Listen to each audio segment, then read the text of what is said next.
Hey guys, how's it going? So today we are gonna play some Last Epoch, and they released a new update with a whole bunch of new content called Ruins of Power. The previous update, the last time that we played, was called Flames something. Can't remember the name, but we are today going to check out what new content there is in the game. Today's stream is sponsored by the developers of Last Epoch, so thanks a lot for them for making today's video possible in today's stream. I'm gonna be streaming the game for probably around 8, 9, 10 hours. We will see how it goes, and we will be leveling a mage, and then we will be checking out the new Runemaster mastery. So we will be leveling as the Runemaster mastery. It is one of the new masteries that has been added to the game. So if you look at the patch notes over here, they added the new Mage mastery called Runemaster, and new skills, 5 new Mage skills. They also added a new class ability for the Mage called Frostclaw, so we will check that out. I do have a Mage character around level 30, but we are going to start over from scratch today just to obviously check everything out from the beginning. They also have a new kind of a reward system called lost caches or one-shot caches. So from reading the patch notes, it seems that it's just basically random chests throughout the map, throughout the campaign map. I'm not sure if they actually appear in the monoliths, but they definitely appear in the campaign zones, and they contain higher than average loot, basically. So it's just a little something to give the player more loot, more rewards during the leveling process. Obviously you get way more than the needed amount of legendaries and uniques and that kind of stuff in monoliths if you do high tier monoliths. Like when we get like to level 70, 80, 90, we'll be doing monoliths, and you get plenty of legendaries from that. So this is essentially just a way to give you legendaries and good loot and all of that kind of stuff while leveling throughout the campaign. So that's a new thing that they have in this update as well.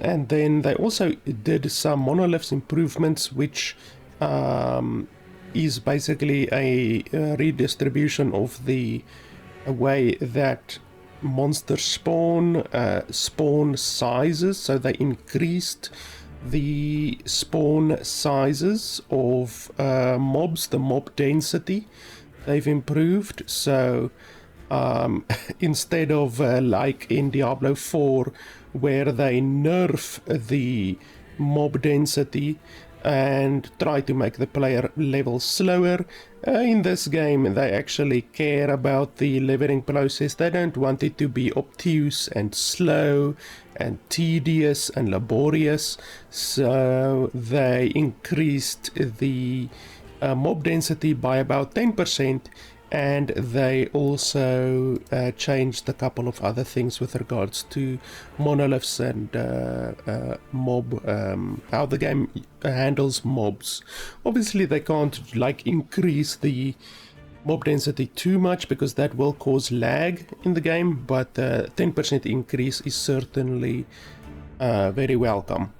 And then they also added some new unique items, 21 unique items, and obviously did a whole bunch of balance changes and that kind of stuff. So today we will be playing, and we will be starting a new mage character, and we will be leveling as mage until we get the Runemaster mastery. As always, also Last Epoch is available on nexus.gg, so if you want to support not only me but the developers as well, the developers get a good chunk of the revenue from sales on nexus.gg. I believe they get more than what if you buy the game on Steam. So if you bought the game on Steam, obviously Valve takes 30% of the developers' money, but if you buy it on nexus.gg, then the developers get, I think, at least the same or more, and I also get an additional chunk of the purchase price. So like you can buy any of the cosmetic packs or the supporter packs, which gives you cosmetics, exclusive cosmetics, and then also a whole bunch of other stuff like cosmetic points and that kind of stuff. So you just click here, and then you can see over here, if you purchase the game through my nexus.gg/LFP gaming, then I will get $5. So it's really helpful for the channel if you purchase the game through nexus.gg. Not just this game, but many other games are available on nexus.gg as well. There's some up and coming games that aren't yet released, and then just a good curation of games that I personally enjoy. Elden Ring, really good. Dying Light, Slay the Spire, Core Keeper. I featured like 90% of these games on my channel already. So it is definitely games that I stand by and that I enjoy. And then if you're looking for other games, there are many other games on the store as well. So if you just, for instance, want I don't know, like you can just type in anything really, like type in blood and then just see what comes up. There are really a lot of other games in here as well. There's thousands of games. You can just type in anything and a game will come up. So not all of the games that are on Steam are available on here, but there are many games. Against the Storm is really good. Age of Darkness is really good. I've actually featured Age of Darkness on the channel before. Age of Wonders 4 as well is good. So any of these games, if you purchase them, the developers obviously get money, and then I also get a little bit of the money as well. So it's not only a good way to get games for the same price that you would pay on Steam, but you can also support the channel by doing that. So I obviously have a bunch of other characters that I've featured in the past. I think I've done builds on both of these, on the Necromancer and the Druid. I haven't done a build video on the Blade Dancer yet. I should probably do that eventually. Yeah, we will see if we can, over the course of the next couple of days, get our Mage nice and high. At least I would say level 80, level 85 hopefully is what I'm going to aim for during the next couple of days. The Necromancer I pushed so high to 97 simply because this Necromancer build that I did is stupid powerful, and it's so fun just walking around, literally walking through the enemies, and you don't even have to click a single button, to be honest. The build for this Necromancer is on my channel if you want to go have a look. Like I said, I do already have a Mage, level 32, but that's in offline, so we're not gonna play with him. We're gonna play on the online build of the game. So we're gonna take Mage.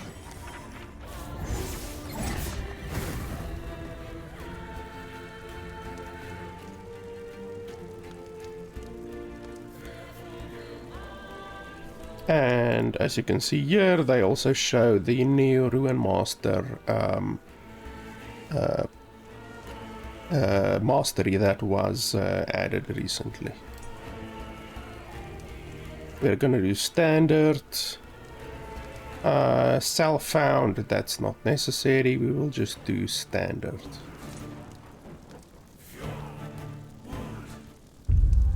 I am the Mage, raised in the scholarly city Welrin, and trained in the arcane arts. I became one of the elders. I took on an apprentice to whom I showed kindness and compassion. This was folly. She grew rebellious, entertained dark arts, and was exiled. My guilt over her fate drove me to leave Welrin.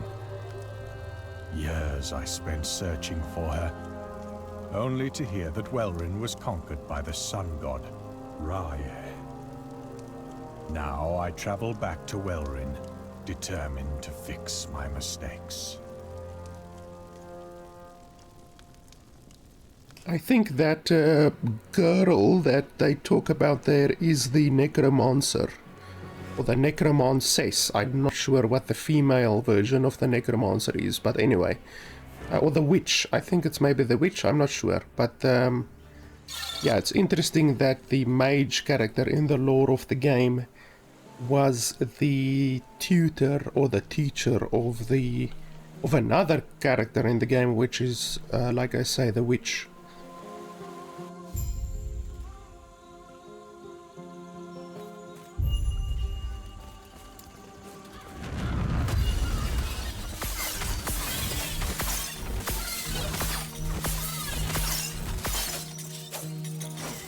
So I already know what build I am going to go for, because like I said, I have a mage, I have played the class. So this is the new skill, Frost Claw. We can definitely try the skill out a little bit, you know, I am going to try it out, but what I usually go for is the ice. So where's the ice one? It's not ice barrage, unless they literally changed the oh, there it is, glacier. Yes, glacier. So glacier is the one that I usually play with. It's a really fantastic skill. And you don't need to be any of the masteries to do glacier. So we're definitely gonna level for the most part using glacier. I have to say, they redesigned the starting area. I have not seen the starting area ever. Traveler, our Heoborian allies informed us that you will attend the peace talks. Raya's war has reached our lands, and we are in need of aid. As keepers, we avoid conflict. We're dedicated to the goddess Etera's memory. That is, until Raya forced our hand. He wishes to destroy us and steal Etera's legacy. We can't let that happen. We need Herot's help. Your help. Yeah, this entire area is redesigned. That's interesting, seeing it for the first time.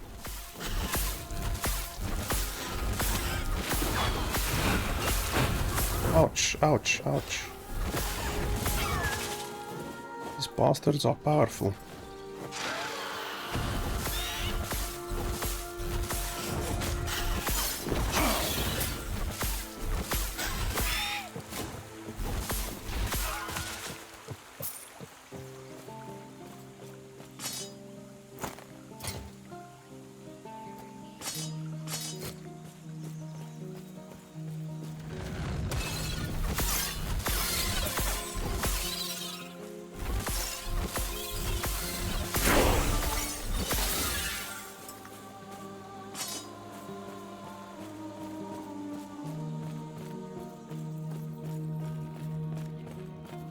Place is pretty.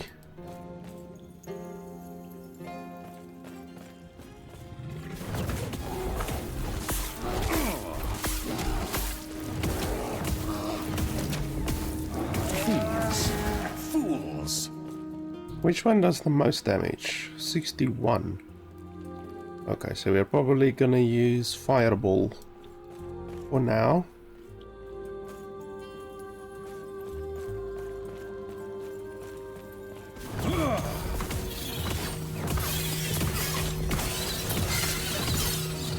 Oh, and it also splashes. It has a very slight amount of splash.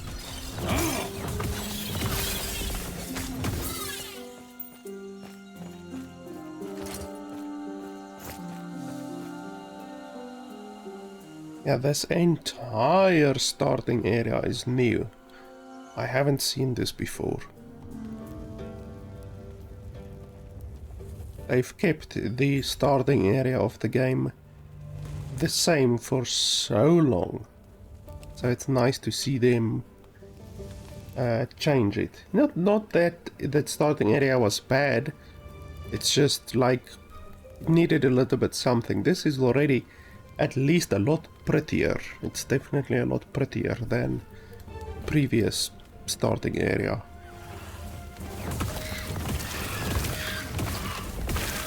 And they have some new enemies as well.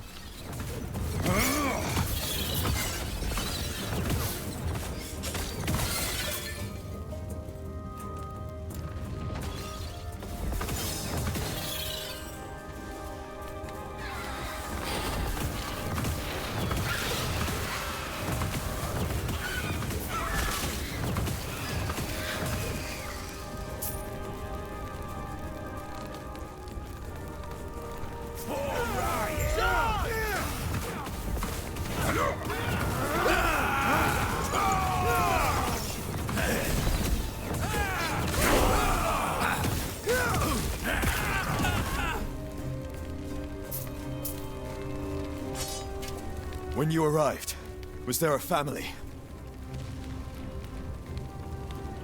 It was my mistake. They were cornered, and there were so many.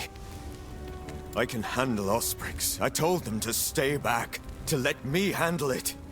And they left. What good are we if we can't?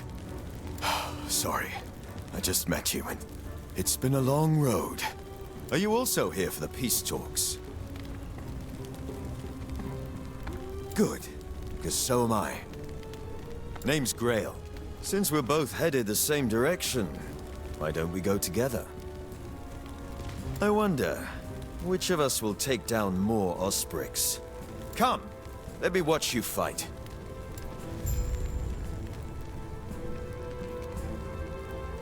This entire area is new, and this quest is also new.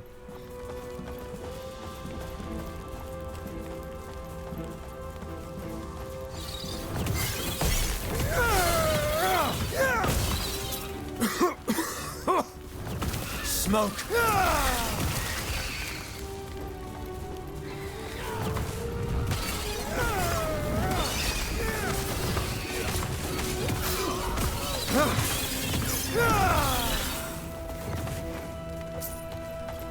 Should we go up? I think we should go up, but let's go here to the left.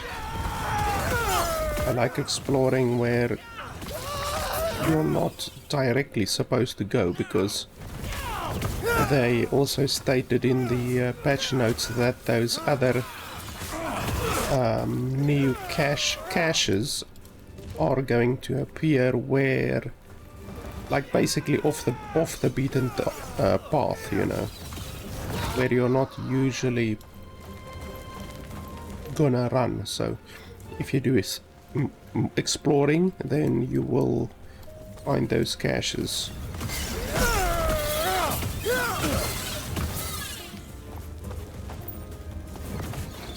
So much destruction, and for what?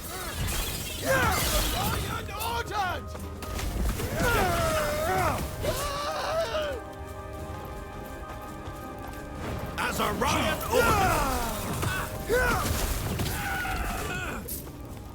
As Orion ordered!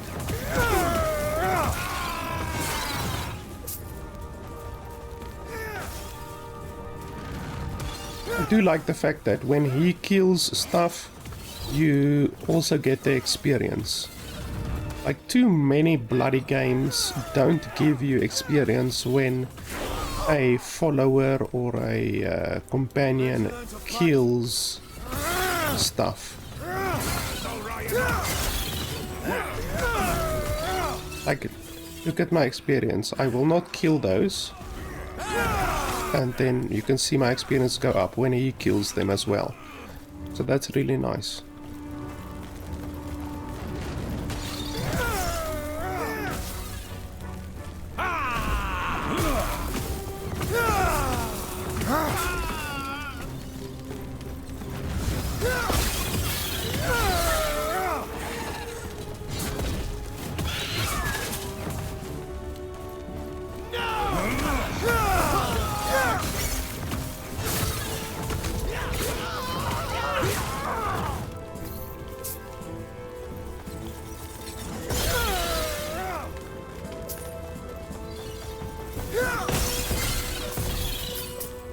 And now that we have the ring ability, Elemental Nova, we were able to do a lot better with packs of enemies.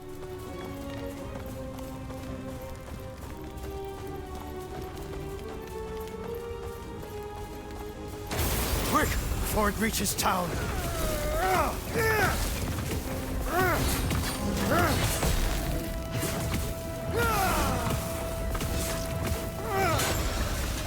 Well done. We're almost there. I'll see you ahead. The Keepers have proven difficult to track, but my observations revealed the truth. Their camps are neither chosen nor abandoned on a whim. There's a pattern to how they scurry. I instructed my soldiers to investigate the abandoned camps. Invariably, they're near shrines devoted to the eldest of gods. Each one was as empty as the last, save for meager signs of the Keeper's presence.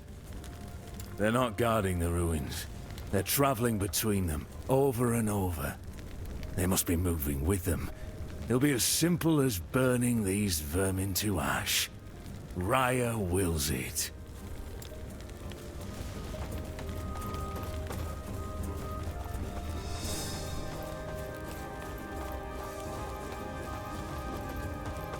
All of this dialogue here at the beginning is also new dialogue.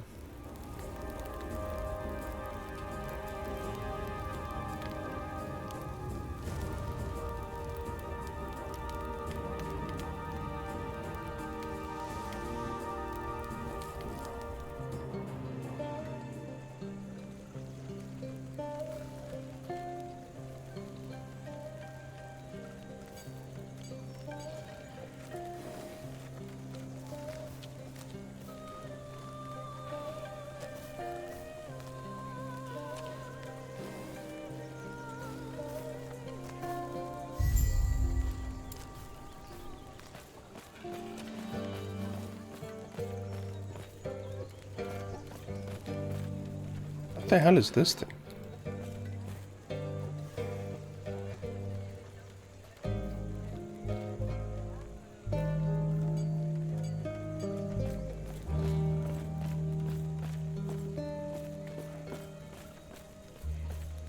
Sounds like their leaders waiting up at the shrine. The Keepers have done well. This place isn't too different from home. A group tied closely with our goddess, Etera. They've been indebted to her, but why, we do not know. Even their name is... Well, what do they keep? Do they adhere to another god, or just her? It's these mysteries that interest the Osprix. Whatever secrets the Keepers hold, I'm sure Raya wants them. Now, we speak to the Keeper Council. Speaking of, I must head there now. Feel free to look around. I'll see you shortly. This music also sounds like new music. I actually extracted all of the music from the game like probably a couple of years ago, maybe 2 years ago, when I started playing the game, and there are like over 50 songs there. So perhaps I should do that again and just update, you know, release a updated video with the new songs, even though it will be a little bit tedious determining which of the old songs, like which are the old songs, which are the new songs. But I don't know, maybe I will do that. Heorot's offered protection. More than protection. An alliance. But the truth is, we know little about him, or his people. Why should the Council trust him? Prospect 1. He's one of the gods. Atera made him just as she made us keepers, and gave him a role by her side. He's the guardian of his people, and he does his job well. Prospect 2. He cares for his people. Like the goddess herself, he extends his heart to all who need support. He forms alliances, wanting to stand united. Meanwhile, Raya wishes to tear this world asunder. Prospect 3. His people are warriors. Heoborian fighters put ours to shame. We fight because it is necessary, while they relish in it. I'll take on being behind their blade any day. Thus, I propose we accept this alliance. It is not in our nature, but we keepers have a sacred duty to uphold. Without Heorot's help, our efforts might prove fruitless. It definitely added a lot of new dialogue to the game. I haven't heard any of this dialogue before. This entire area is new as well. Okay, so we have our stash that we can get a whole bunch of stuff from that we could use. Let me just have a look here. You do get some leveling items, so I just need to have a look which ones will be good leveling items. Can't filter.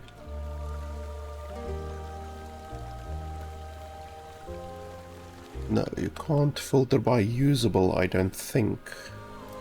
So you just basically have to keep an eye out.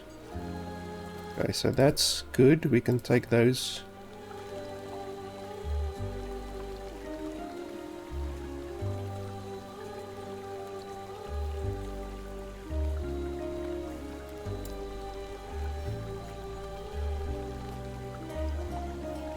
This will just give me a little bit of a boost at the beginning.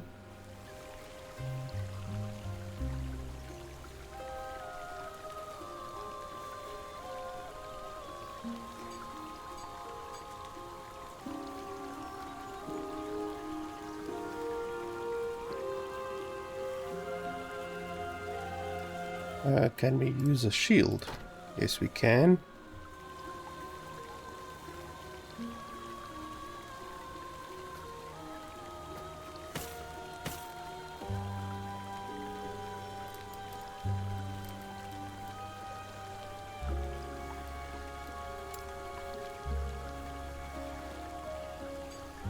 I wish there was a way to filter stuff that you can use and can't use, just so that it shows up quicker, instead of having to look at the little X over there, you know.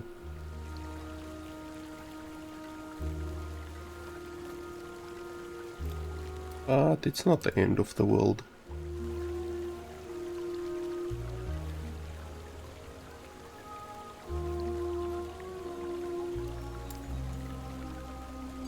I do remember I have some very, very good rings that I have to use.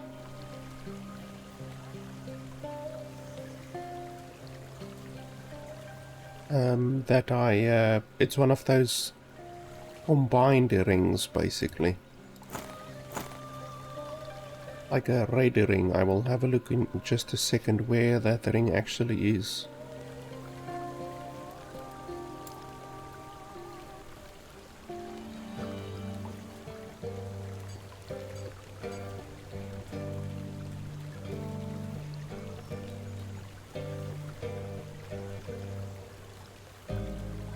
That one is certainly not bad.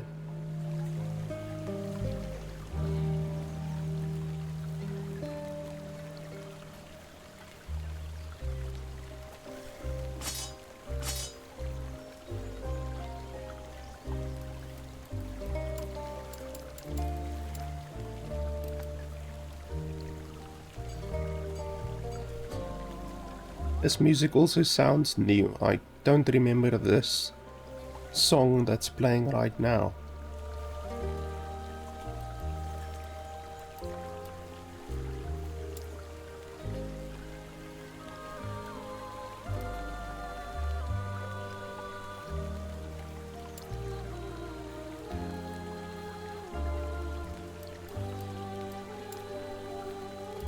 Where did I put my very, very good rings?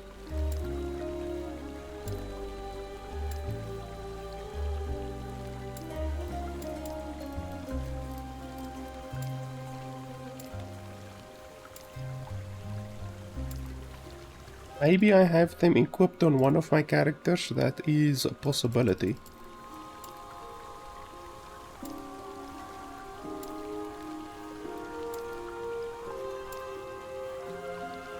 I'm not seeing them. I would have thought I would have put them here, but I don't see them here. Or I would have potentially put them here.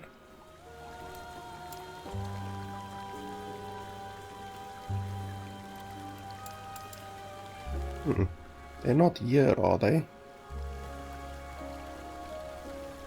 Because they're red, so it's not too difficult to see, but you can miss them.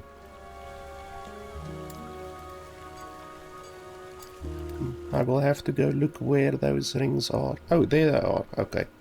Level 14. Okay.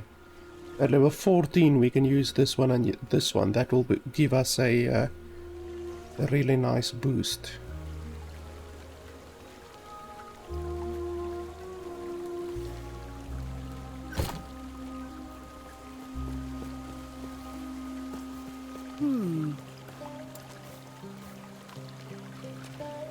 How do you sell again? There we go.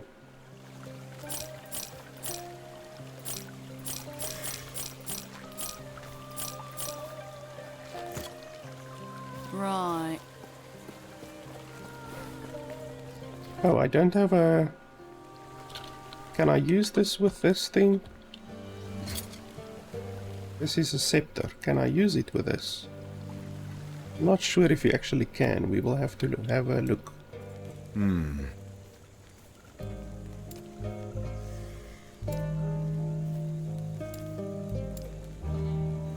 Thank you, Terra.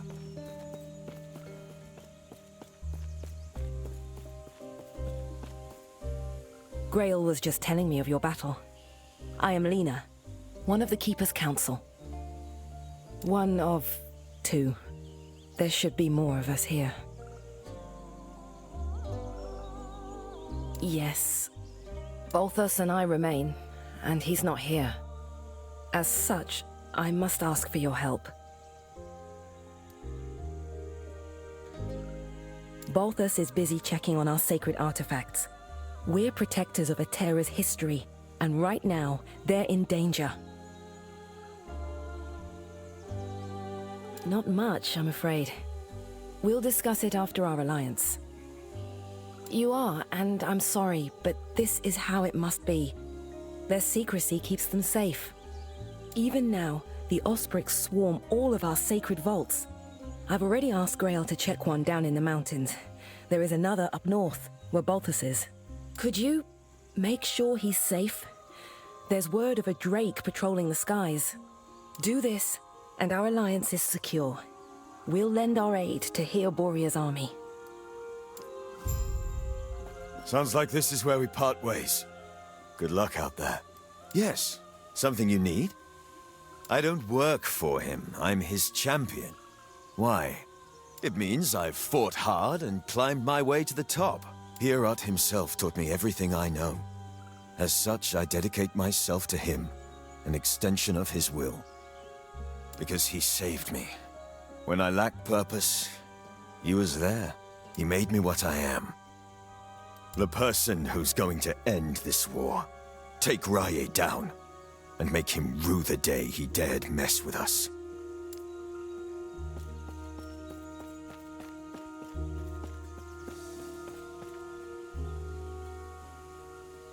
Now this entire area is new. really don't know where to go exactly. I'm just gonna follow my quest markers.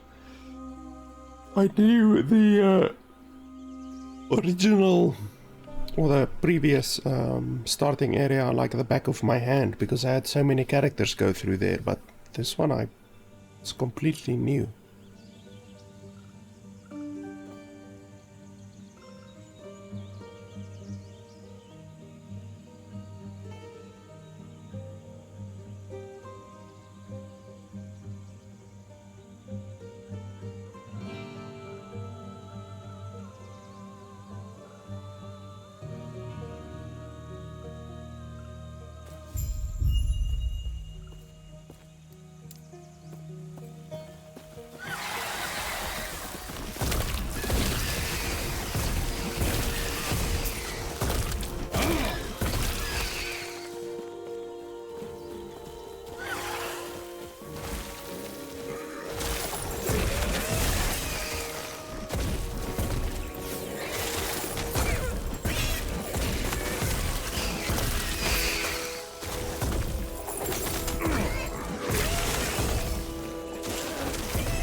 I don't like the fact that these bastards can run away like that.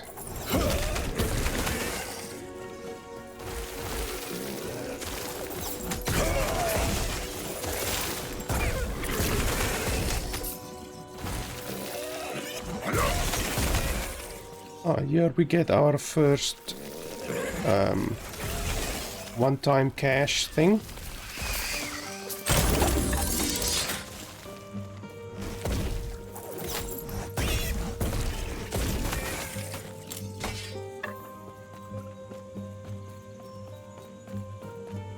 So like if you just explore a little bit, then you get those.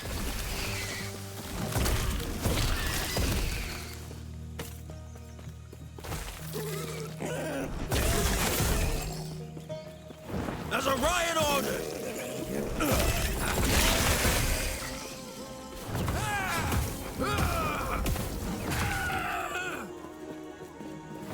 Now!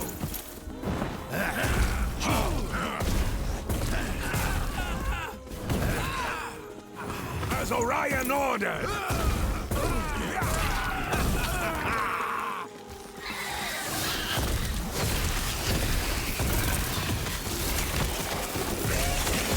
There's so many new enemies, holy crap.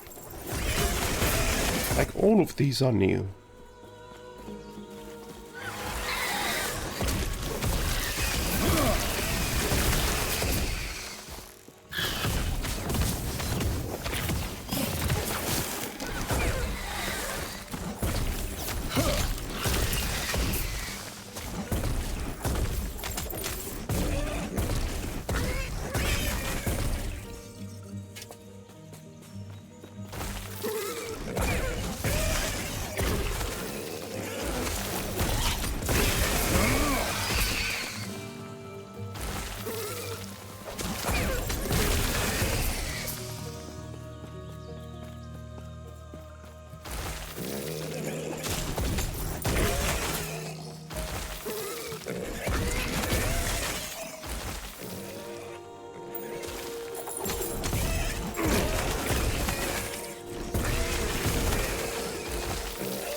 Absolutely melting these bastards.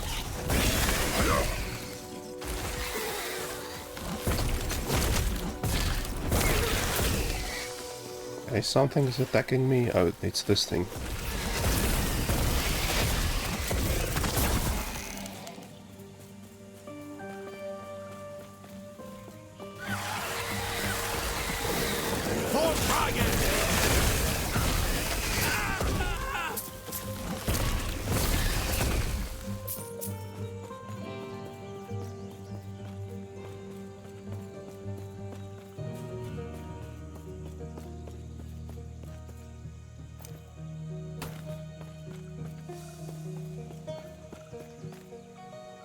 At around level 10 I will have a look at my skills and my talents and that kind of stuff, but until then we don't really need it. We are more than capable of walking through these guys.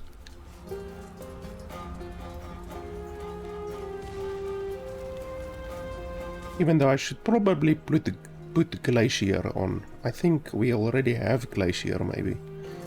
Let's quickly have a look here. So glacier we get at rank 5.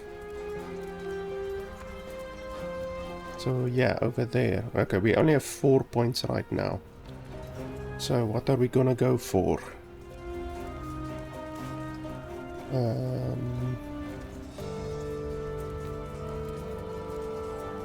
Well, intelligence is always good. Resistance is also good.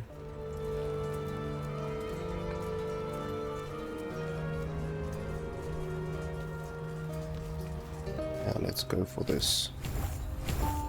And then at the next level we will get Glacier. Charge! Glacier is fantastic. As Orion ordered!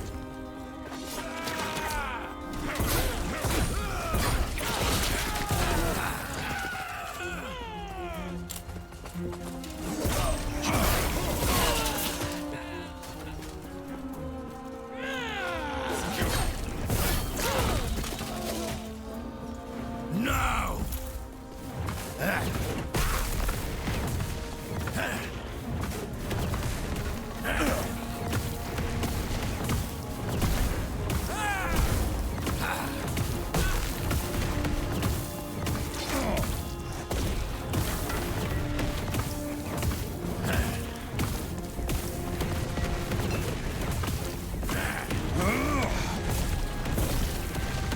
And now this bastard isn't messing around.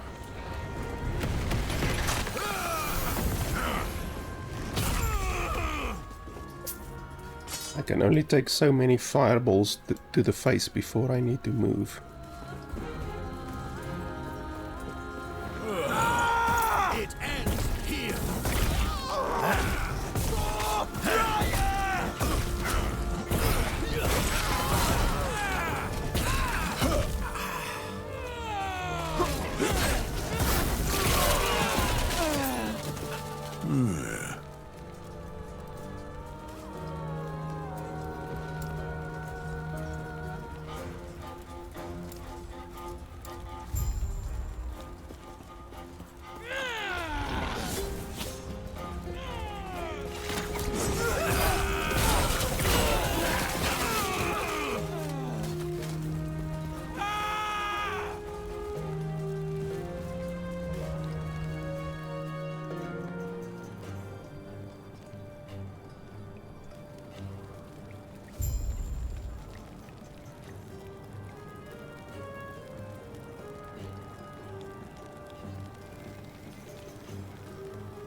As Orion ordered!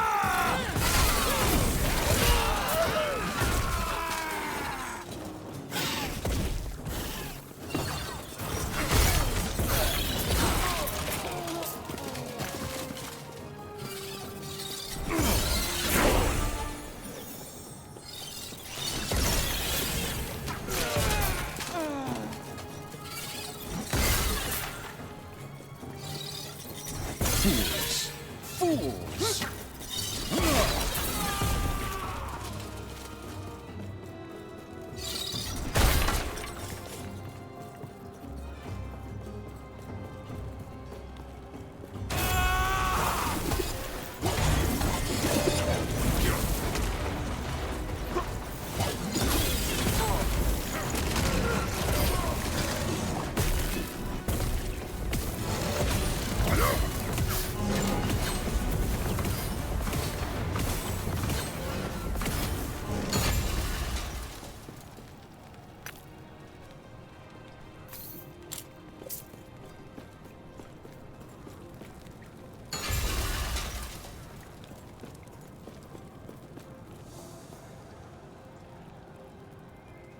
These loading screens are so long because the server is obviously under a little bit of stress due to the new patch that released and so many people are playing. So normally these loading screens aren't this long.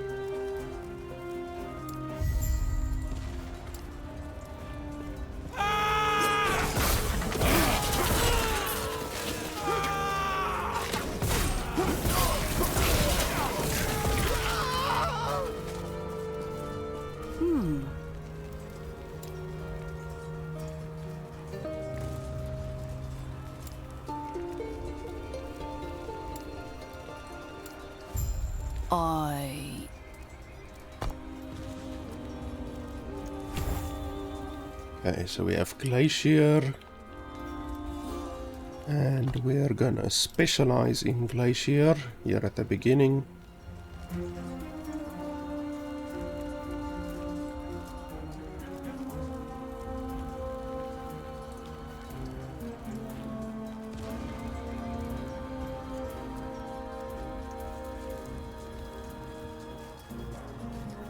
I also want Mana Strike. Mana Strike is also good, but let's start with Glacier, get that one leveled up. I can't remember exactly which one is the best to have. They also, I think, updated the talents not too long ago, so probably a lot of stuff have changed since the last time I played, probably. I might have to go look at my other mage to see how I built the other one.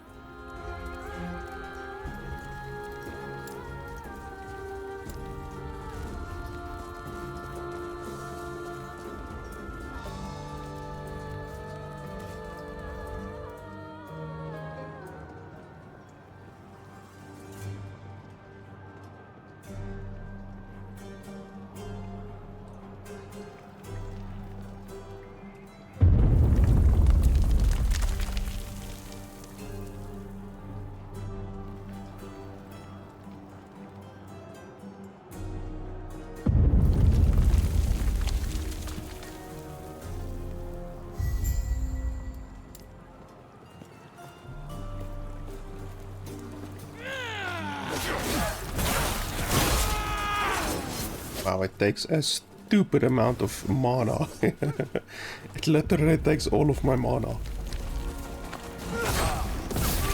So I probably will have to use that once I get a little bit more mana.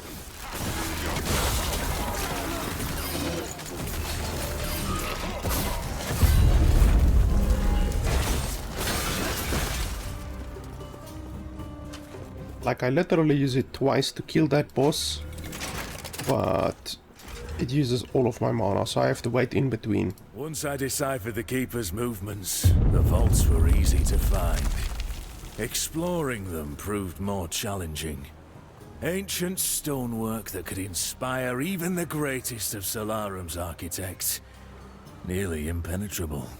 Between my engineer's finest munitions and the strength of my pet, we managed to crack one open. Only to find empty halls and vacant chambers. What would be the purpose of such a stronghold if it were to house nothing? Yet I could tell they were here, just as I predicted. They were guarding something of immense importance, something powerful. Raya will be pleased.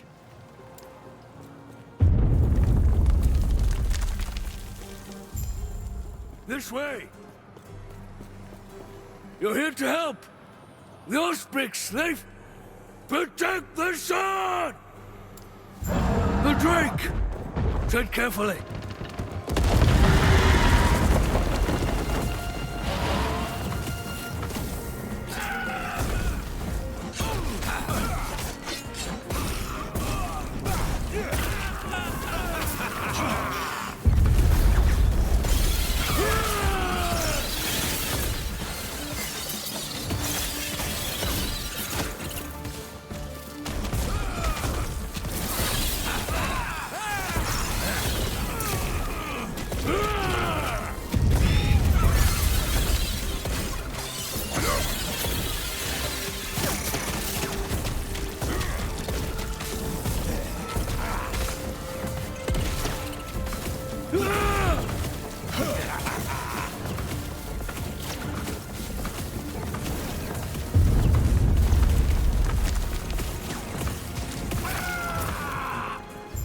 Not here.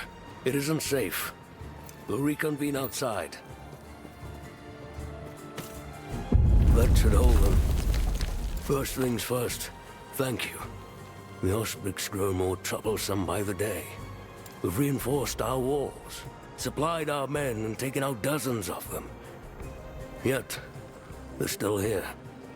Using brute force, now. The howling monster circling the vault. Yes. So, I see you lack keeper's robes. I take it Lena sent you. Lovely. While your help has been appreciated, I have everything under control. What do you mean? I'm protecting the Epoch, of course. Here. It's a fortress, meant to keep unruly treasure hunters from locating the shards of the Epoch. Or at least it's supposed to. Drastic times. Did Lena not tell you? Well, tell you what. Let's get out of here first, and then I'll explain more. These peace talks are hardly worth it if you don't know why Orion is after us.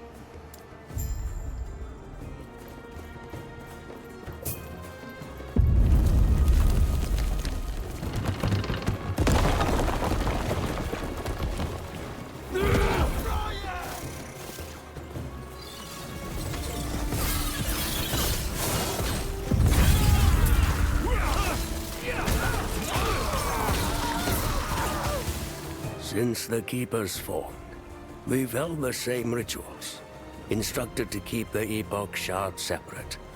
Those were Itera's words. The first Epoch shard is held in a fortress. Ancient Iteran mechanisms hold it in place, with no one but us knowing how to enter. The second vault is deep inside the Stonefall Mountains, with traps that only the Keepers know how to maneuver. The third shard is always on the move. It uses multiple vaults. Only we possess the knowledge to open them. This is why we never call a single place home.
Oh, there's another chest over there.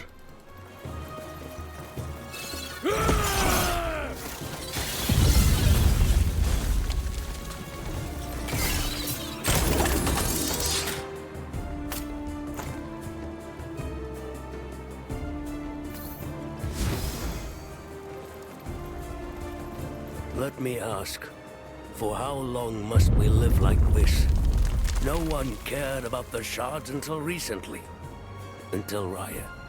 For now, it's just him. But how much longer until Lagan seeks them out? Majasa. We uphold customs, as Itera willed. But our goddess is gone. If she knew the state of the world, would she not request us to act? To bring peace back between her children? We cannot keep the old ways. The Council is scared, but nothing will change if we do not change.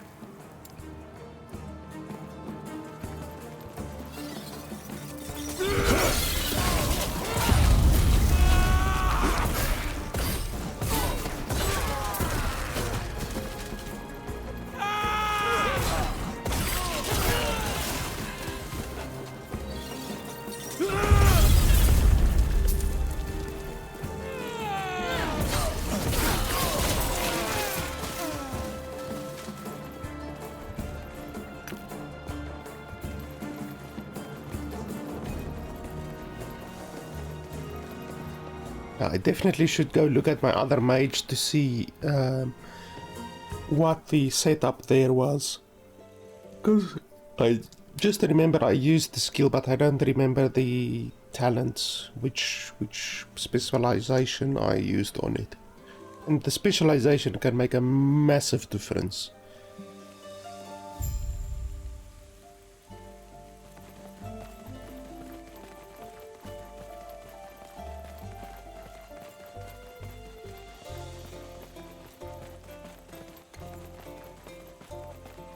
I'm sure you have questions, but let me first check and make sure the Epoch's safe. This old man can run. He runs faster than what I can. Who do the keepers adhere to? Our slumbering mother, Terra? Alone? A goddess they cannot see? They sent no treasure to sea for Lagon, nor works of art south to Majasa? Were they in league with Heorot's savages? No. Their alliance seems to be a recent development. How can they claim a greater connection to Terra than us? We're the servants of Raya, the inheritor of her domain. It is blasphemy. They will burn.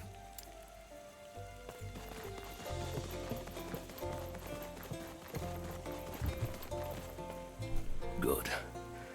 No. Get him!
Etera's blessing.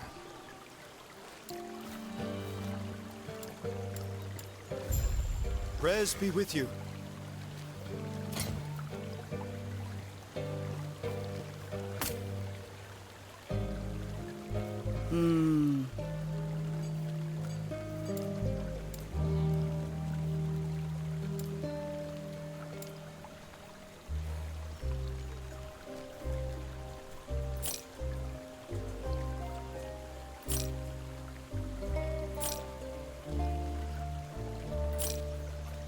I don't think anything is really going to be better than these ones at the beginning. I might be able to get better boots, better amulet, better helmet, better belt, but as for my legendary items, I'm not going to get better than that, to be honest. Health regen is very good at the beginning.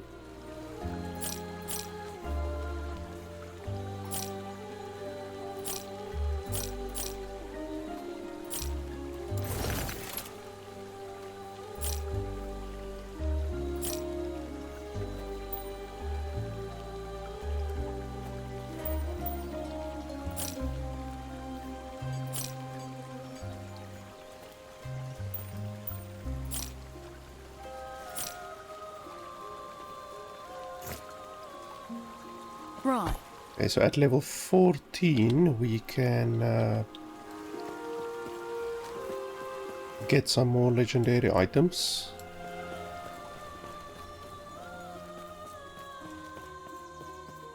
Everything okay? Where's Balthus? What? What happened? That must be Orion. If he captured Balthus, he's in danger. An Osprey's general. He's the one leading the hunt for us. What happened to the artifacts Balthus was protecting? That must be what they were after. We have to save Balthus. Get him and the Epoch back. Their camp is not far. I'll have to organize a group. Go after him. Are you sure? I could gather soldiers. Have them come with you. You'll walk into an entire army of Osprix. Stay safe. Stay alive. And bring Balthus back.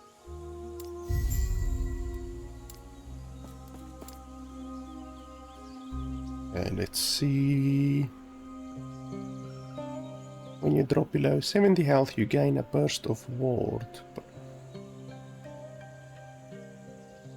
10 ward per... 1 ward per 10 health. That's not a lot.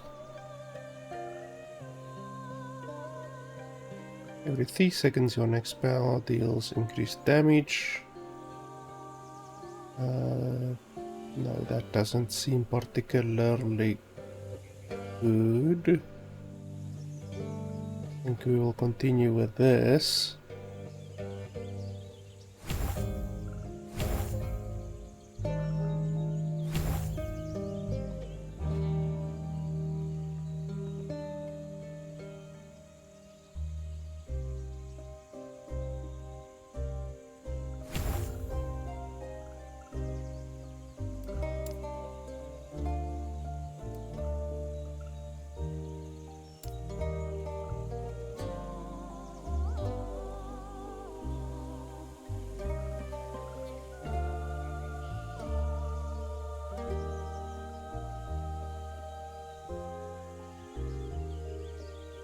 Glacier is a very good spell, it just uses way too much mana, unfortunately.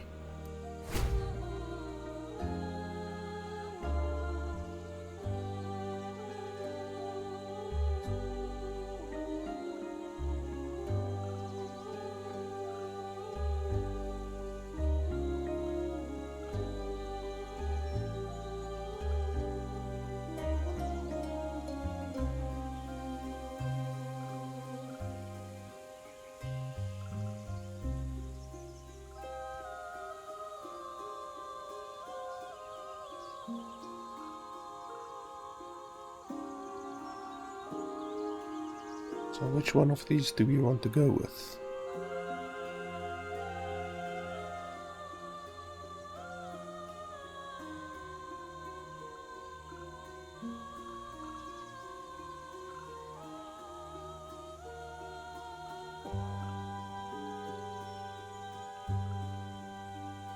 Seems like this tree over here, the lightning tree, is the most expensive.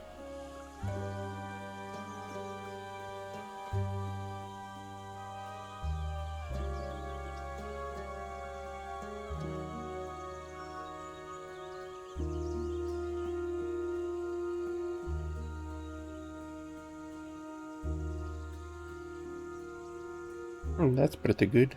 Hits have a chance to grant ward.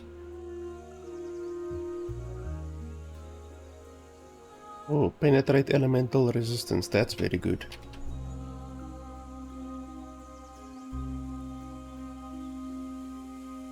Arcane projection is also very good. That allows you to basically use elemental nova as a distanced attack. Or damage against enemies that are full health. Now the elemental penetration will be far better. Yeah, I think fire, because you can cast it anywhere, that will be particularly good, I think. Because then you don't need to wait for people to come to you. You can just cast it.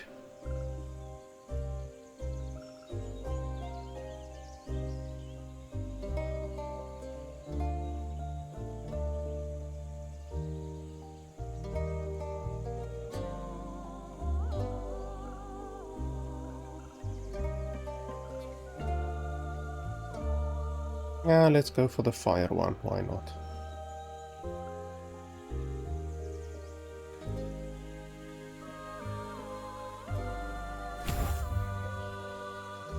And then this one, I'm not sure. I want to reduce the mana, definitely. That one reduces the mana.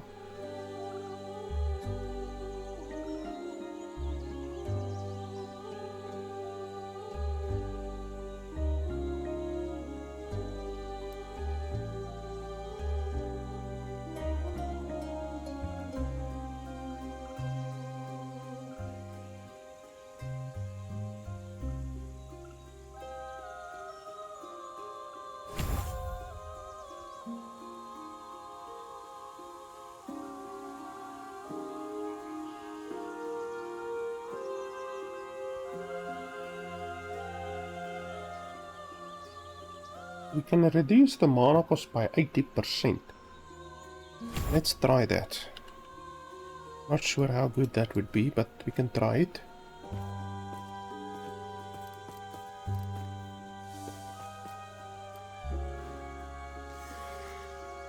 So that reduces the damage significantly, but at least it doesn't take all of our bloody mana anymore.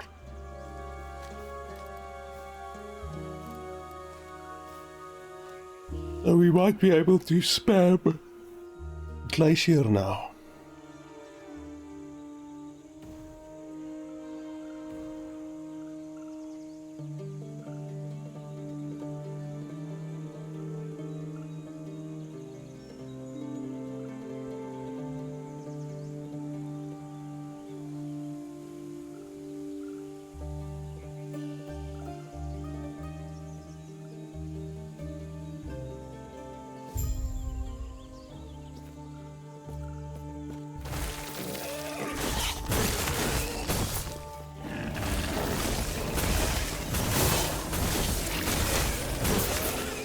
Can definitely spam Glacier now.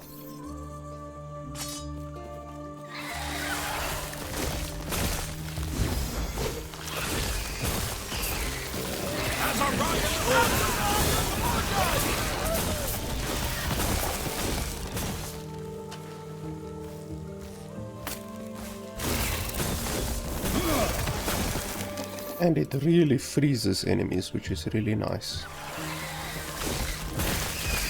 And you can cast it and run away. It's not like the other one where you have to stand still for a while. Like this one you have to stand still. Even though this one now also does more damage thanks to the specialization. Both of them are really good now.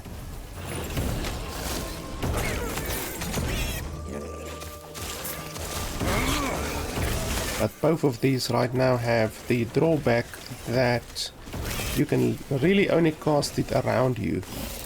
Whereas when I add the projection to this one, then you can literally cast this anywhere. I think that will be really fantastic.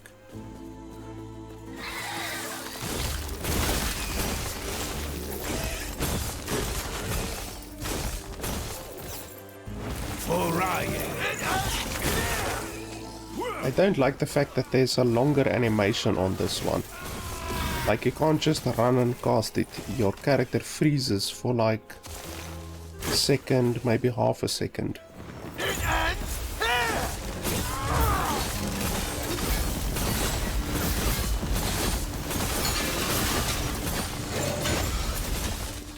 But yeah, this does a stupid amount of damage.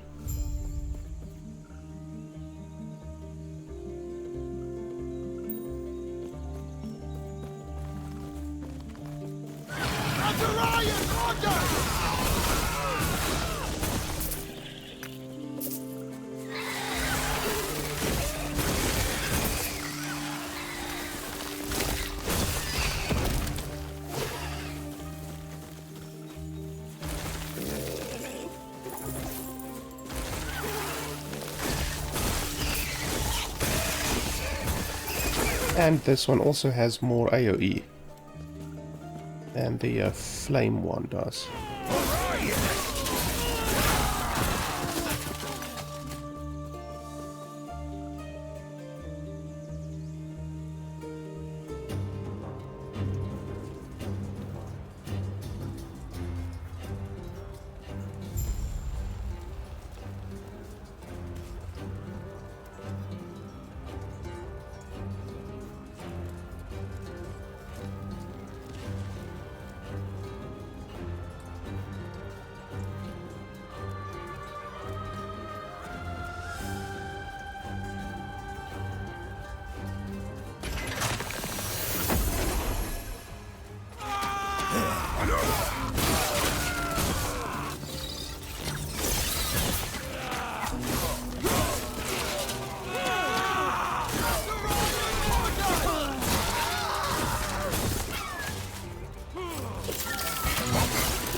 I can still feel the flame searing across me, stealing my wing and my eye.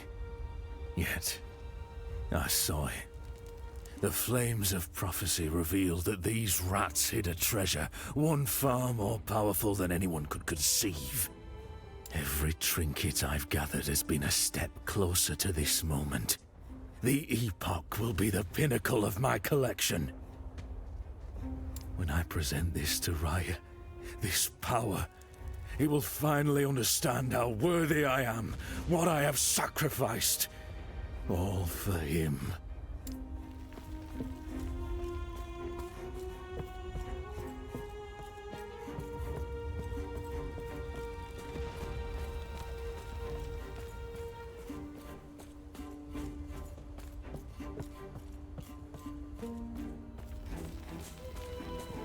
You're here for the Epoch.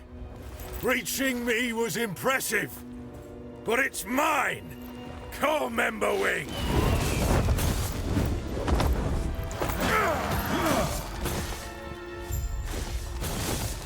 Burn!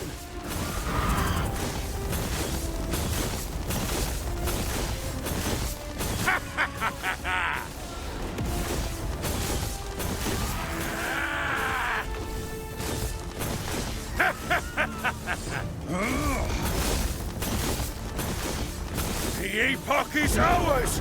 Raya, aid me!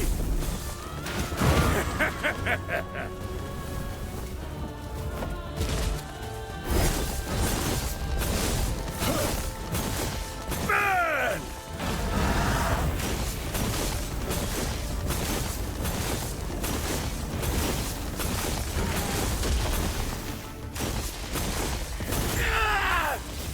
No, but Raya. With this bloody ability, Not only does AoE, but really good single target damage as well. Oh, terror. My knees. For such large creatures, those ospreys sure build a tiny cage. I will be, thanks to you. Let me just grab these. There.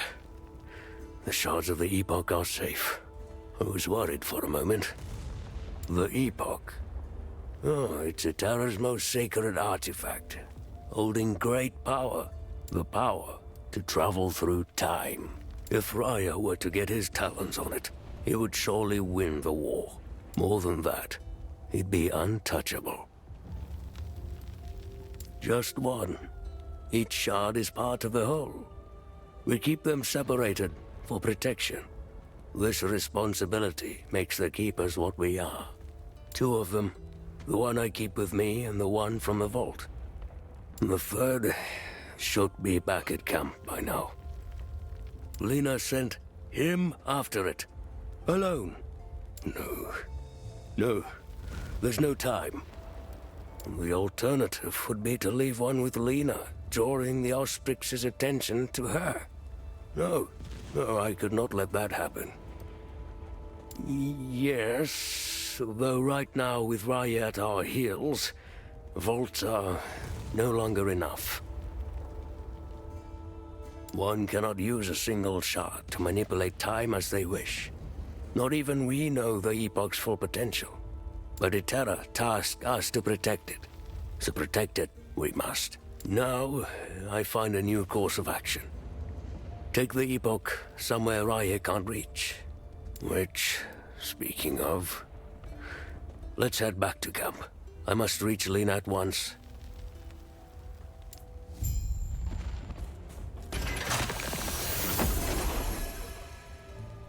I must remind myself to find suitable provisions for Emberwing. Prey in this area upset a drake's stomach. Bolroth in particular. Could I would simply feed him soldiers that question our bond. I admit, I have a bias for the creature. He's strong and more reliable than half those under my command. Plus, we have both been marred by flames. While my wounds showed me the path to the Epoch, his granted ascendance. Emberwing was raised from his draconic form, reforged in Raya's image. I may not be able to take flight, but with Emberwing's aid, I can once again feel the wind. Oh, how I've missed the limitless blue.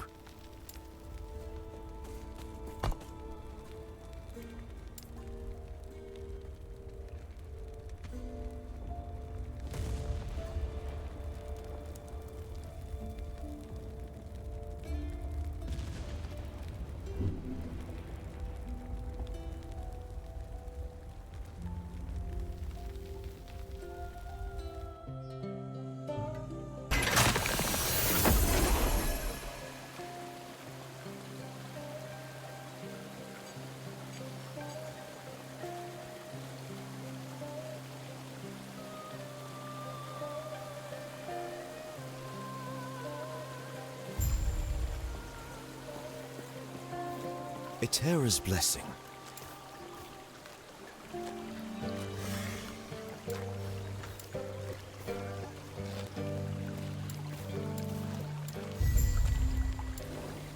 Prayers be with you.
I remember Disintegrate is also really good, but also takes a lot of mana.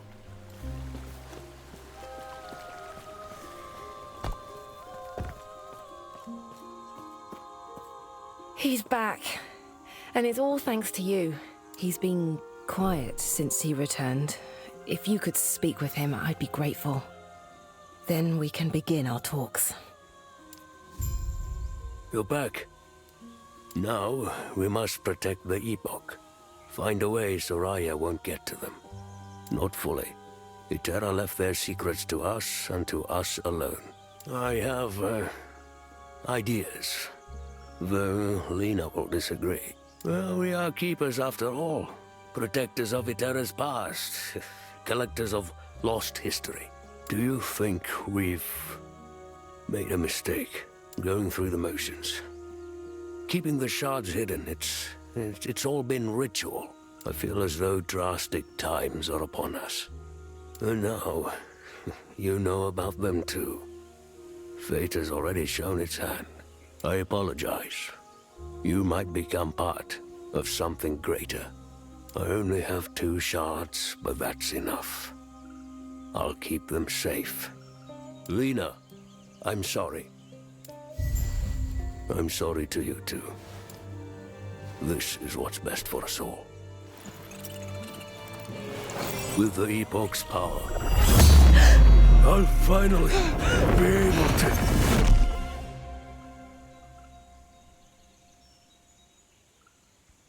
Okay, so apparently he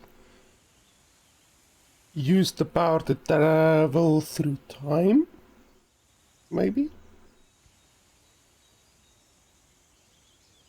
And pull us with him as well, apparently.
Bless Sotero's name.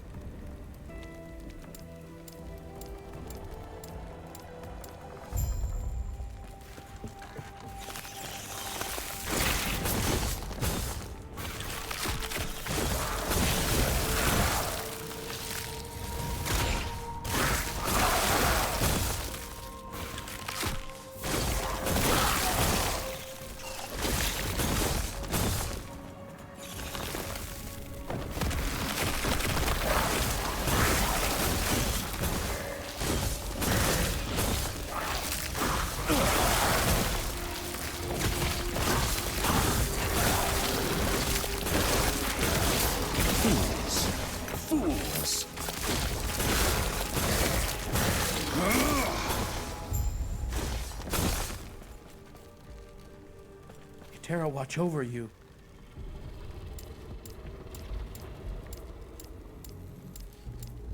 Gods.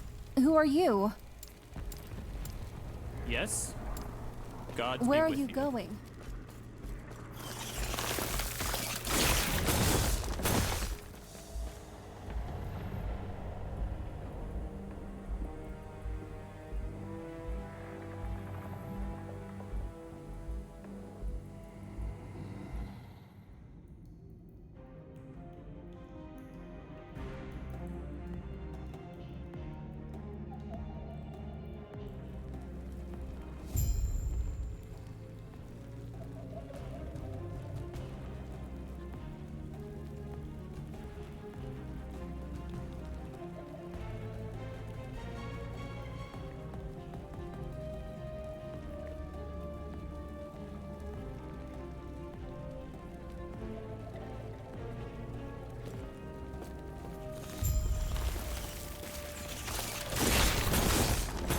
Yes?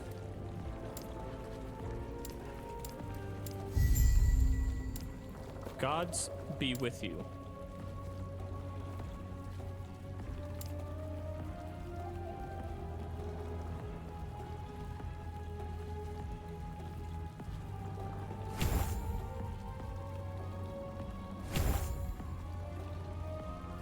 Yeah, we're definitely gonna go for this arcane projection skill.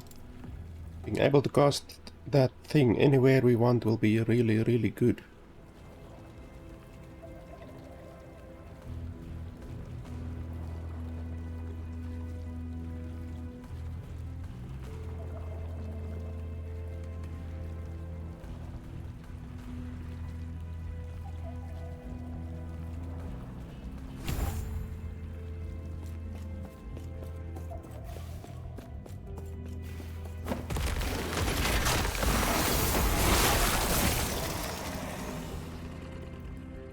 Why the holy hell does it do so much damage now? I thought it was only a 40% increase, not like a 40% increase after the minus 80% increase, but apparently not. Apparently it's bloody an 80% increase, no, a 40% increase removed from the 80% increase. So this then only gives a 40% decrease, which is not good.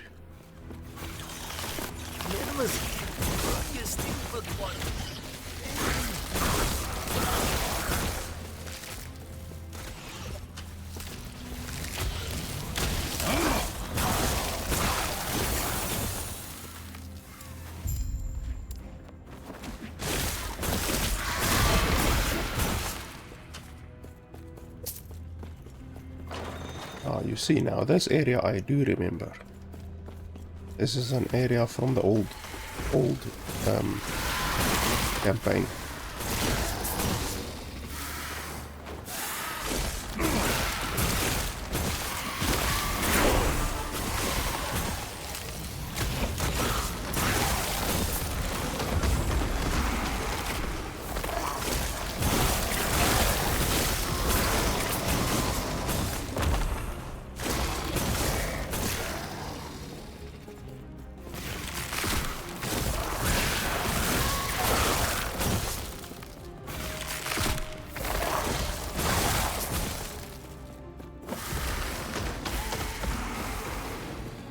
Gods be with you.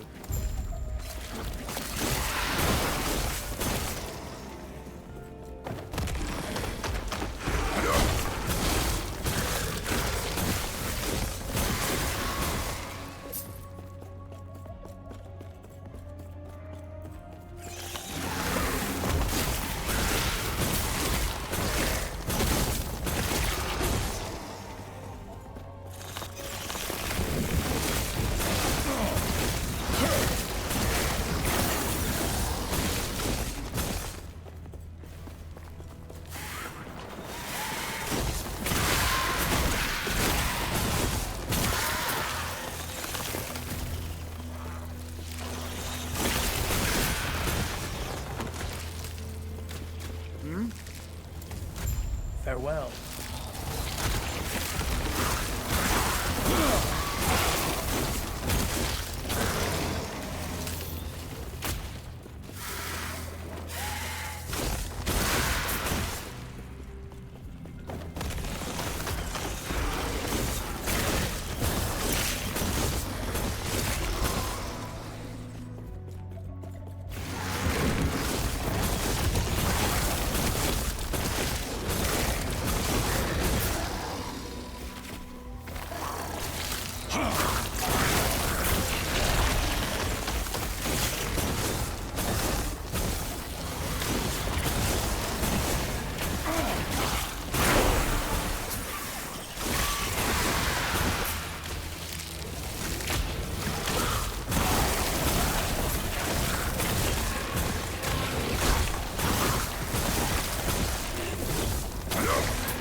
What brings you here?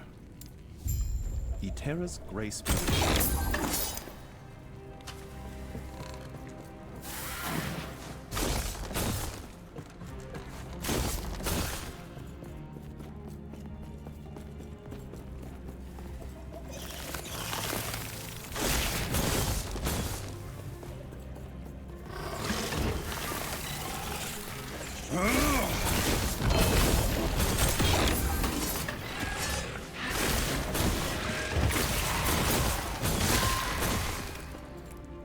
I literally already have that one, and it's not a better roll, so we're probably just gonna sell that one.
Only a little longer.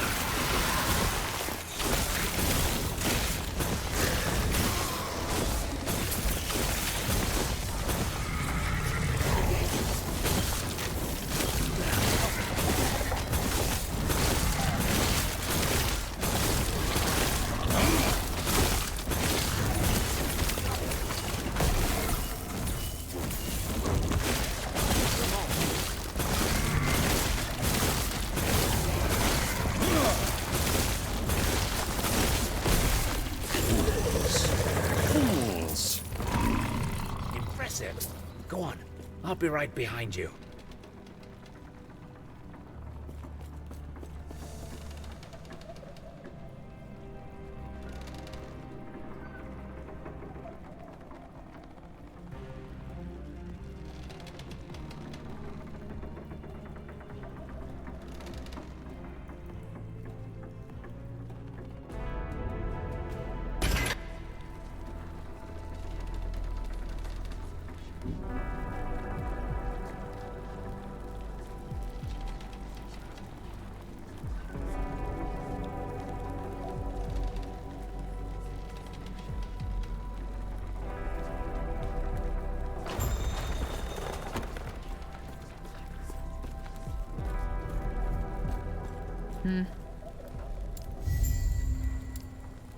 I see.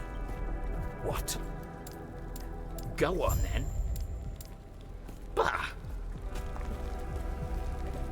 These items might be your best bet. Hey, don't go getting yourself killed. You...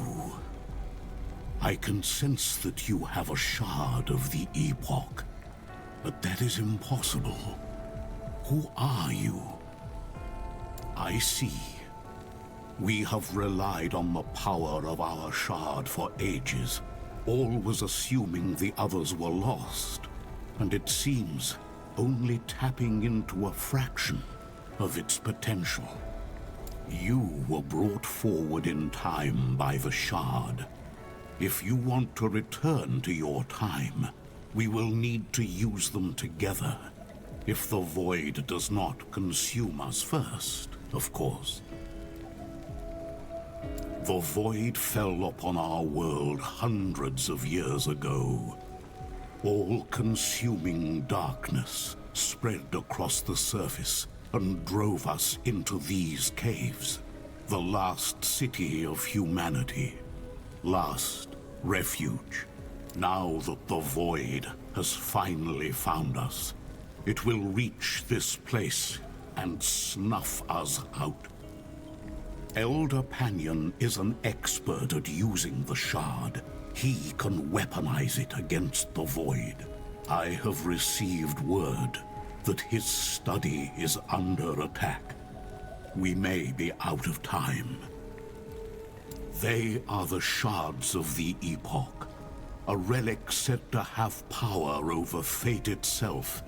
And after hearing your story, I have no doubt in this now. It was broken into 3 shards long ago. We relied on one of them to sustain this place ever since the void destroyed the surface. We thought the other shards were lost. But with yours, we may have hope of surviving this. Everyone here is either too old or too injured to go warn Elder Panion, except for you. Please, find him and have him return here before something terrible happens. Please, take these idols with you.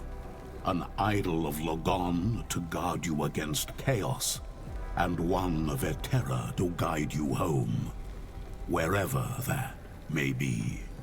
The gods have long left this world, but their memory will give you comfort. Be safe, traveler.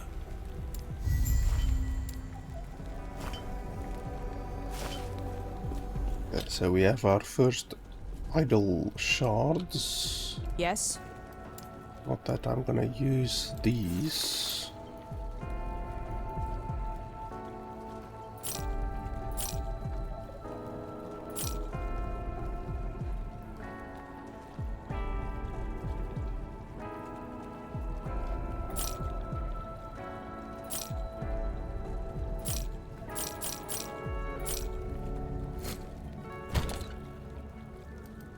I have plenty of idols.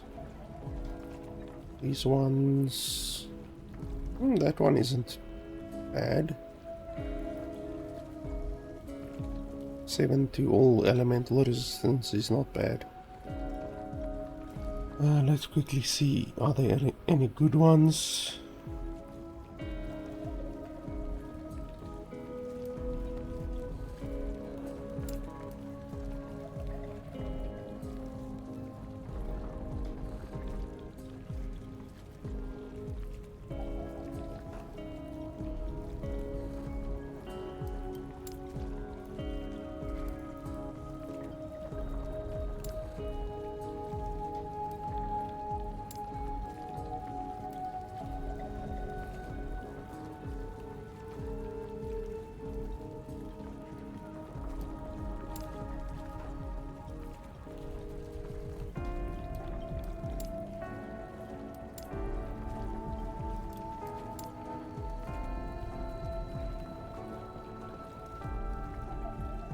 $13 word per second is really good. think we will take that one.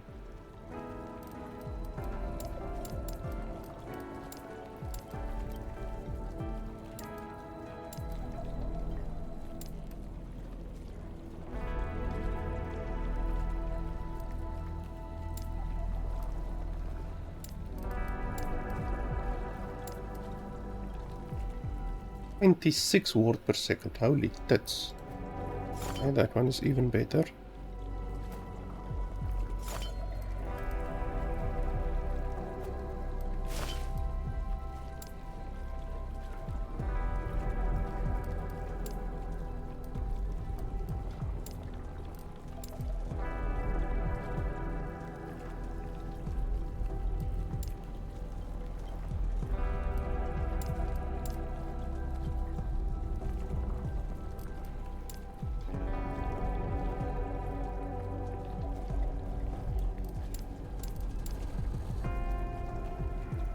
This will give us a lot of survivability. Like a lot of survivability.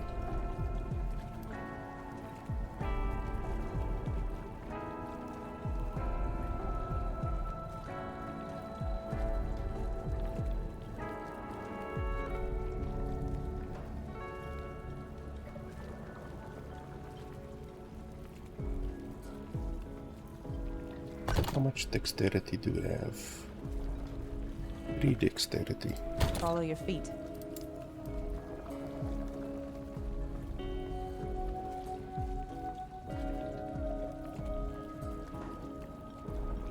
Oh, but we get the 3 dexterity from that, so that's not going to be useful.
Well, we are now significantly more powerful, and I think I'm gonna take these rings in any way, because they will be very good once we actually reach level 14. This one is not so good, but it's definitely better than my current ring. That's significantly better.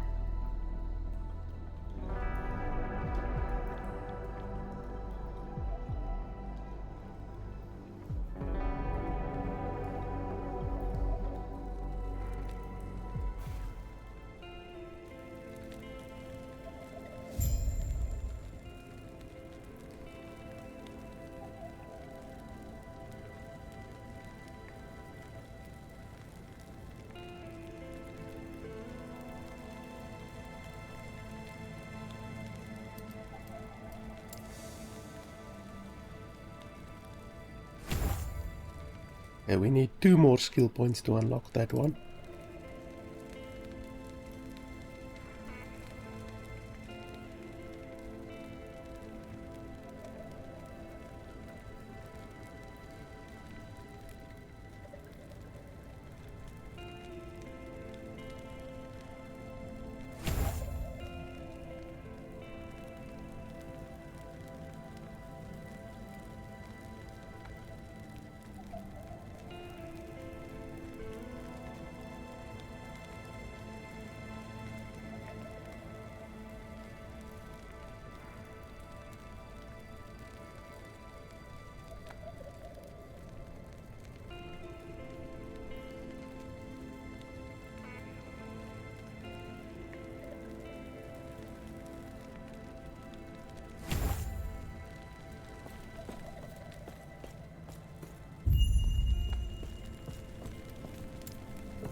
I once believed the shards would be safe, where the gods could not reach.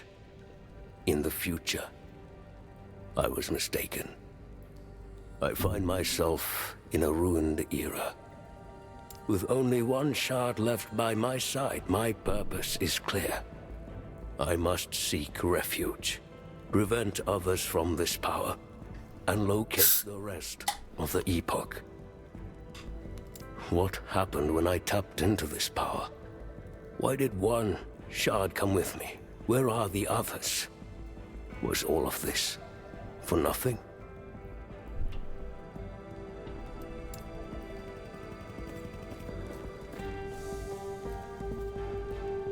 So the guy that teleported lost one of the shards, and then I picked it up.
Wonder, do I have a teleport skill already?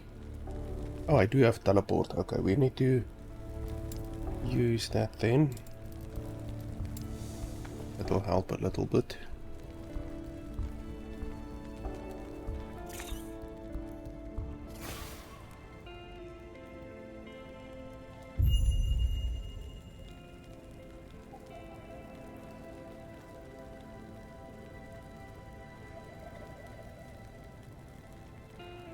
I definitely need to work on the loading screens taking this long. I don't remember that loading screens take this long, usually. Like 20 seconds is too long for a loading screen.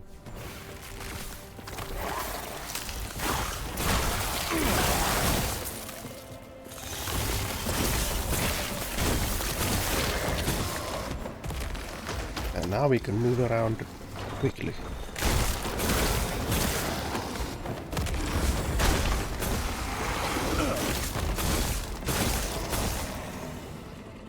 It turns out I am not entirely alone. There are people who seek refuge, a means for survival. Even these were once the Olatri Mountains. Is this what becomes of my people? I offered them shelter. The tunnels and Keeper ruins are still navigational, and with their help, we can build something new.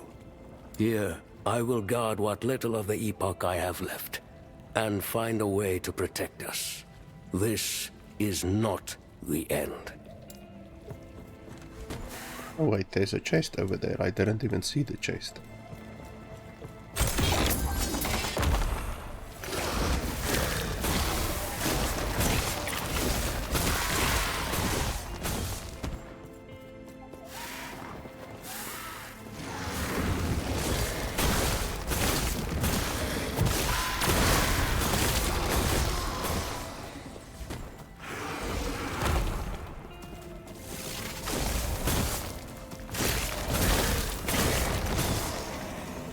As quickly as I came here, it is now time to go.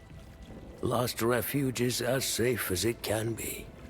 We've created a sanctuary here. It is time I hang up the title of Elder Balthus. With that, I begin again. Here I leave my knowledge. The records of Eterra's past and the millennia of wrongdoings that created this world. I am disturbed by this era. But it is not a mistake. It is the consequences of our actions. History is not observed. It is made. We must act.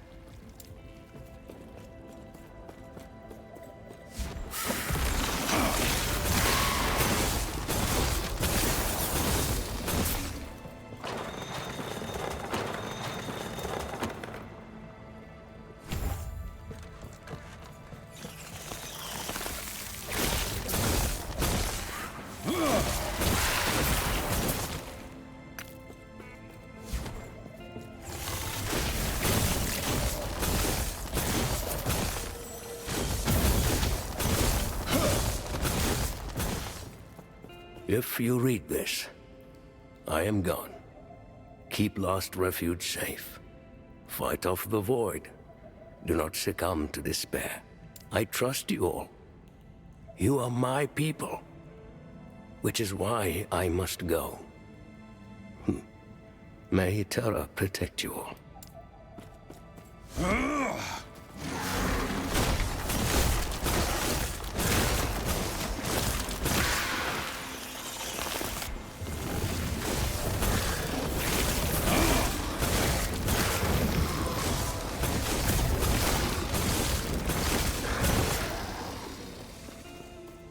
All of these pages were added to the game, and actually that first Guardian I think was added to the game as well.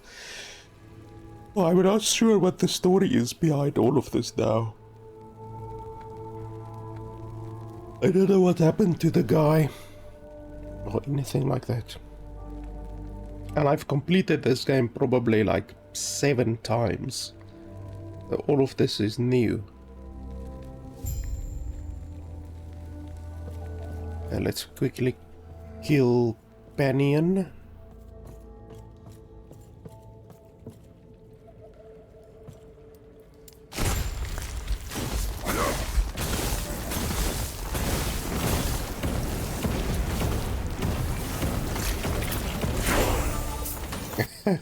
Holy hell. That is definitely the fastest that I've ever killed Panion. That was stupidly fast.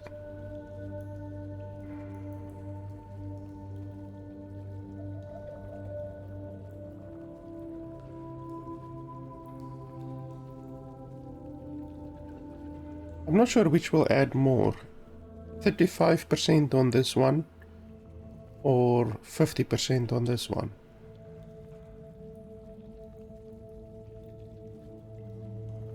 Because it doesn't actually say the damage of the small explosion and then the second one. Either double effectiveness to the middle explosion and quadruple effectiveness to the large explosion.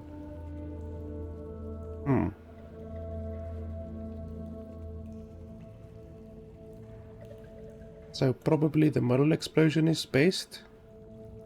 And then obviously the last explosion is the very best, but we don't have the last explosion. Let's go for that.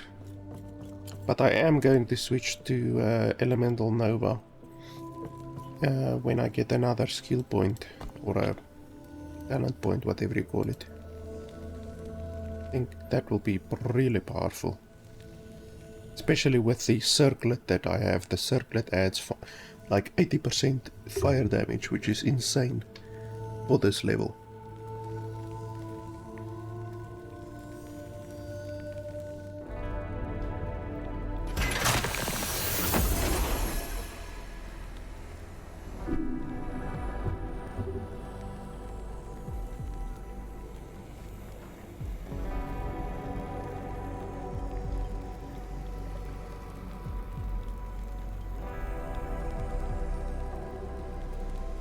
Yeah, these loading screens really need to be nerfed a little bit because it's a little bit too long.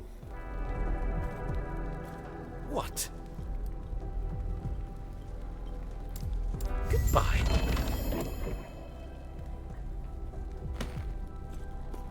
Bah. Panion's students were corrupted. I see. Elder Panion was here but a moment ago. He took the shard. I told him to wait, but he would not listen. I fear the Void is manipulating him, turning his courage into arrogance. He's left to face the Void alone. You must intercept Elder Panion before the Void claims him and seizes the shard. Knowing him, he is headed where the Void broke into the city. Please, stop him. Gods be with you. Stay safe. Oh yeah, we are level 14 now. Holy shit, 8 unspent points. Where the hell did I get that many points?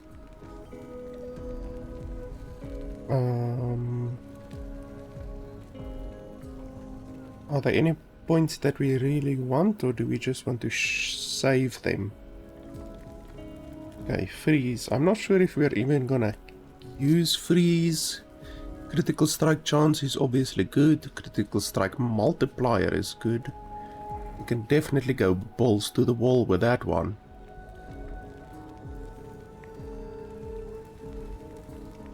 Increase attack speed, cast speed. 3-point bonus. 1, 2, 3. Now that's not bad.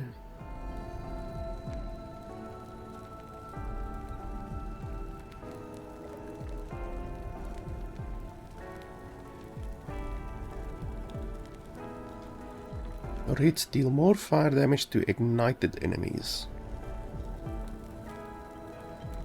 But it's just 5. 5%. Fire hit damage versus ignited plus 5%. That's just such a small amount.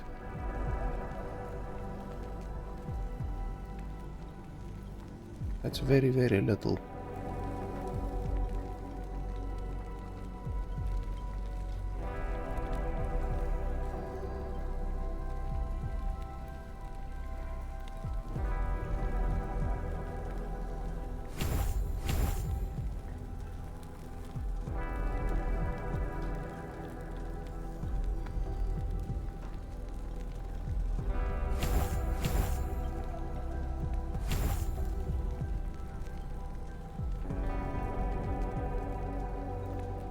I can't remember if volcanic orb is good.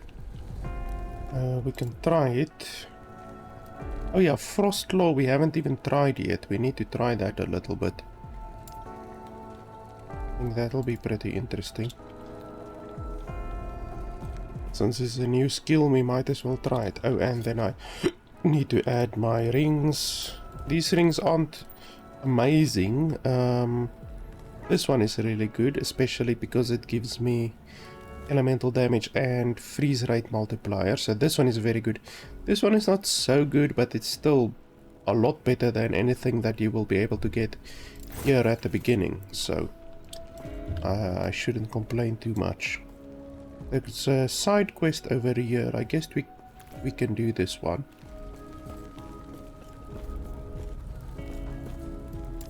Oh no, this is okay. Yeah, that's the after we kill Panion, we need to go over there. Why does my thing show as 0? Is it just because I'm in town or what? Why can't I go past there?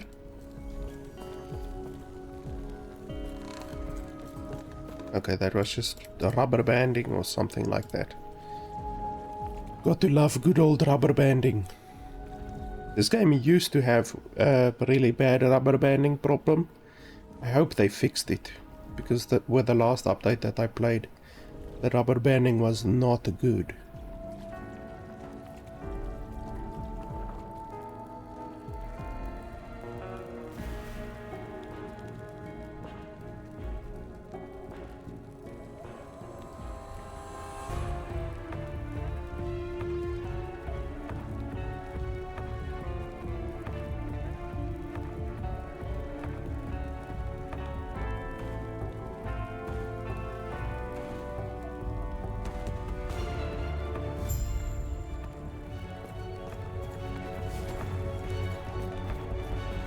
Now we are gonna tear Panion apart.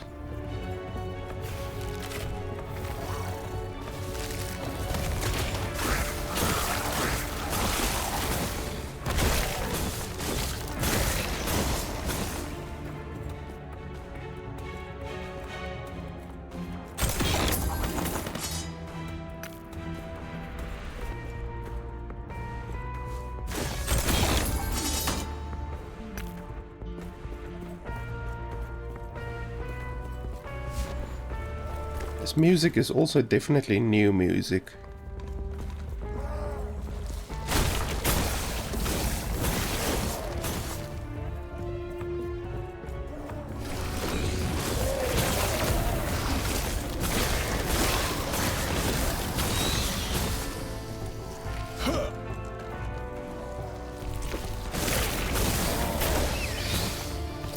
Oh yeah, let's try this Frost Claw.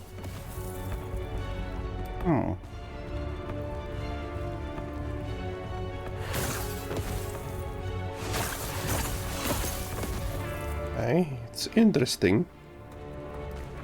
It does 30% the damage that my glacier does. So obviously that's not gonna be particularly good. Holy crap, this thing uses 66 mana. Yeah, that's a very high mana cost spell.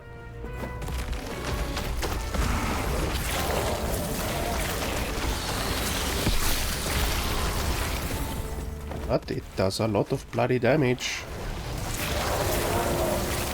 It's one of those fire and forget spells. You just fire it and then leave it.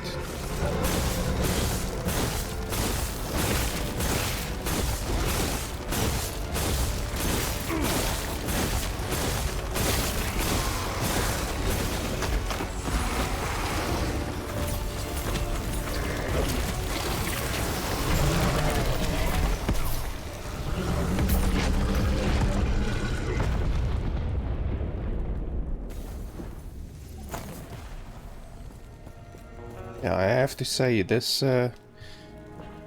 this character is really powerful. I think I just have a very good combination of items with my skills. Like I said, on my previous mage, my level 35 mage, I also used Glacier, this Glacier explosion thing, and it also absolutely tore through enemies. Like, it's really powerful, this Glacier.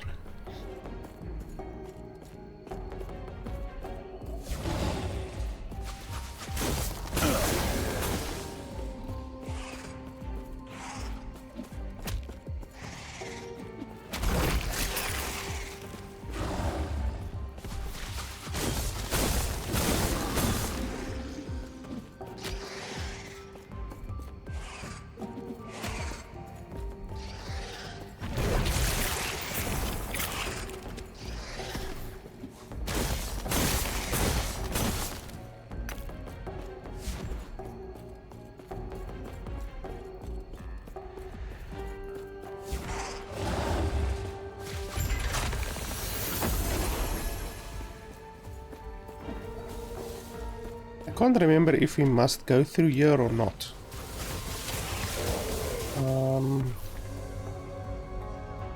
Can't remember. Because some of these portals you have to go through, other ones simply take you to side areas.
Okay, so this is one of the side areas.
Fools! Fools!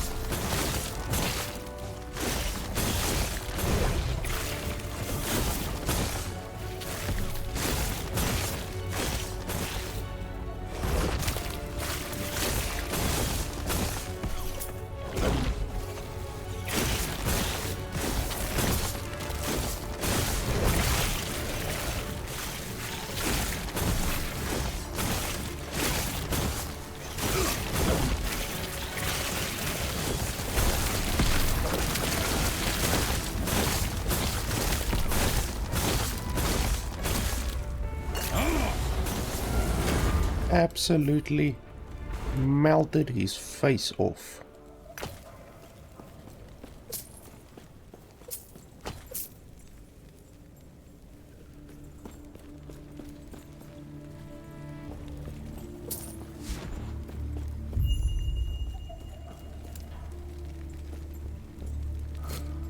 Terra's grace be with you.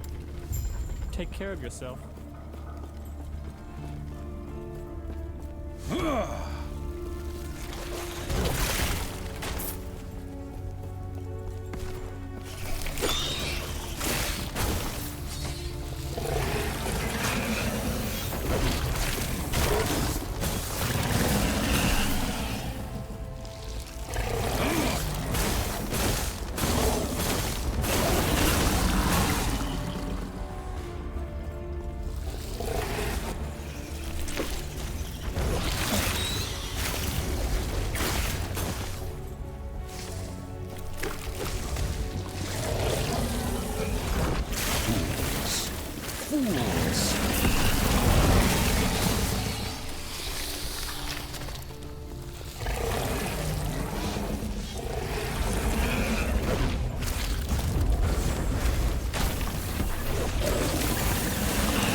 I'm actually really liking this volcanic orb spell.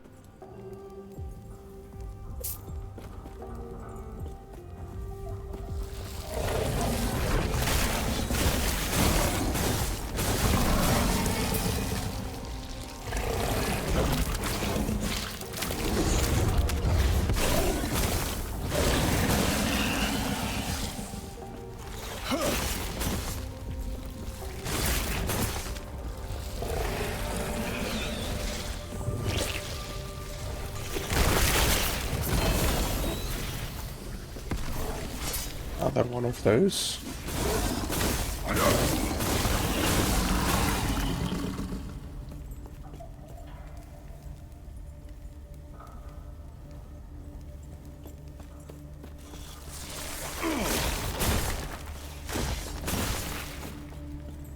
Gods.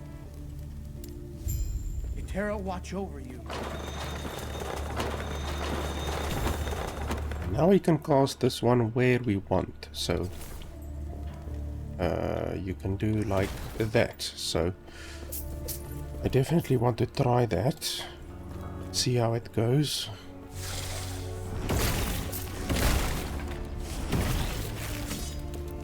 Yeah, that's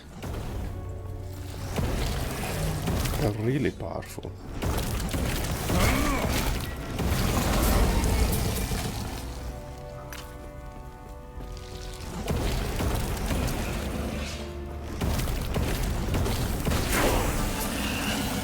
Yeah, we can do that basically the whole time, and then when I have spare mana, then I can throw one of these, because those do a lot of damage, but they take fucking all of your mana, so you have to basically balance your mana between, like, you can't just use that fireball thing the whole time, the fire orb or whatever it's called. Because, like, I can cast it maybe twice and then I'm completely out of mana.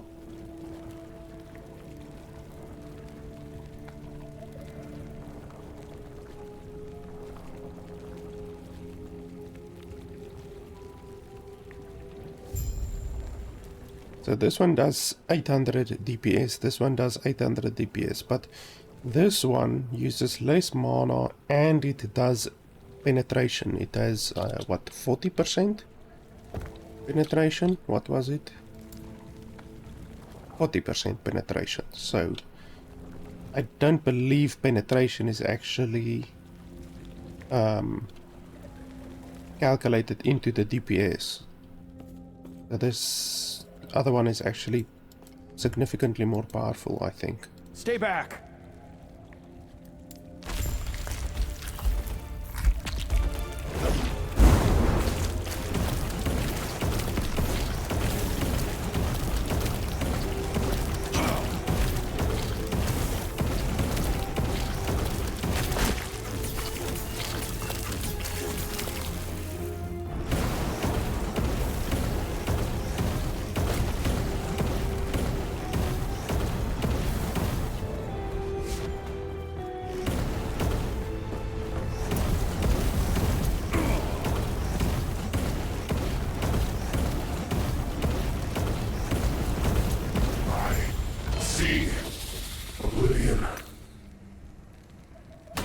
Yeah, that's definitely very, very quick to kill that guy.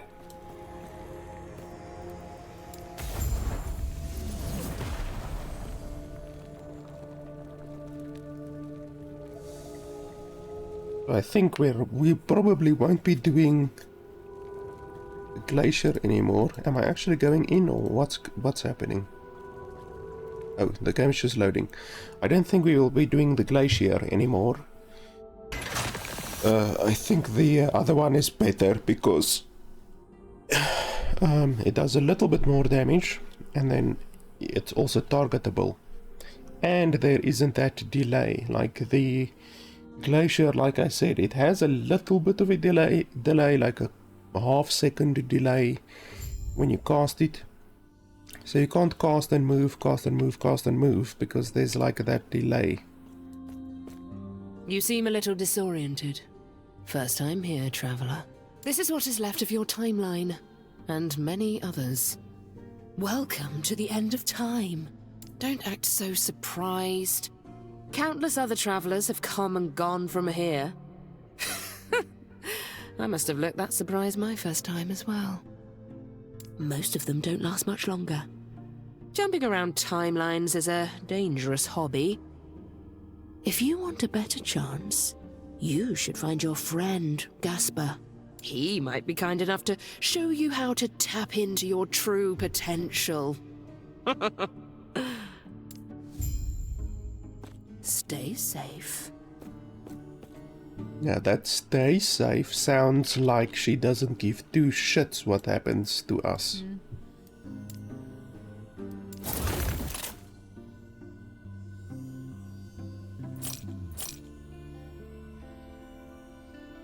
This one gives more ward and elemental damage.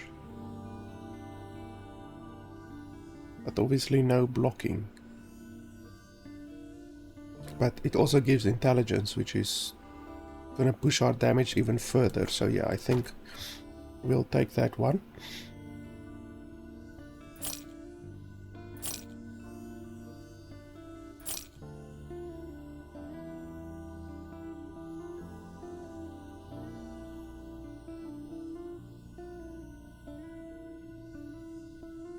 This one is actually better. I'm surprised by that.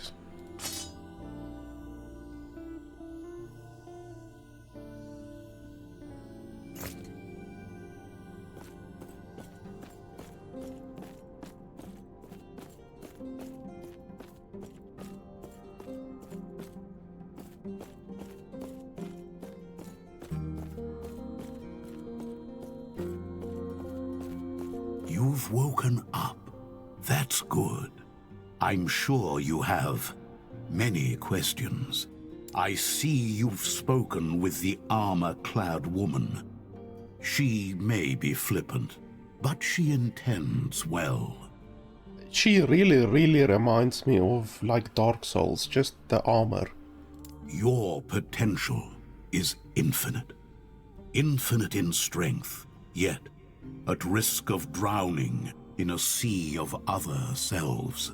Countless alternate versions of you have come and gone, only to drift away into nothingness. Some of them were strong, and their power can be absorbed, given a new home in you. I have been here for a long time. Long enough for time to lose meaning. For my original self to lose meaning. I have absorbed the faded selves of too many other Gaspars to count. In the process, I've become adept at guiding the shades that flow here. If you allow me, I will guide a measure of your other selves to you. This will tie their lost fates to one which still holds hope. I warn you, your will must be absolute, or you will risk losing yourself to the storm of shades. Do you accept this risk? Then close your eyes and focus on the potential you wish to wield as I guide the shades to you. Okay, so we're gonna take a Ruin Mastery. 30% increased elemental, really nice. 10% increased cast with elemental spells, that's really nice as well. And then you get Runic Invocation, passive. Whenever you directly use an elemental skill, gain 1 rune of the corresponding element. For channeled skills, you gain 1 rune per second. Consume all of your runes to cast a unique invocation based on the combination of order of runes consumed. The last rune in the sequence determines the damage type. So, casting a fire skill, and blah blah blah blah blah. And yeah, so you can basically cast a ultimate skill based on the runes that you've added. So I think it's possible to add like 3 fire runes, and then you will still do quote unquote an ultimate skill or a combo skill, or you can add 3 cold skills, or it can be a fire and 2 cold skills, or 2 cold skills and a lightning skill. I don't think you actually must combine them, you know, because that would be a little bit like limiting, you know, like what if you only want to be a fire mage or a lightning mage, then this skill would be a little bit useless. So I assume you can simply go for fire. You don't need to combine them. I see that you are still you. That strength will be necessary if our world, our reality, is to have any hope.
Why, Eterra? You've done it. You've returned the shard. What about Panion? I see. Even with both of our shards, this city is lost. Our only hope lies in the Temple of Eterra, where the last shard remains. By reforming the Epoch, you will be able to return to your time and take us with you. Away from this ruin, you are the only one who can help us. Thank you. There is an old passage to the surface. I will dispel the rune that keeps it sealed. The Temple of Eterra is far to the east. Gods be with you. Stay safe. May Eterra smile upon you. Farewell. Greetings.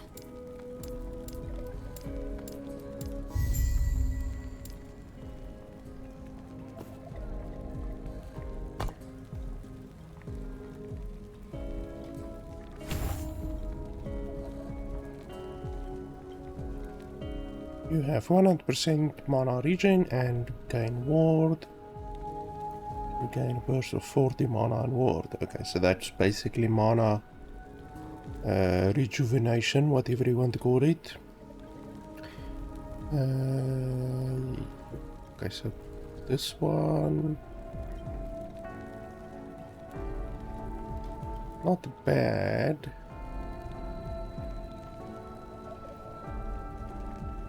It's not particularly good either. Increases cold and fire.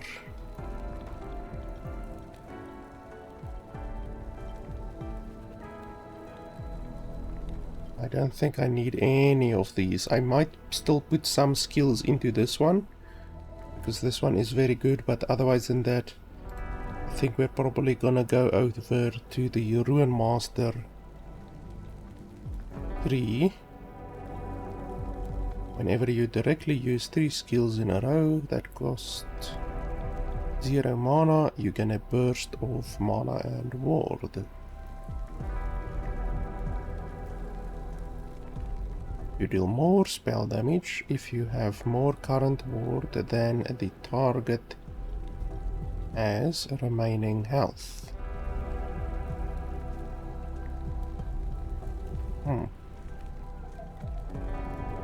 Okay, interesting. You have additional health and you take less damage from ignited, shocked or chilled enemies.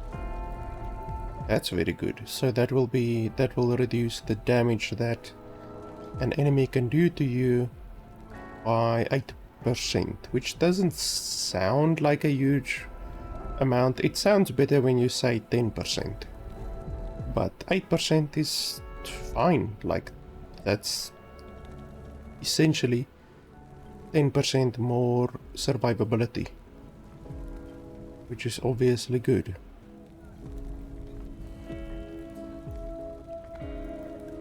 You passively gain ward over time, and the amount of ward is tripled if you have at least 60 intelligence. Holy tits. 60 intelligence. 60 is a hilarious amount of intelligence.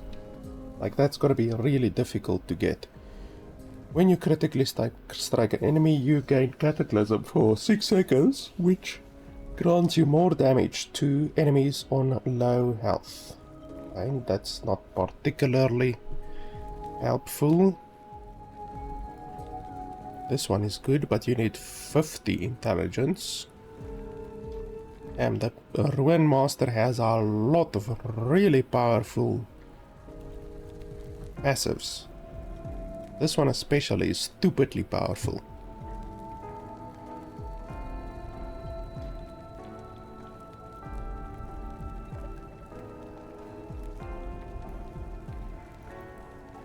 We will go for this one over here, so let's put 1 point in here, and then I think the rest in there. And then I think we're gonna get rid of Glacier, I think so. It's a very good spell, but this one is gonna be our main one.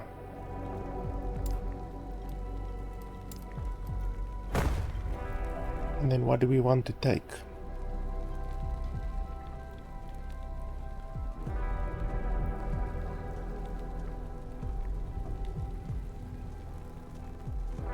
Flame Ward is good for survivability, and we don't really need a lot of survivability right now, but we will eventually.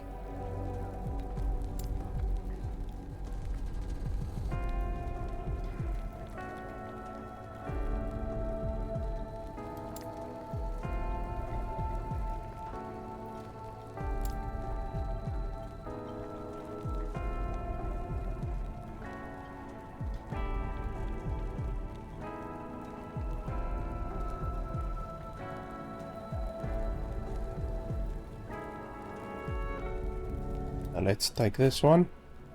This will be our oh shit skill.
think having 2 charges will also be really nice.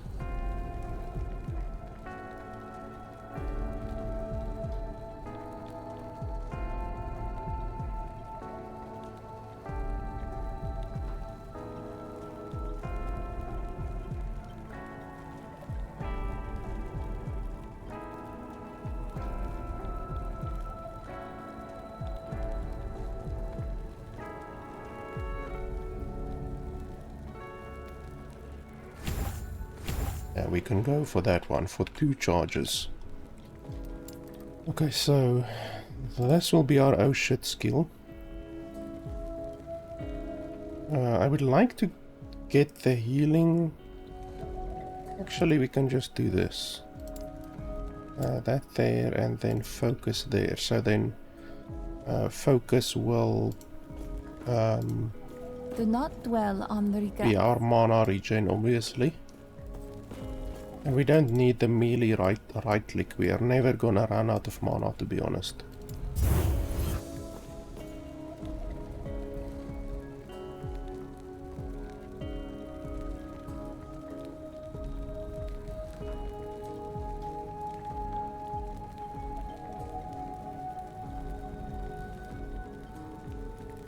They definitely did something to the load screens or the transition from one place to another place, because you never used to click on a place and then just stand there for that long, you know, like basically as soon as you clicked on the transition, this screen, the load screen, would immediately pop up, whereas now it takes 5 seconds, sometimes 10 seconds before that happens. So clearly they changed something.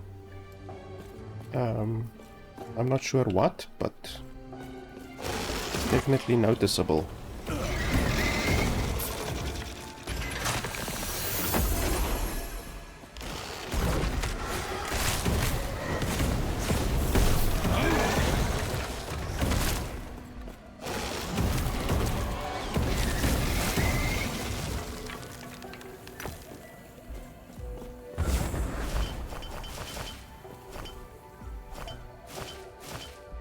I do like idols, as long as it's good idols.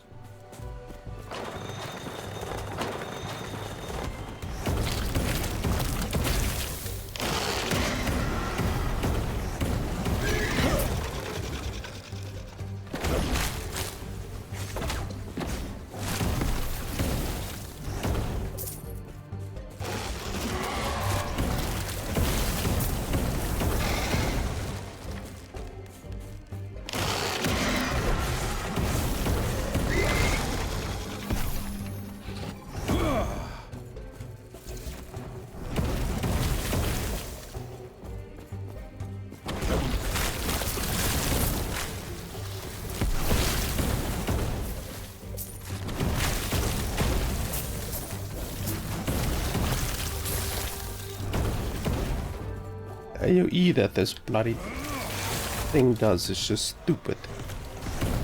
This is definitely the most AoE centered class that there is.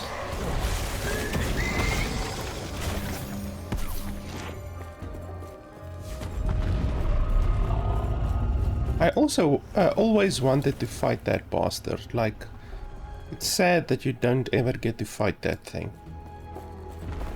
Like, they took the time to create the model for it, but you never get to fight it.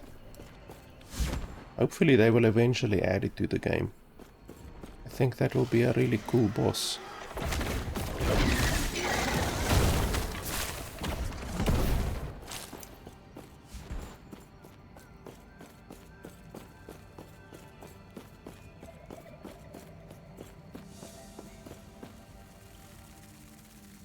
Like there, we immediately basically went into the load screen, where previously, like, I wait 5 to 10 seconds.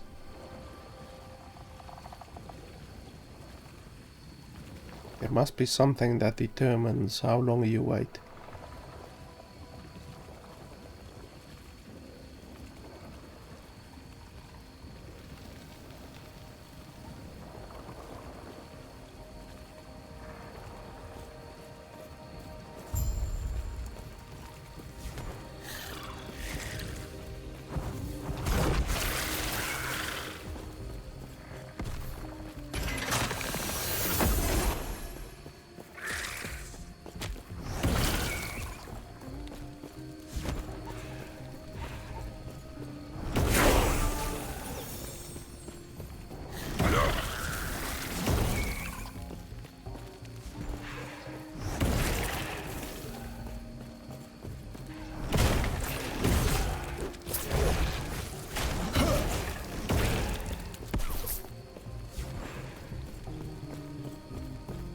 During this load screen, I'm quickly gonna take a bathroom break.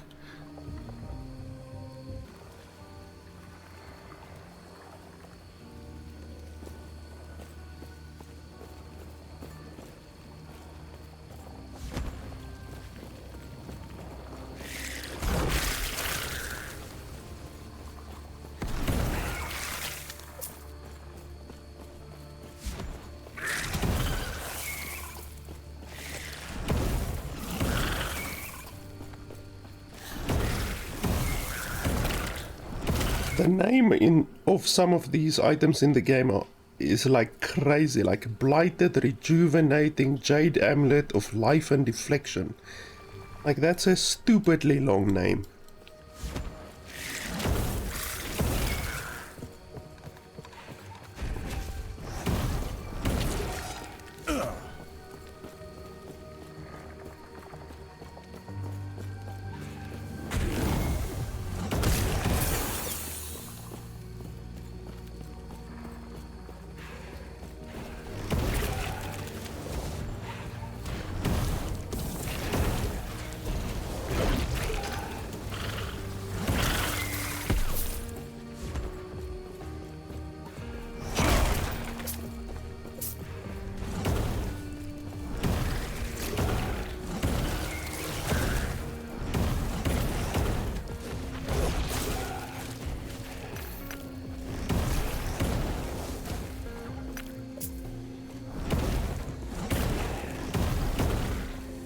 What the heck is this thing? Sealed and temporarily displaced for dangerous arcane experiments.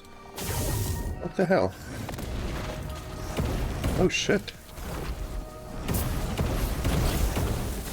Oh, fools! Fools!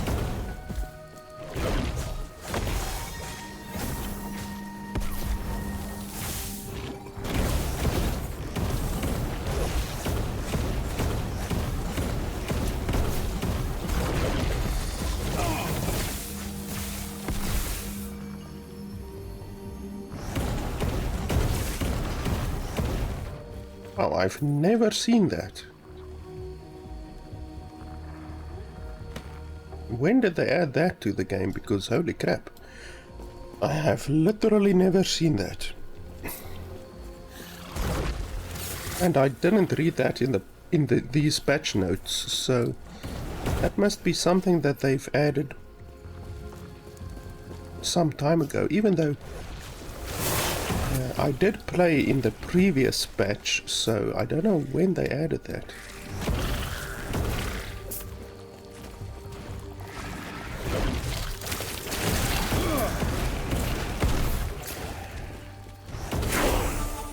The amount of ward that I gain right now is so ridiculous, like the enemies can't even damage my health. They can't even get through my ward.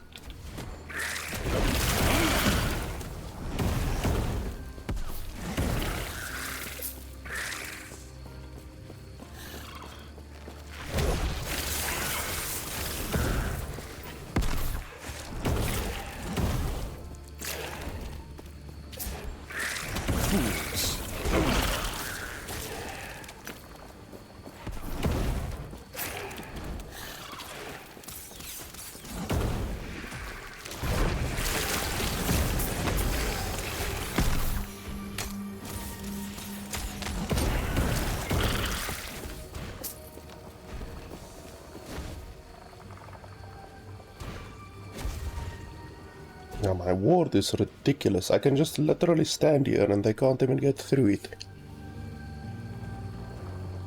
Normally the mage doesn't have a lot of survivability, but that's why you need to, right from the beginning, get either health regeneration or ward to survive.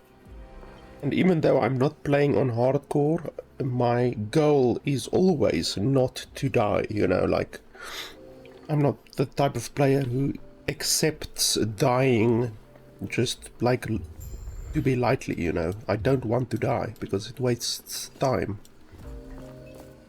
Greetings.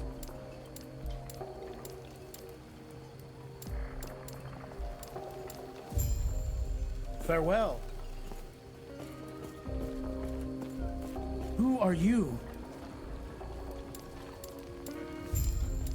Go on!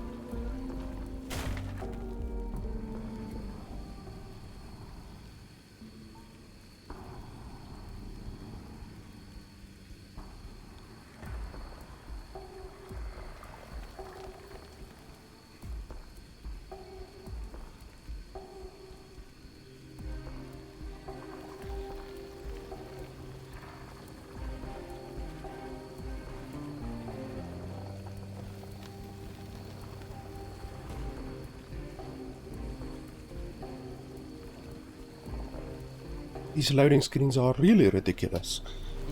This one is like 35 seconds.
Just 1 second.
Okay, so what do we want to do next? We can get more elemental penetration, which is good.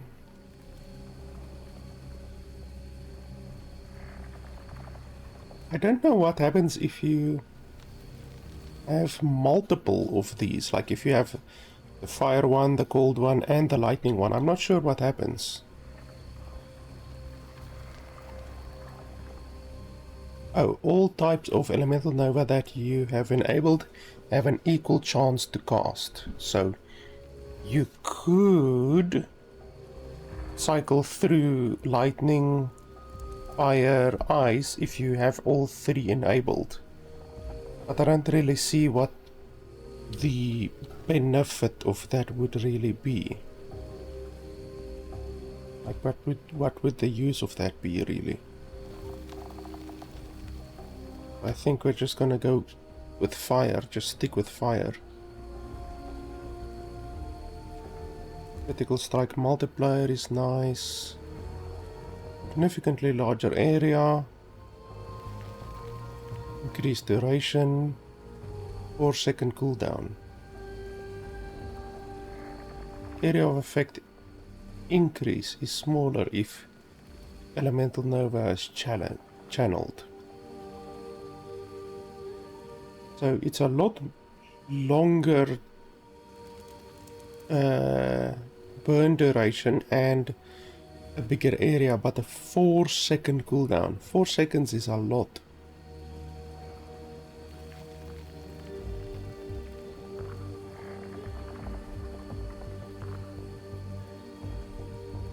Even though you can get charges, so you can get multiple charges for it. It's not necessarily that you only have one, because you can get charges, but it doesn't actually increase the damage.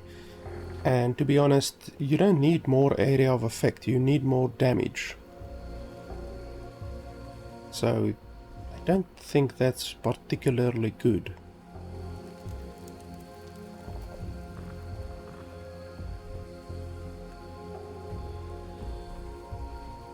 This isn't particularly good. This isn't particularly good. Fiery destruction is good. So if we take the maximum is level 20, so that's 5, 5, and 4. So yeah, you will definitely be able to reach level 20 if you stack on all of these. So there's not even a necessity to stack on any of the other ones. And then you can also even take this. This is 80 damage per point, which is quite a lot.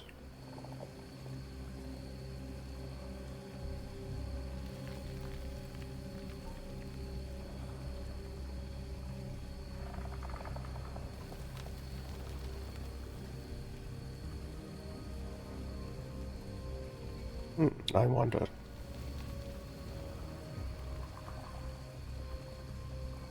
I'm almost tempted to just take this one, because that would be 40 additional damage and 40 additional area.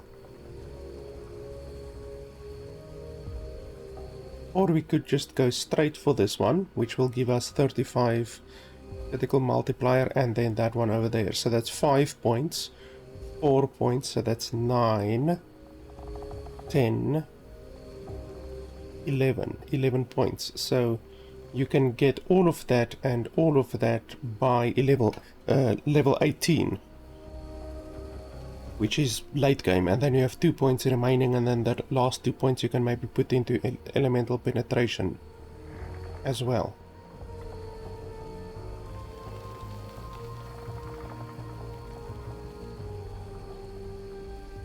Now the question is, what will be more powerful? Will 35% critical multiplier be better, or 8% damage? I think probably the critical multiplier will be better. Probably.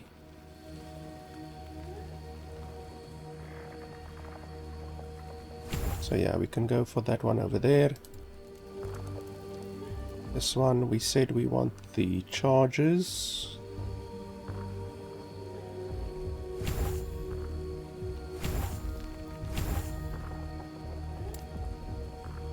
Then this over here. Oh yeah, we also need to think about runic invocation.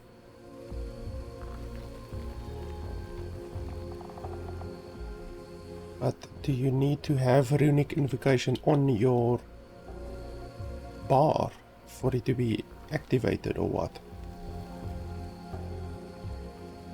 Because right now I actually do use all of the skills on my bar.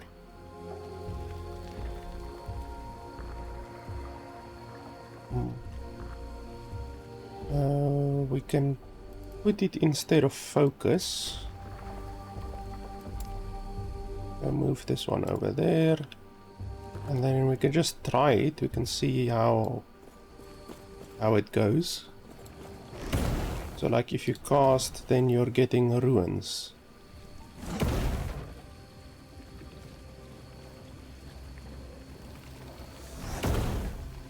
And then when you press R, it will cast that spell. And it also shows you above your head. Okay, that's quite significant.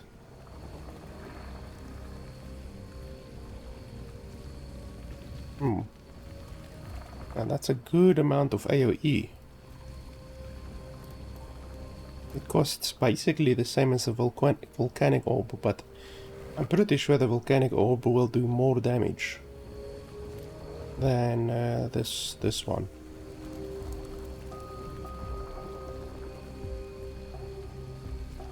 We can try it. I'm not really convinced that it will be better than the volcanic orb, but we can try it. All of this is new. This entire class is new, so we can try it. Do a little bit of theory crafting.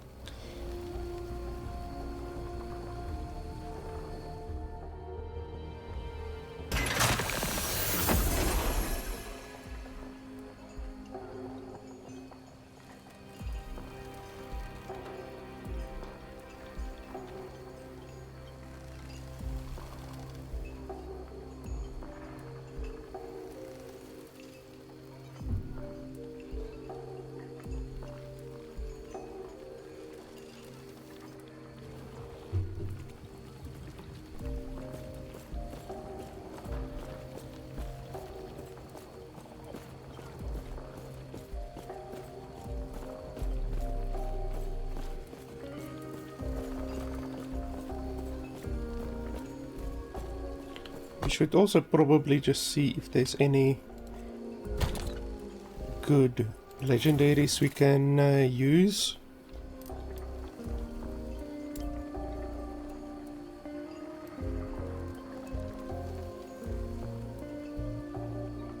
Anything with fire? Let's have a look.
Gain a stack of golden agates each second.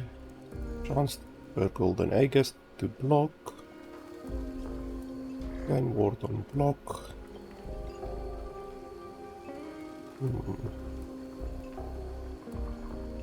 No, not particularly good. It's one of the Near Weaver's Well items that I collected previously, but that one isn't particularly good.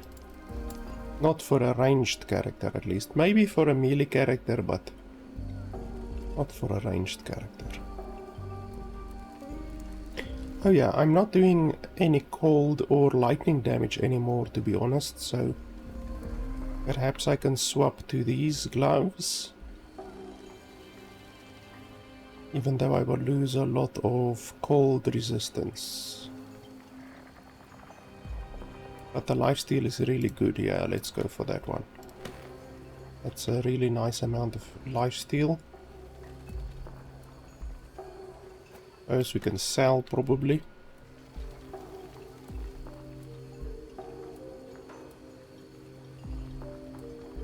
These are actually better.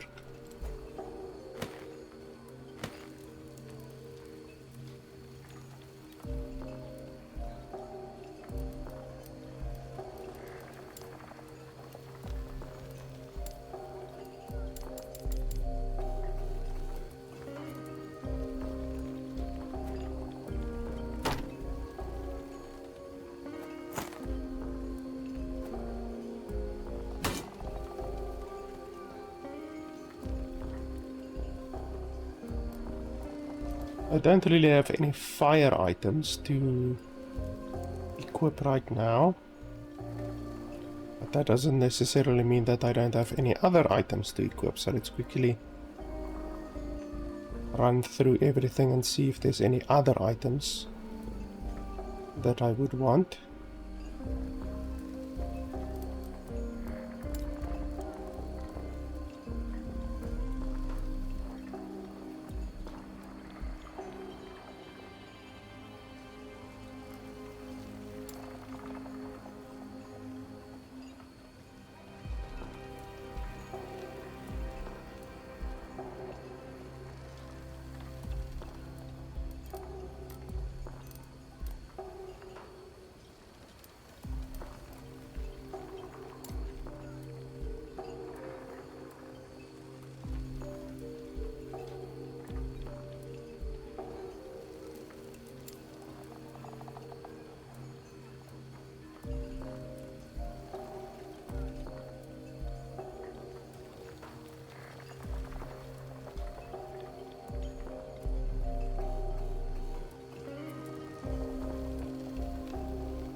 fools.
Yeah, I'm not convinced that this evocation thing, the skill, is really... I mean, it's good, but it's not better than the fireball, I don't think. The spinning fireball. But perhaps you can make it better. I mean, you can, I think, specialize it, so perhaps we should have a look at that. Perhaps we would want to specialize on it. But right now the fireball looks better.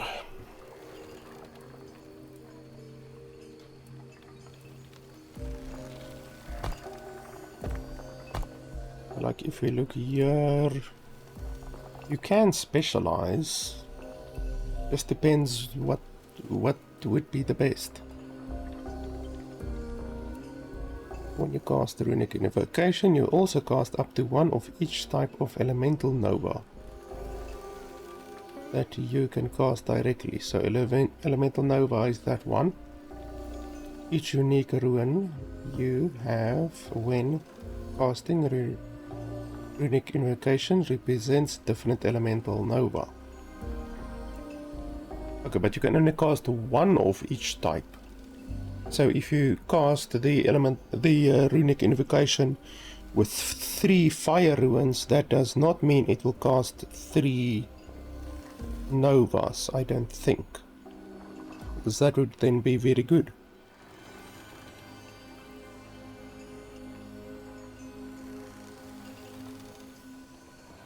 Now that would be very good if you would cast 3 Novas, 3 of the same Novas. When you cast an invocation using a sequence of 3 different runes, you gain ward per point of intelligence.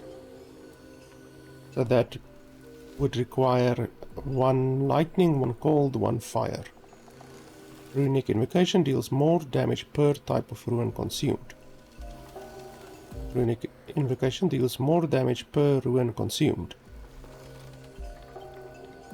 Literally the same one.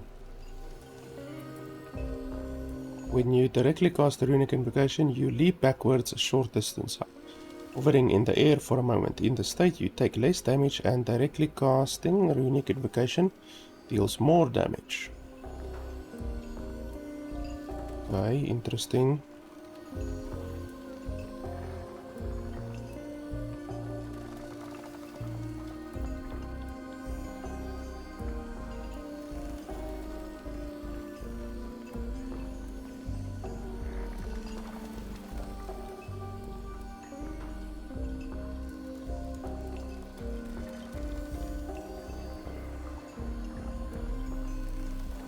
Three elemental penetration per 1 intelligence. That's very good. Elemental penetration per 3 intelligence. Oh, okay, so you gain 1 penetration per 3 intelligence. You gain ruins faster when channeling.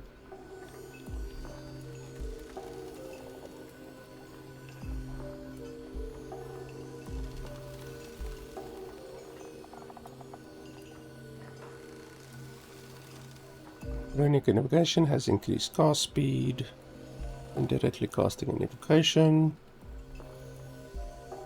Invocations that include at least one raw ruin have a chance to ignite enemies and deal additional damage.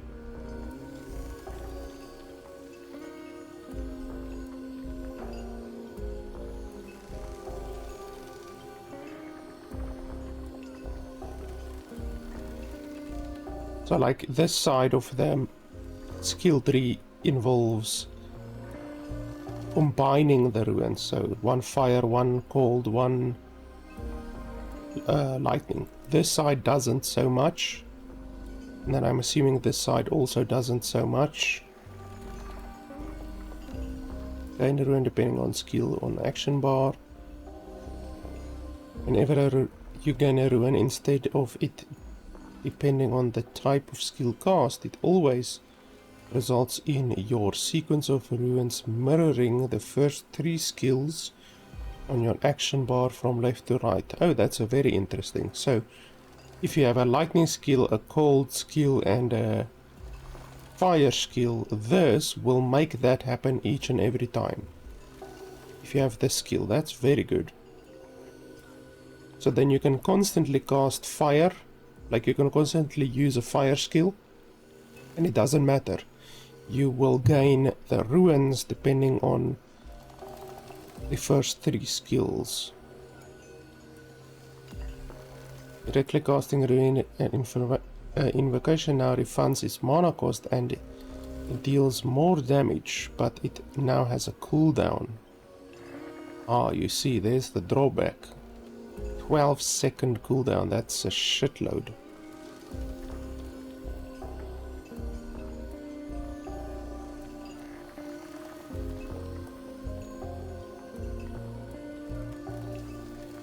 Maximum stacks of runic energy. Every second you go without casting a runic invocation, you gain a stack of runic energy. Up to a maximum. Invocations consume all runic energy to deal more damage per runic energy. Okay, so this basically won't work if you cast it a lot. Like if you cast 3 and then cast that, and then cast 3 and then cast that. You won't get a lot of benefit from this.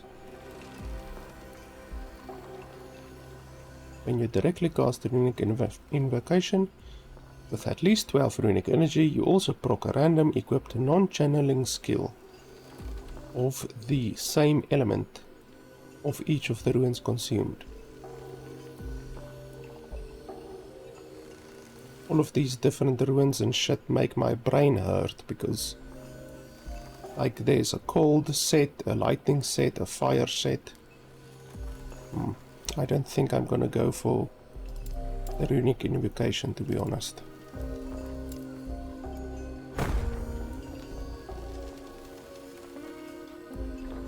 We want to go for focus.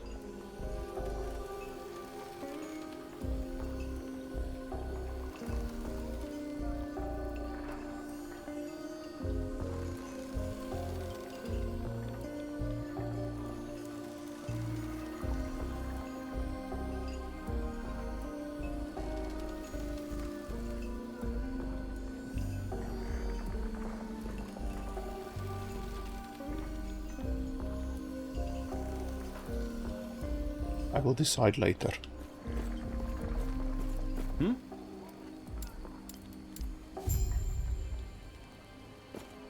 Farewell.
Yes.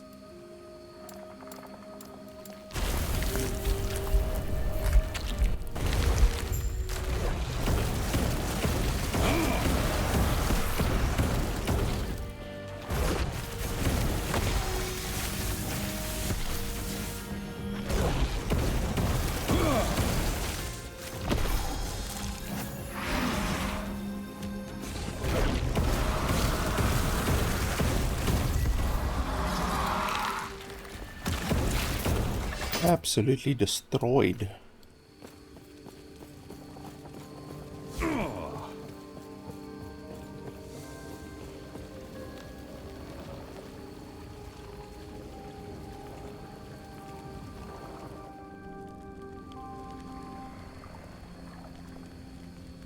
This class not only does a stupid amount of AoE, but also damage if you hold it correctly. Usually a class can only do either good single target damage or good AoE, but this one can do both.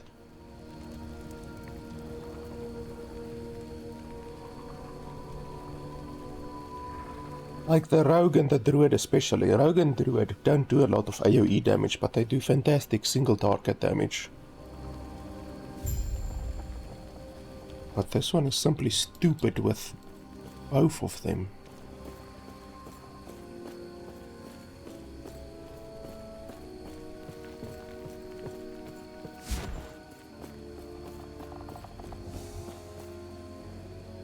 This is where we fight the dragon, fire dragon, I think, or the thumper. I can't remember, either the thumper or the fire dragon.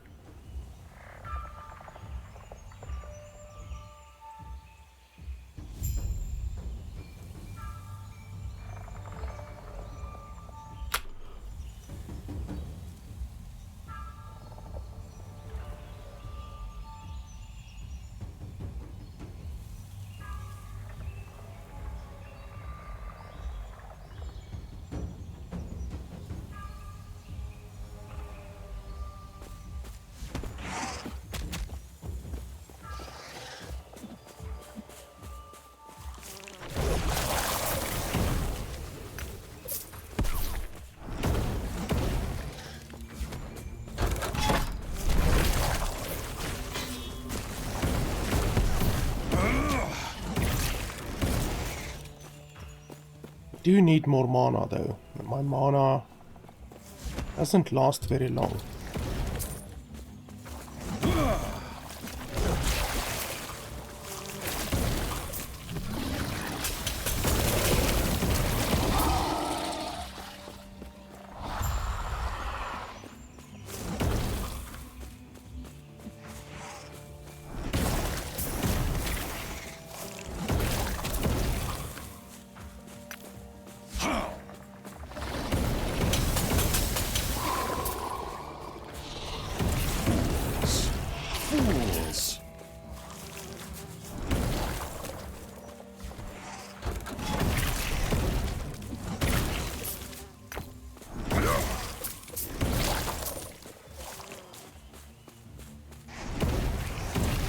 And the AoE damage is stupid.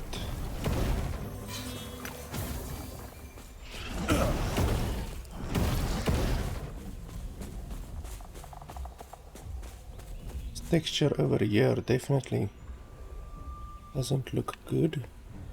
Let me take a screenshot of that just to show the devs, because that looks weird.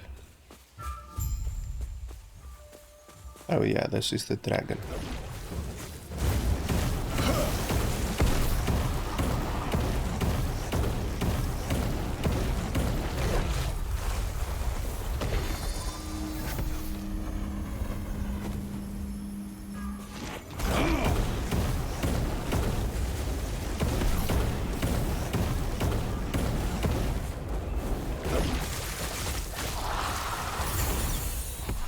Absolutely cremated.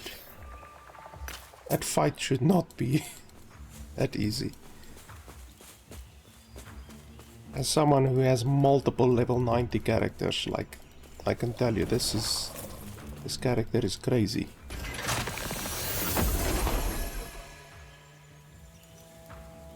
There.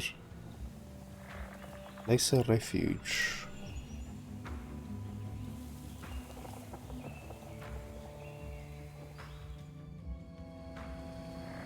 Definitely so far out of all of my characters that I've gotten like a paladin, necromancer, druid,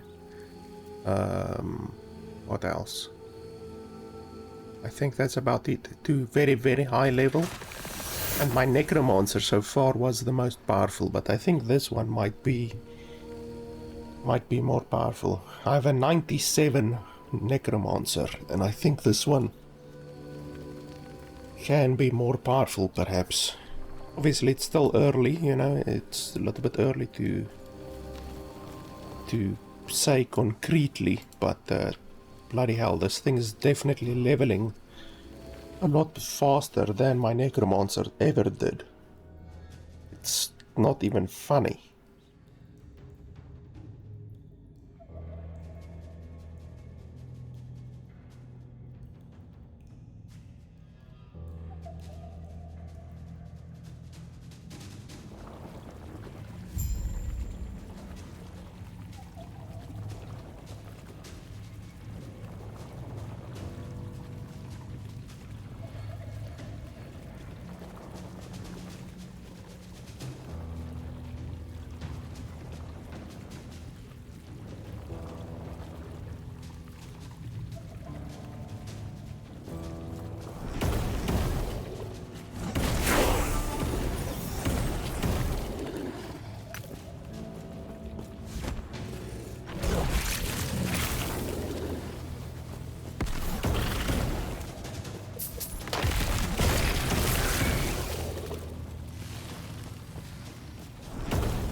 Fools!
I don't think I really have anything that I would like to replace.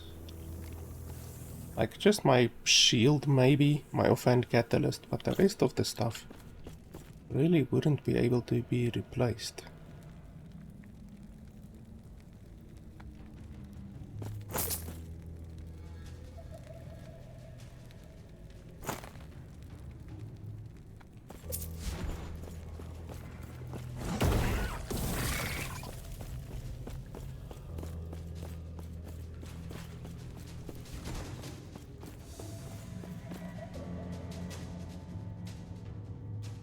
I think I have pretty much enough legendary items to last me until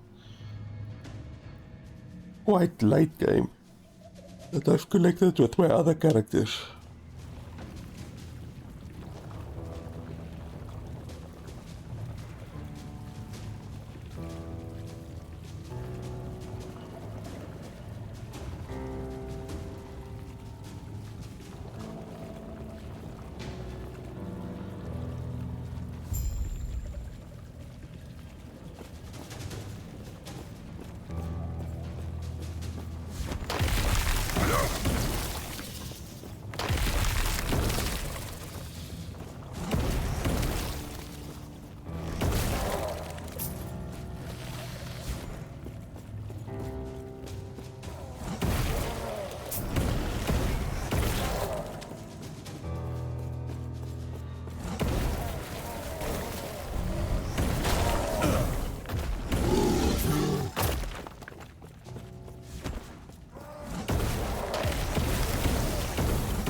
Look at this, like you're standing here for bloody 10 seconds, 15 seconds before teleporting.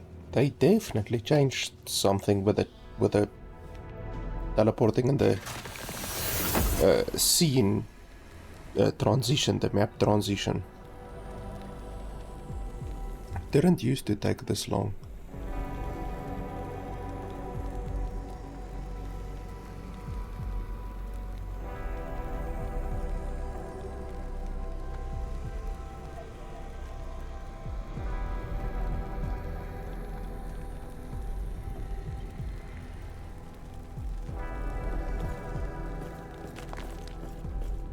May I tear a smile upon you?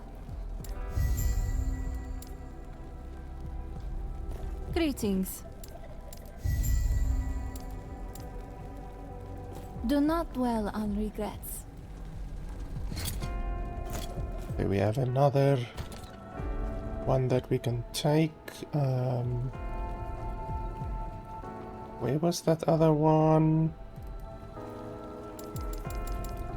Put it here at the end, probably somewhere.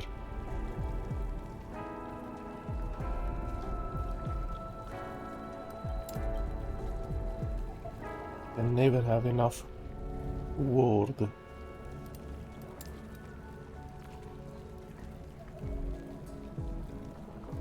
That one isn't too bad. Increased elemental nova area.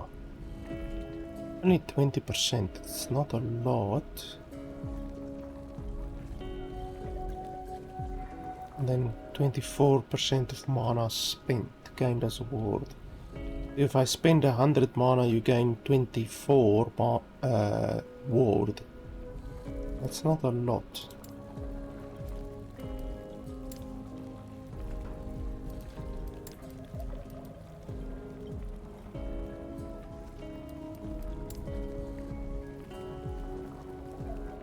This one. It was this one. Not as good as my other one, obviously. But I don't think you're gonna get much better.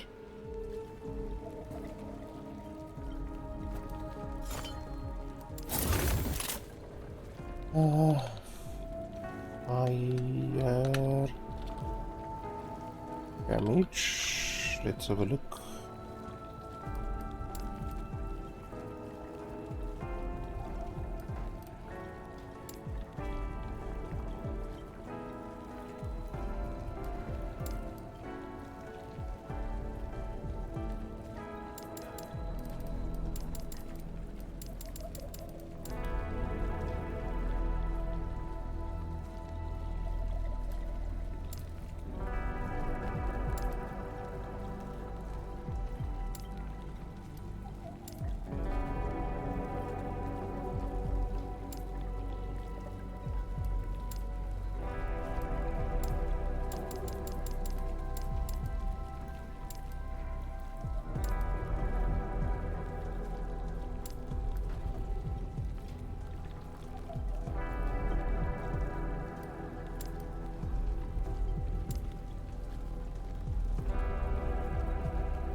Fortunately, there's none of them that are flat like this one that give like fire damage, for instance.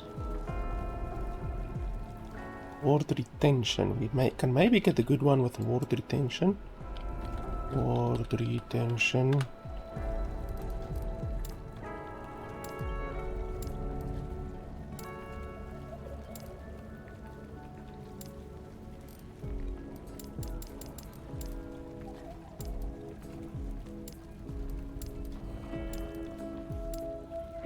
Only these small ones that give ward retention. That's not helpful.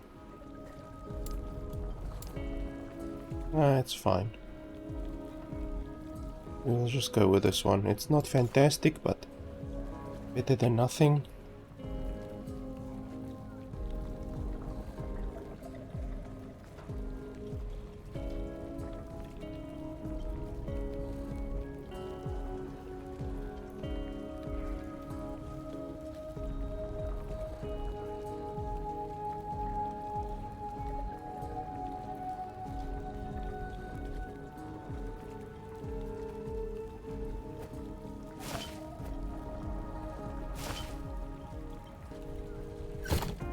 Yes.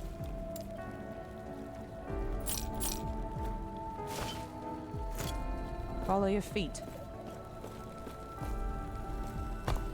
What the hell does that even mean? Follow your feet. Like, that doesn't make sense. Follow your feet. Follow your heart or follow your mind would make sense. Even something stupid like follow your shadow, like even that makes a little bit of sense. But follow your feet.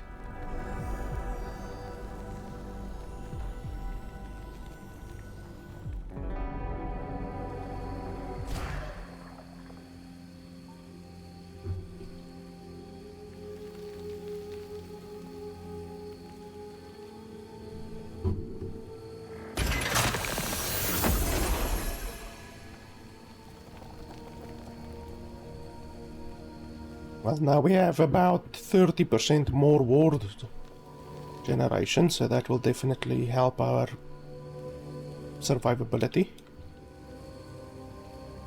Even though we don't need it, we haven't really come close to dying a single time so far. Even though things will only get more difficult.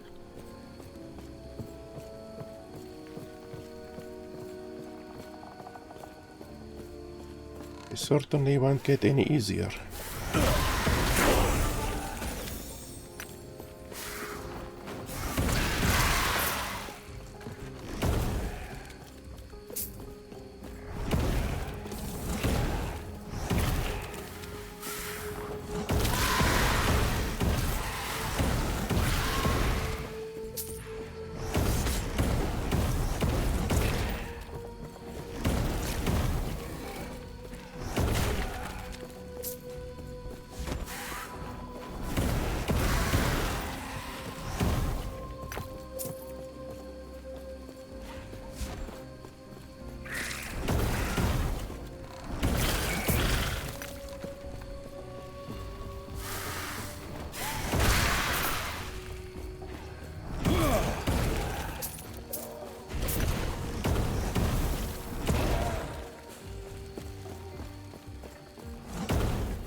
I'm leveling so fast, I would really actually be interested in somehow looking at how fast I leveled on my previous character. Like what level I was after 3 hours 40 minutes or whatever, you know?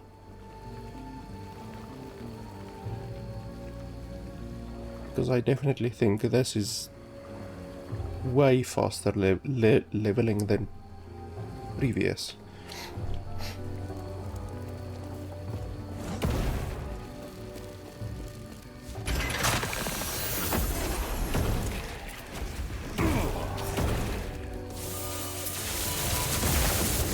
What the fuck was that?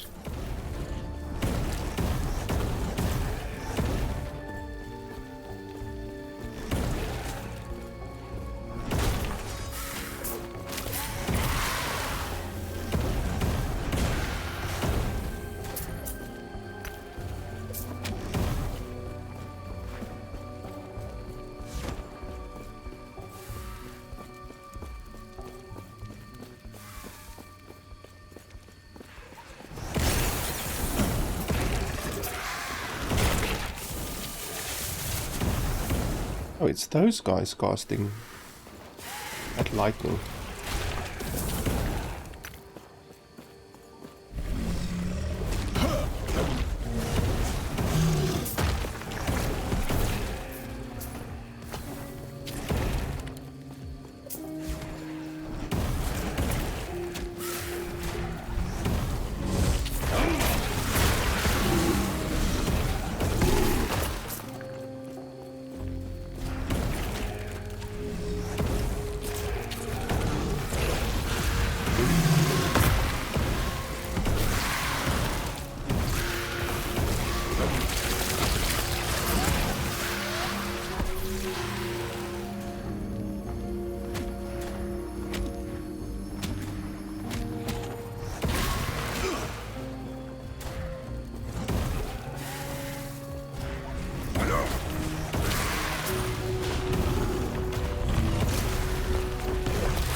Already have like 2 or 3 of those.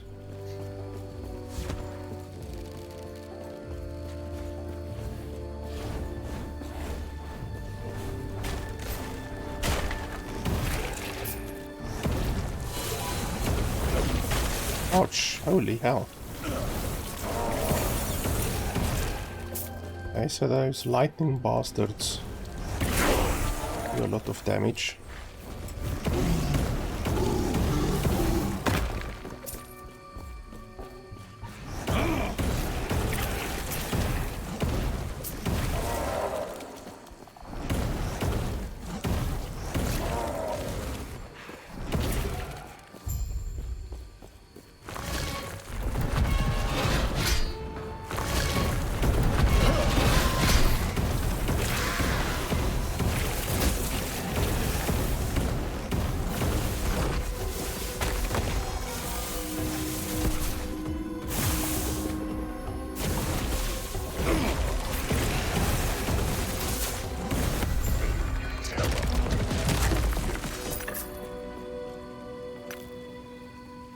Melted your face off.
Ah, here's another one of these things.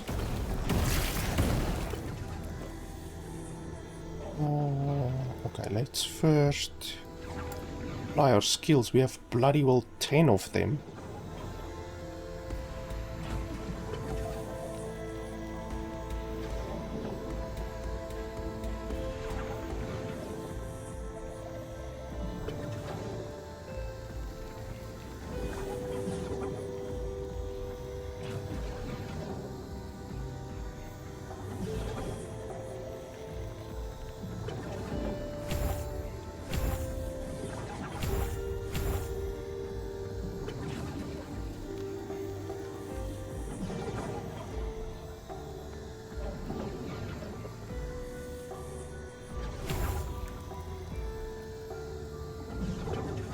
Direct spellcast, so does that literally mean...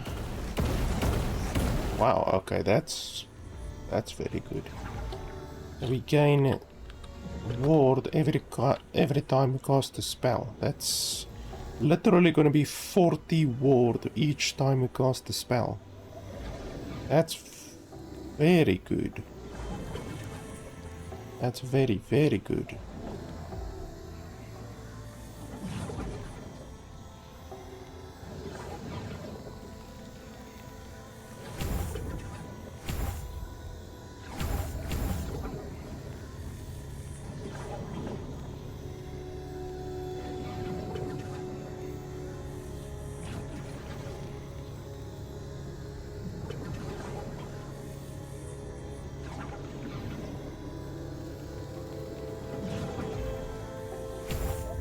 That's gonna give us a lot more survivability. We don't have an issue with survivability, but now, like, holy crap. Good luck to the enemies who try to kill me now.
I don't know what I want to put on here.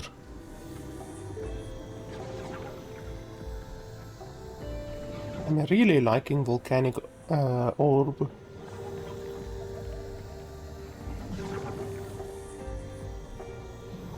I also use focus quite a lot. And I could also use teleport, even though I'm probably not gonna have teleport in the late game.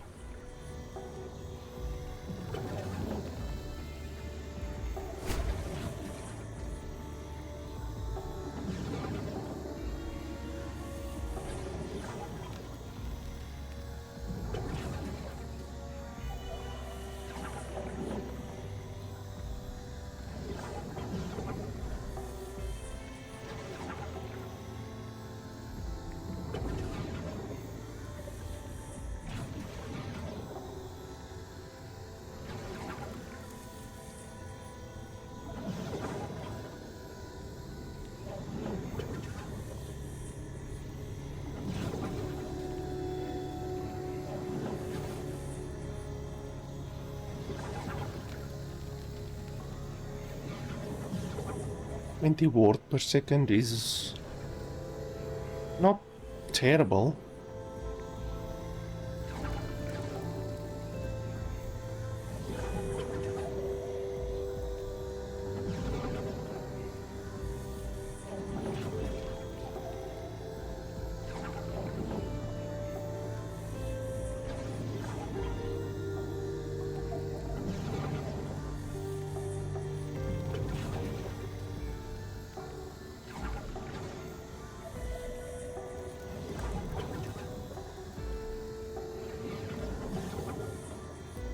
We can take that, or we can take a volcanic orb.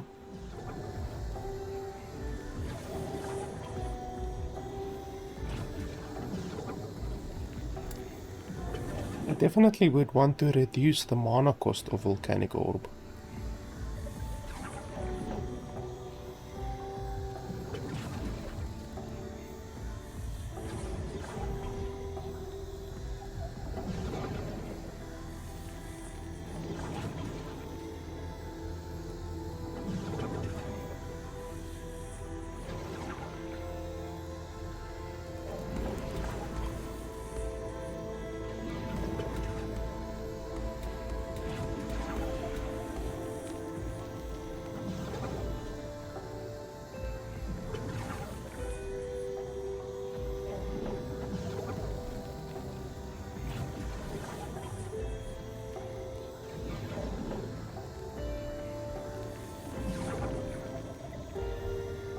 Ah, 20 mana efficiency, 100%. So what will happen at the 100% mana efficiency?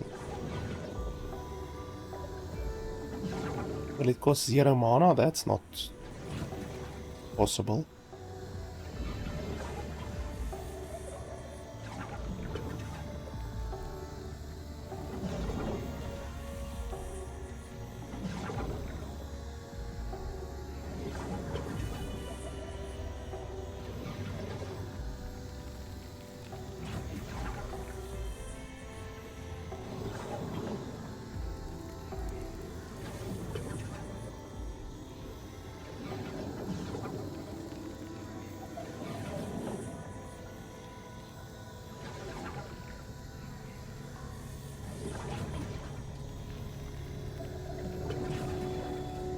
Yeah, so you can increase the damage quite significantly, but I don't know if it's really worth it. More damage versus more mana and survivability. I mean, if we reduce volcanic orbs mana cost by enough, then we essentially will never run out of mana. Essentially. And focus, I think, will also help us with not only mana, but also like quite a lot of survivability, because there's various things like over here, more to all resistances, more ward retention, which is really useful. More healing, stuff like that. So literally when a boss uses its ultimate attack, then you can just focus and you should probably be able to survive pretty much anything.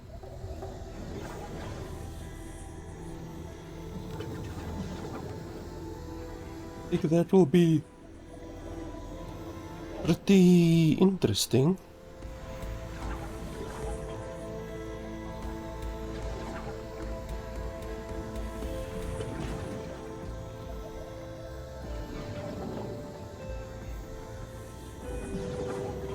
Also less elemental damage taken.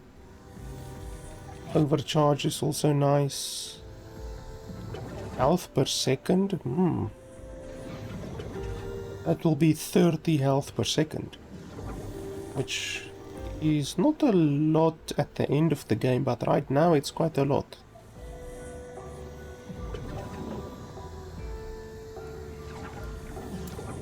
I feel like it's a little bit weak.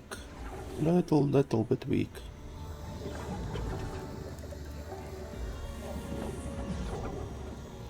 But I don't know if volcanic orb will be too much better. Let's go for focus, why not? Let's do that.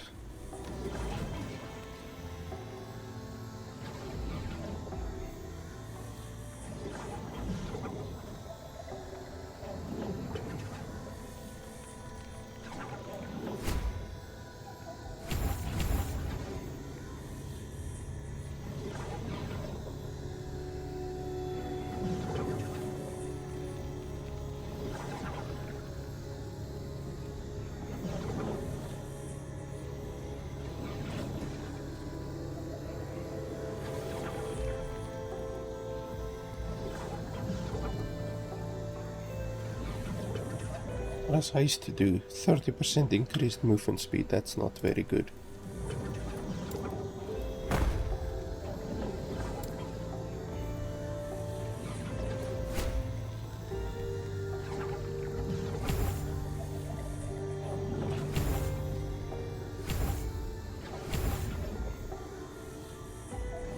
Yeah, that should give us a nice amount of survivability.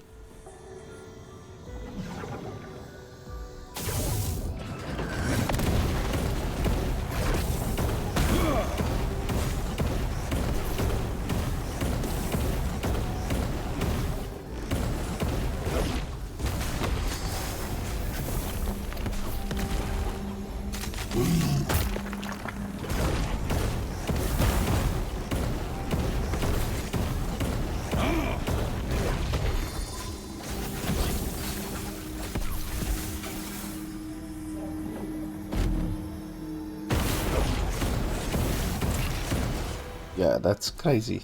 I have more ward than my bloody health. To be able to do that at this level is really impressive. Can I activate it again?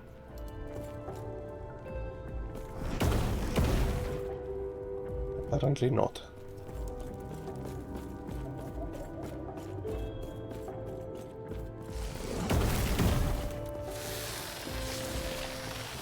Yeah, my survivability is now really something else. Have you come to make me whole?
This 25 ward per cast is really good.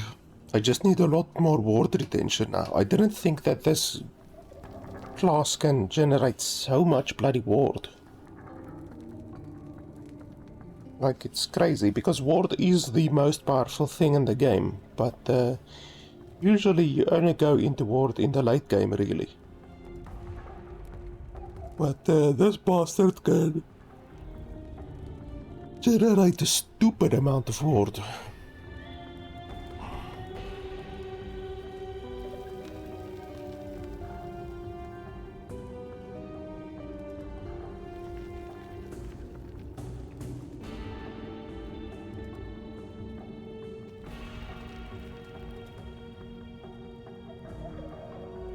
Seriously, these loading screens.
What the hell? Did they change the map or what's going on? Oh, we need to go down.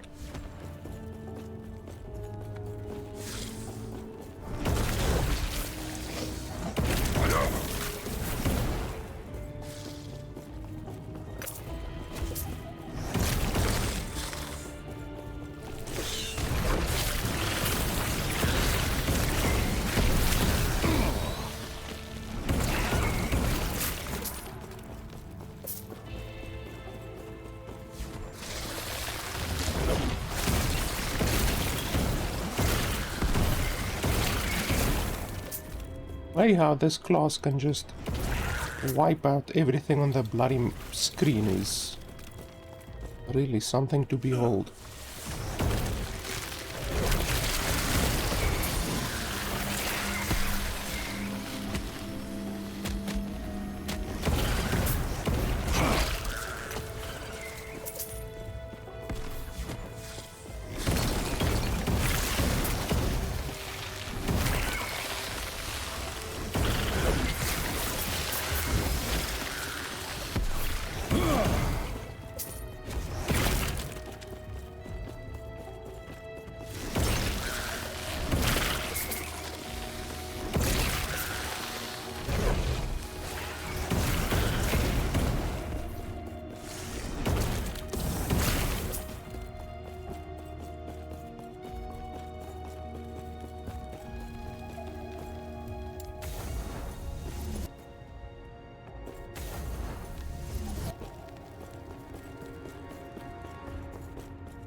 Come on, why can't I move?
I am not a man of many pockets. Fools! Fools!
Fools!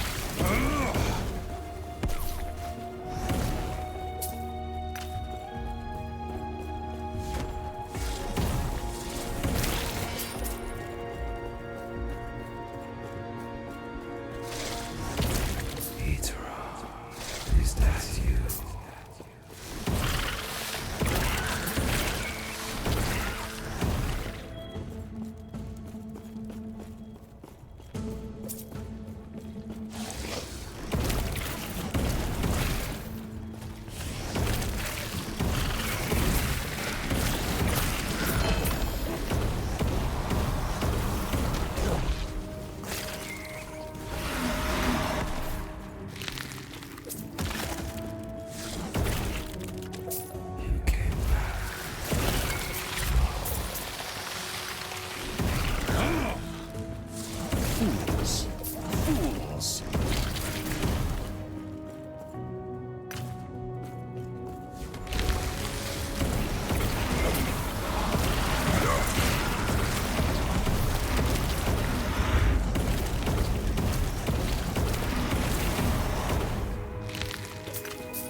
And here comes the boss fight.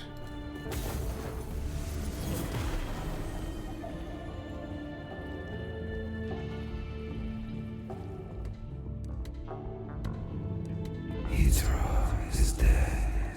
Horibus is free.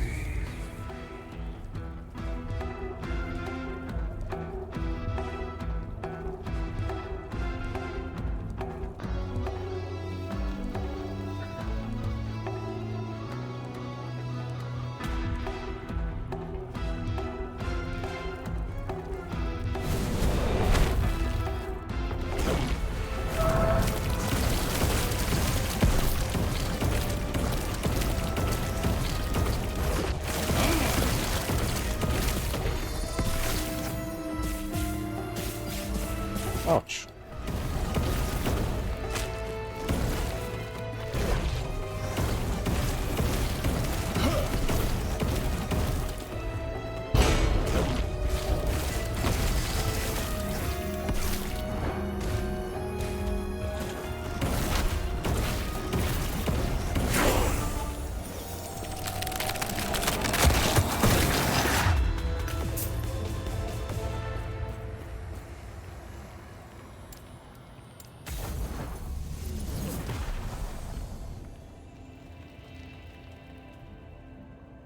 That was quite easy.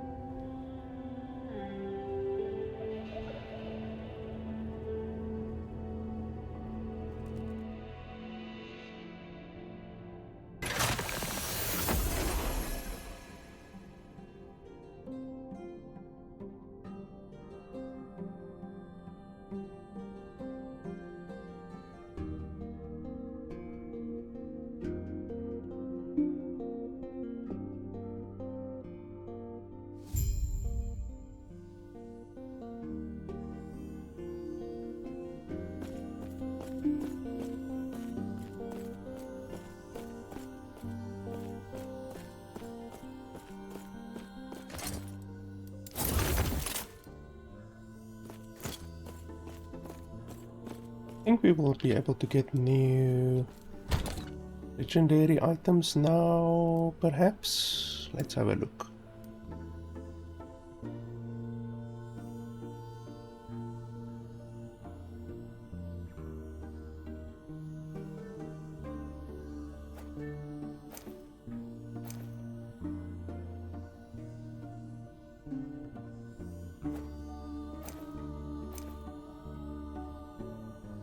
Anything with fire damage would be nice.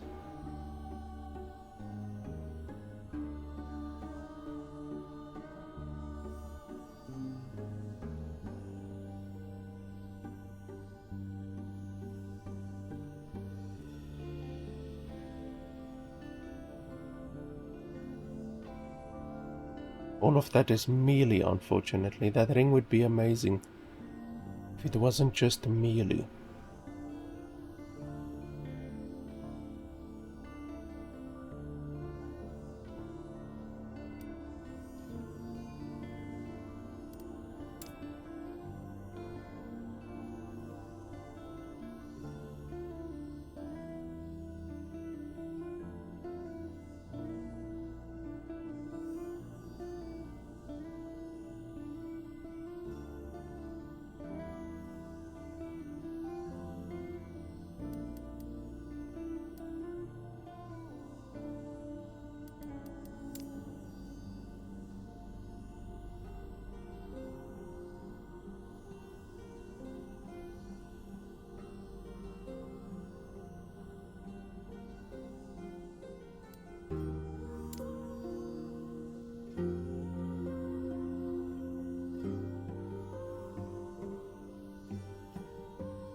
Well, that gives a nice amount of additional lightning damage and ward, but don't do lightning damage.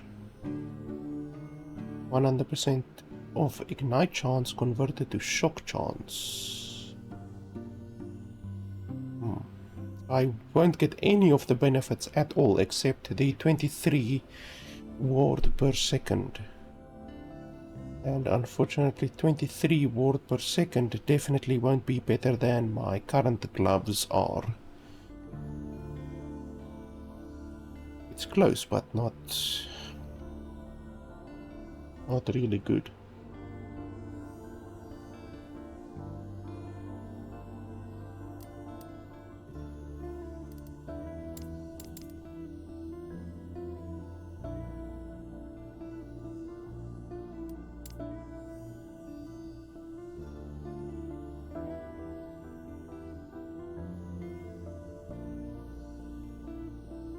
Okay, that's about it. So there's no real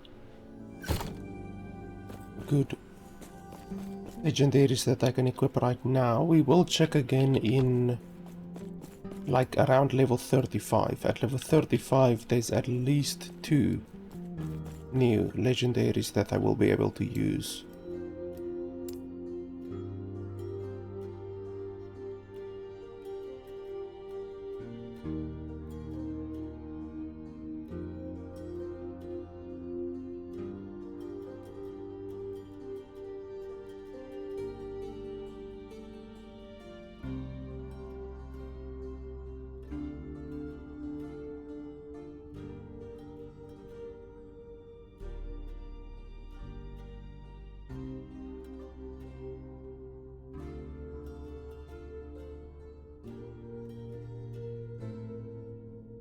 Might want to take this ward retention. 50% ward retention is actually pretty significant, to be honest. That does certainly translate into a lot of survivability.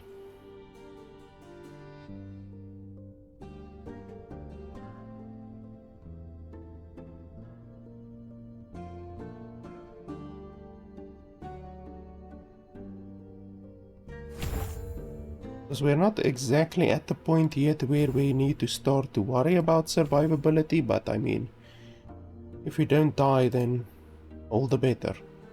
It's around level 40 where you need to start really worrying about survivability. We have identified when the void began to sweep over the world and who is likely responsible. The year 1005 in the Imperial era. Many travelers have come and gone before you. The information gleaned from their adventures makes many things possible. Thanks for the follow, Ukunde. Centuries before the world was ruined, it faced a different threat. The Immortal Empire. They were once human, but their dark magic twisted them into a vile mockery of life. These undead fiends hunted the living at the whim of the Immortal Emperor. We believe that it was his greed for power that unleashed the void upon the world. Stopping him is our best chance at changing fate. The Epoch will guide your way. It knows the weavings of fate far better than any of us. Seek out the outcast queen, leader of the living rebels, and show her the Epoch. The rest will be up to you.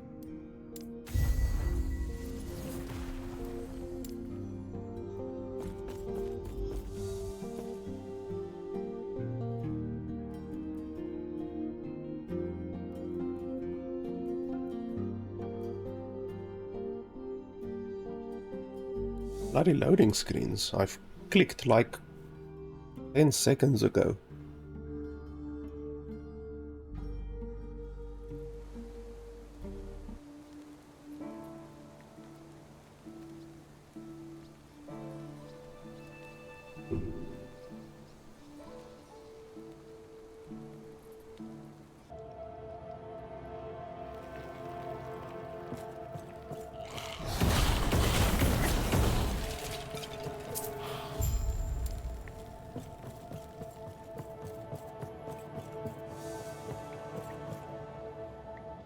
That's really irritating. You run in after a 20-second load screen. You spend 10 seconds there, then you run out for another 20-second load screen. Like, it's fucking 10 seconds in there and then 40 seconds worth of load screens. Not exactly my idea of fun.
Wow, that's a new ability. I've never seen that ability.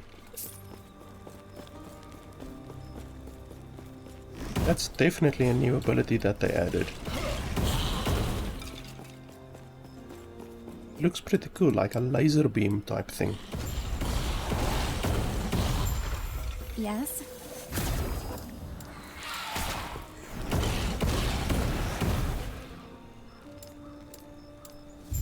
Gods be with you.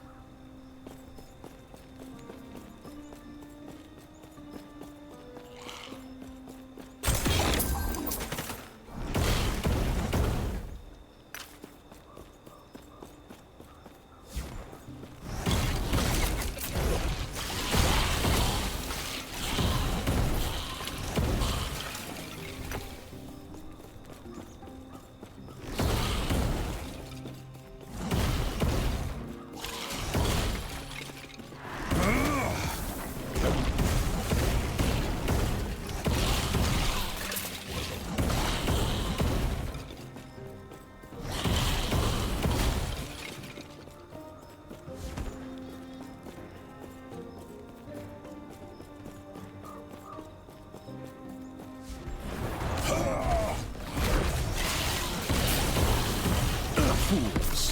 Fools!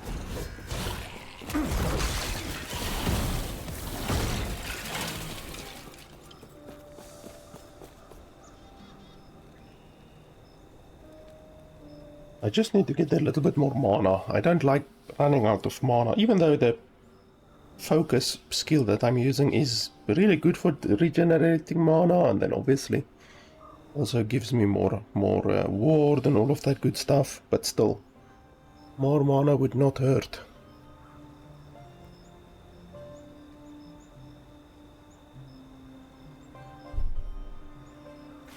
I like this area because there's a lot of stuff to kill.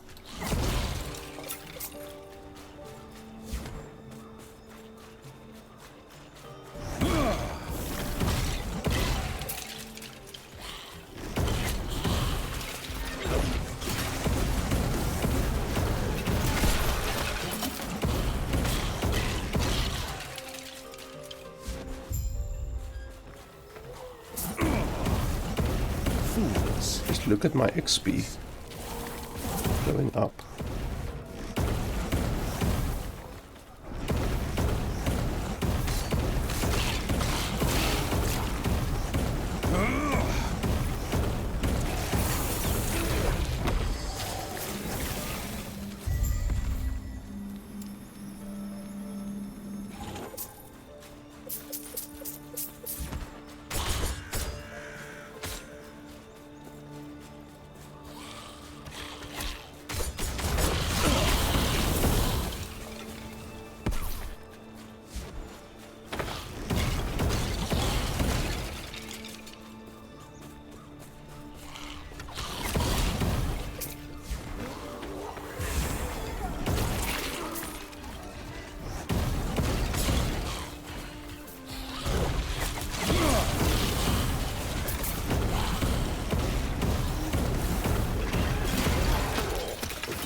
Also changed the look of the soul cages, and those enemies are also new.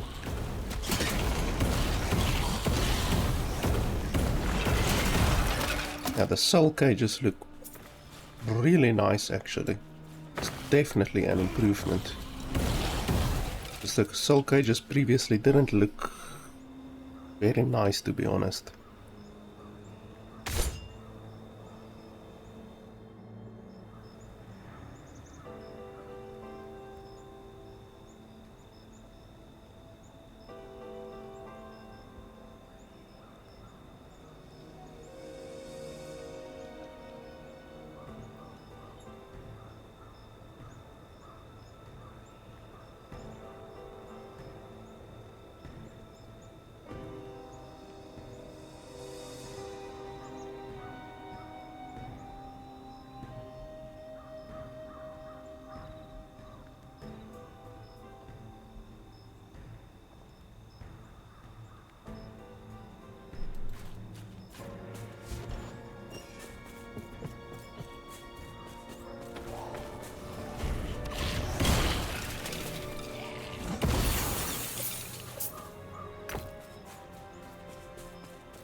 As far as I remember, this is a side area that we need to go in right now. So we can come back here later to do the main quest, but this is the side area that we need to do. And obviously the side areas give either idols or passive points, stuff like that usually.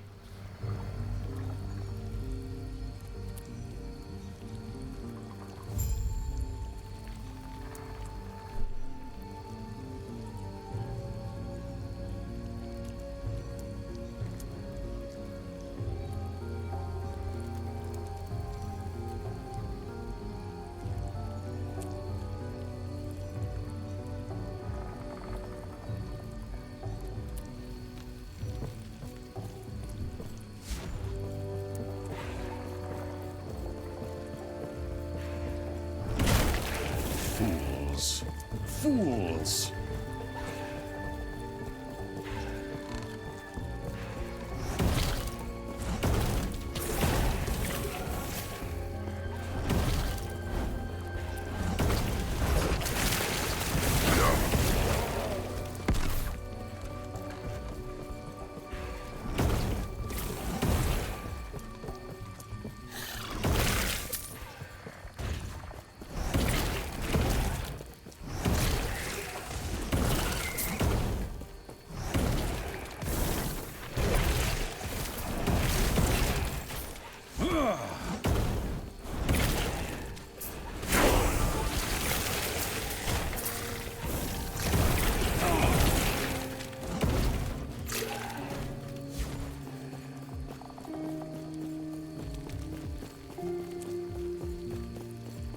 What kind of a bloody dead end is this? I do not like dead ends.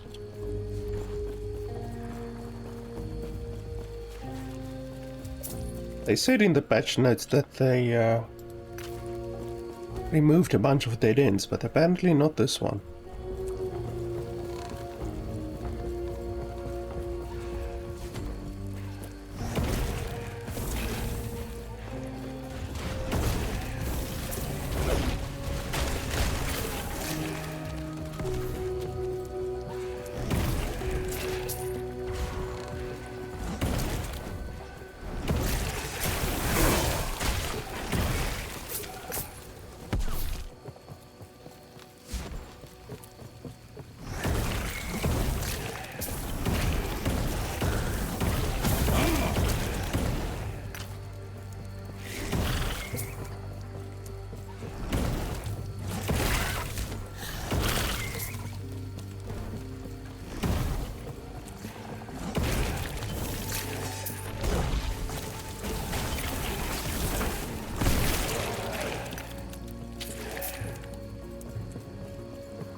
Before we face the boss, let's add what we can here.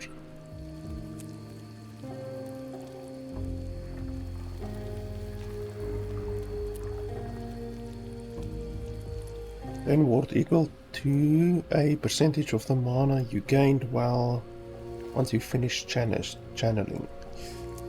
So that's going to be around 200, so that's going to be around a 100 ward that you gain then. So it's not particularly good, to be honest.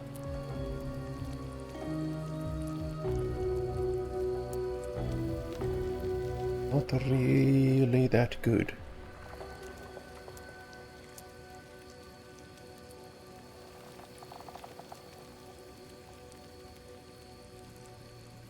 I think the additional healing will be better.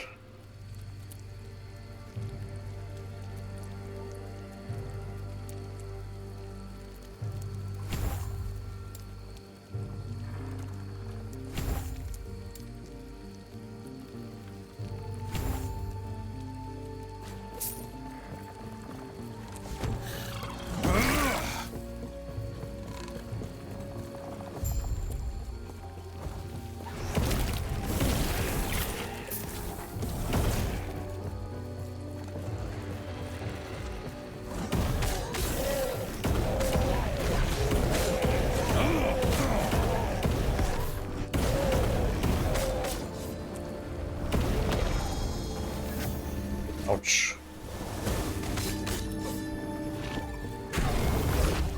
That thing hurt a lot. Okay, so don't stand in that again.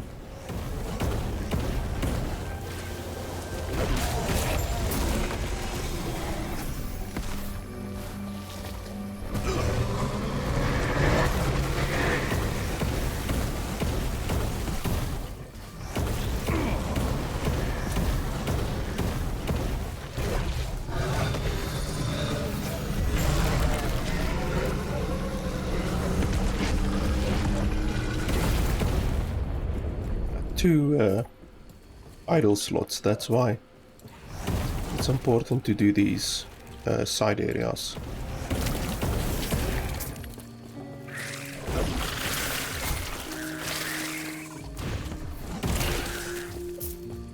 I think there's a teleportation place in this place, as far as I can remember. Ah yes. My memory isn't too bad.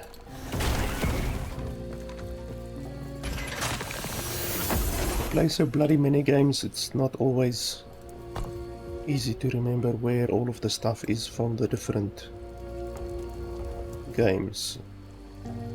Okay, study in time. So, Ruins of Welrun. Okay, so we need to go to the Ruins of Welrun.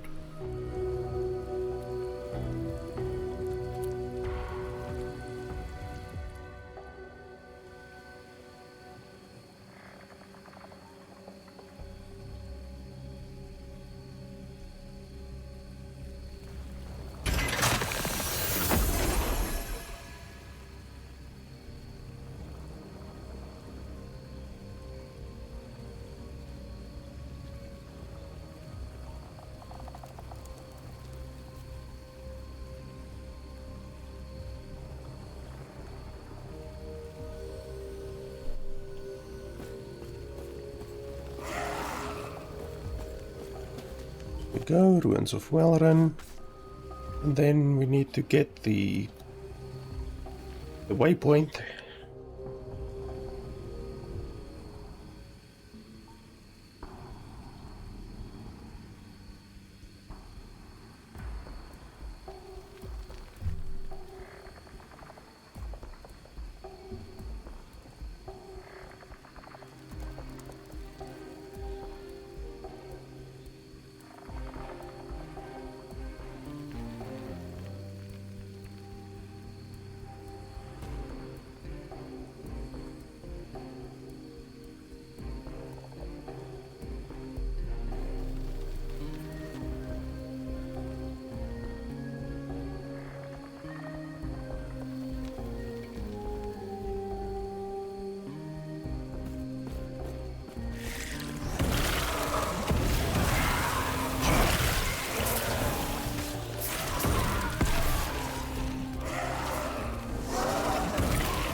Come on, rubber banding like a bastard.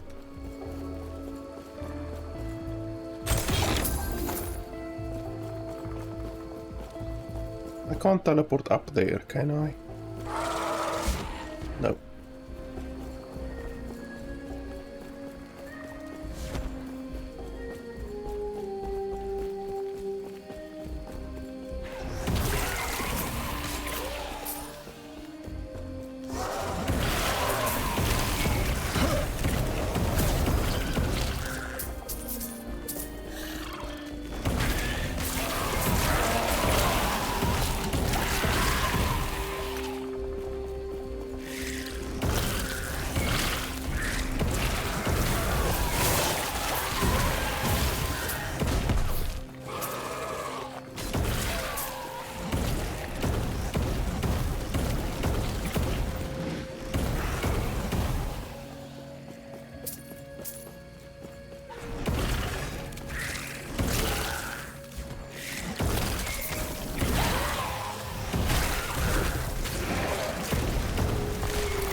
Damn it, what did I click there? Bloody map.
I am not a man of many pockets.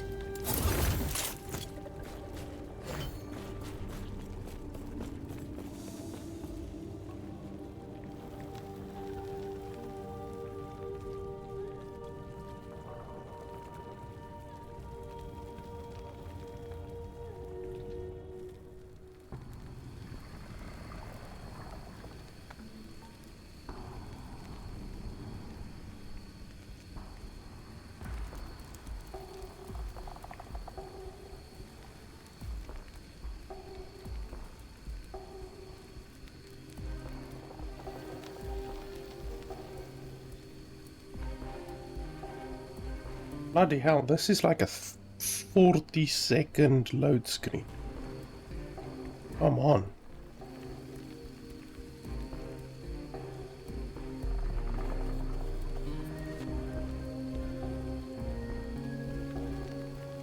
Crazy.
crazy how this thing just melts everything on the screen.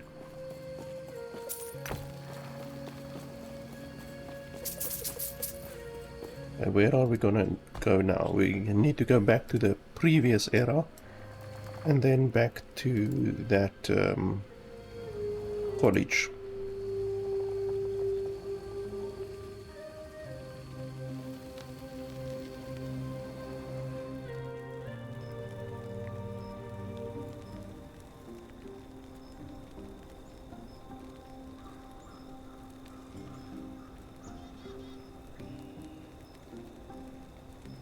At level 35 I will be able to be even more powerful, because then I have 2 new legendaries I can equip.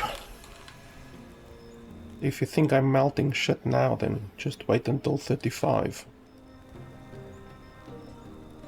Plus I'm pretty sure, like, I still have a very shitty offhand. I think I have like several things that don't give me any damage. Like, this gives me no damage. This gives me no damage. No damage. No damage.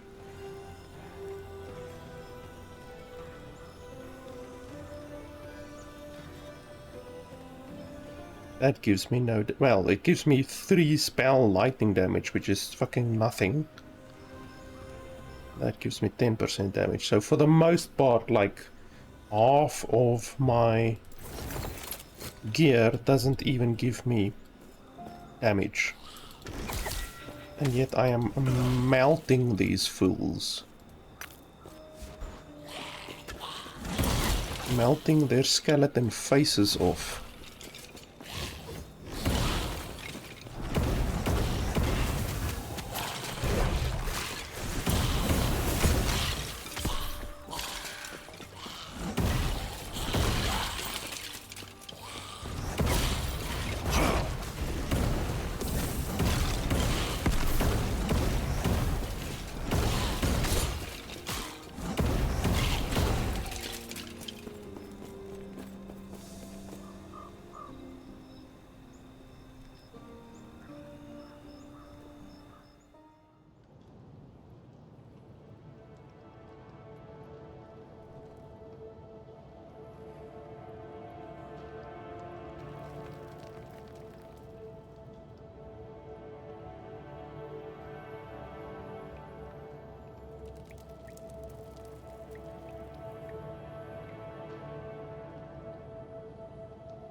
That's a new relic that I've never seen before. Physical, fire and poison. Interesting.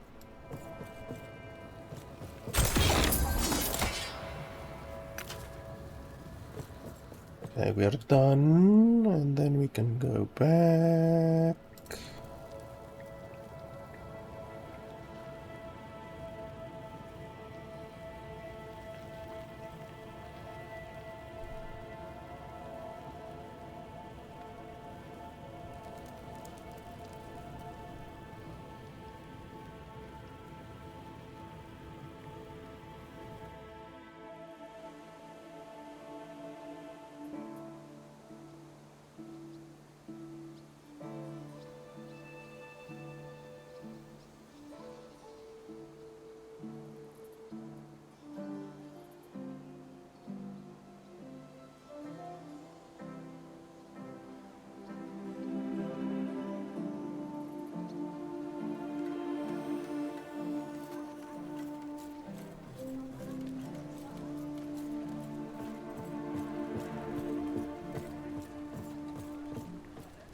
What do you want?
Right.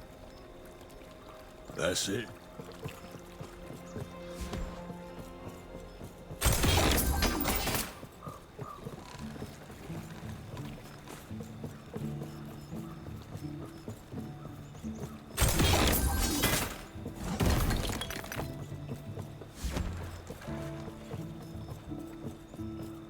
Welcome, traveler.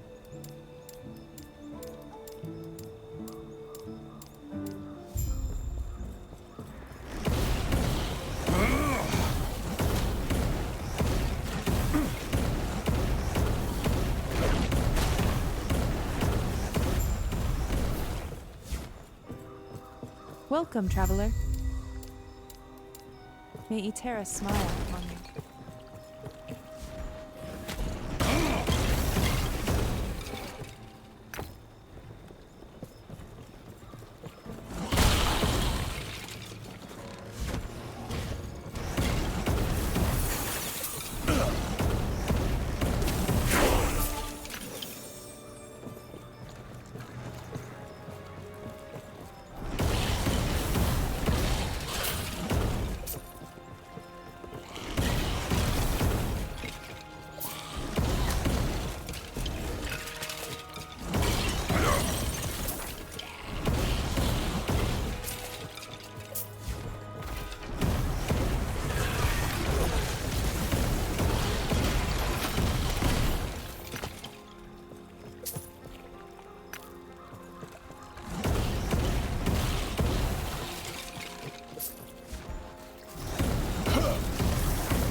I like it when he says fools twice in a row. I wonder if you can get him to say fools 3 times in a row, even though I'm not 100% sure, like, does he say fools and then just happens to say fools again after that instead of another voice line, or can you literally make him say fools 3 times in a row? Fools. Yeah, like there he definitely said twice in a row, so I think it's just a single voice line instead of one voice line twice in a row. Okay, so that will take us to Ruins of Edral or Felled Woods. We need to get to Soulfire Bastion in any way, so we might as well do it now, but we don't have the teleportation thing here yet, I don't think. I think we missed it maybe. So we should probably first get the teleporter.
He can't even get close to my health. Like, he can't even get through my ward.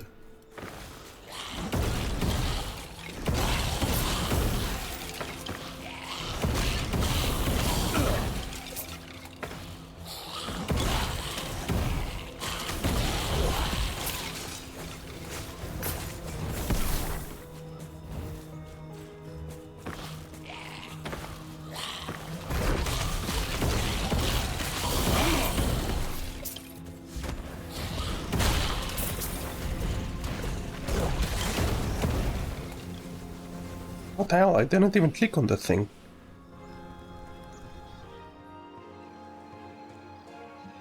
At least wait until I click on the bloody thing before you pull me through. Ugh.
Wow.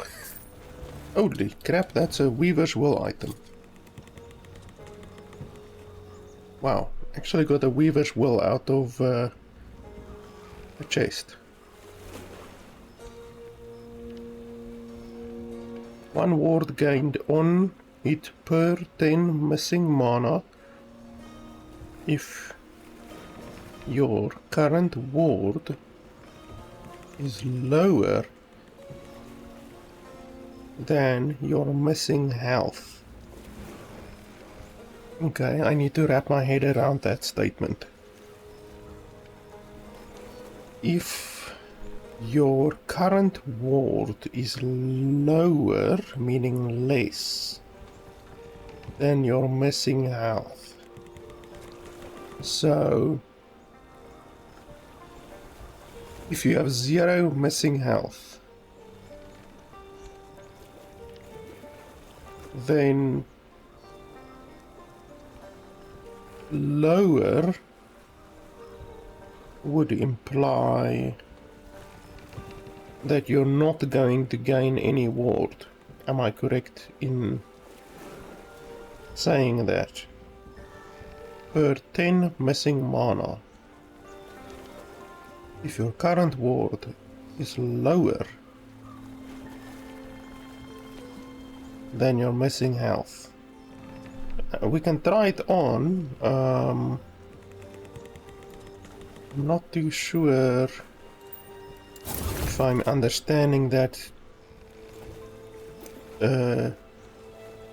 thing correctly. We can try it.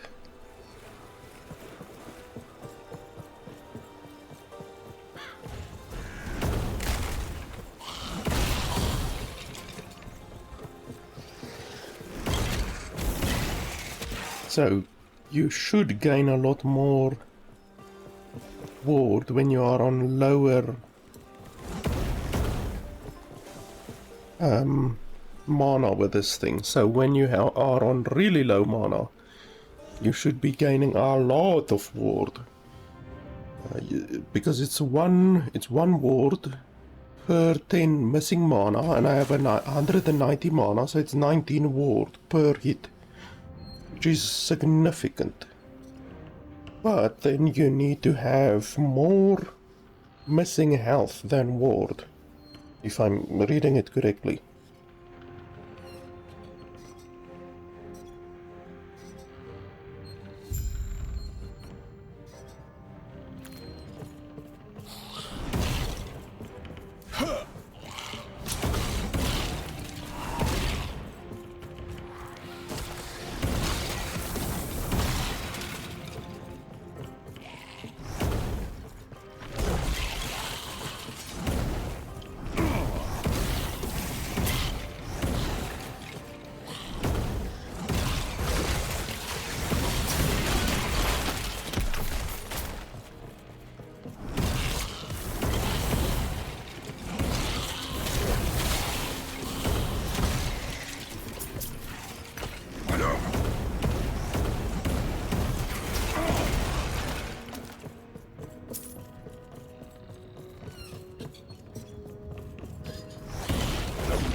Well, it's not looking like I'm getting any additional ward from the hits, so I think it is correct that you need to have more missing health than what you have ward. If you have 100 ward and 400 missing health, for instance, then you will gain ward based on your missing mana.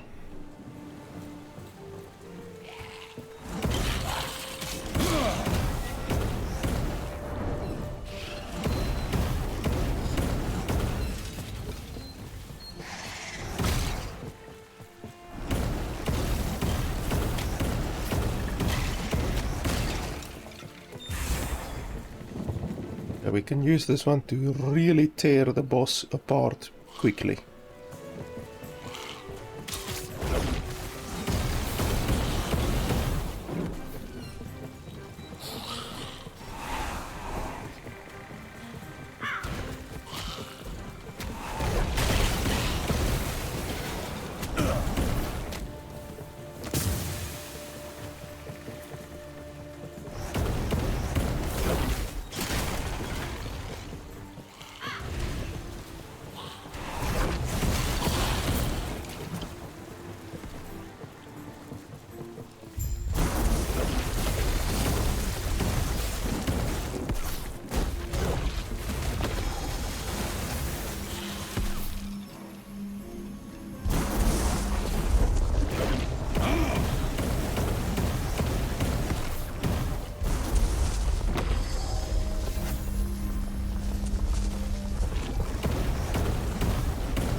Hurry and break these chains.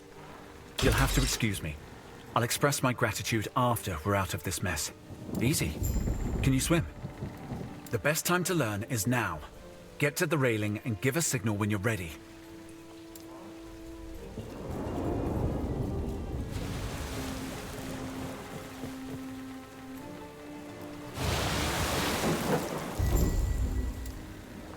Three new idle slots, that's nice.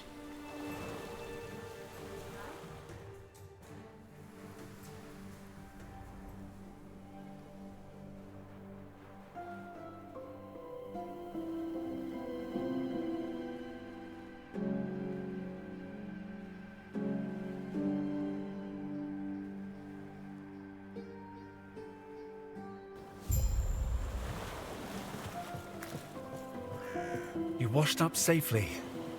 Good. I need your help. It seems we're a tad off course. Fortunately, we have a contact who can help. Problem is, she's deep in Majelka, Imperial territory. Yes. It'll be fine. I'll hang back and cover our tracks. Catch my breath. Did you know I almost drowned? I'll only slow you down. Please, go on without me. No problem.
Why did he grunt like that?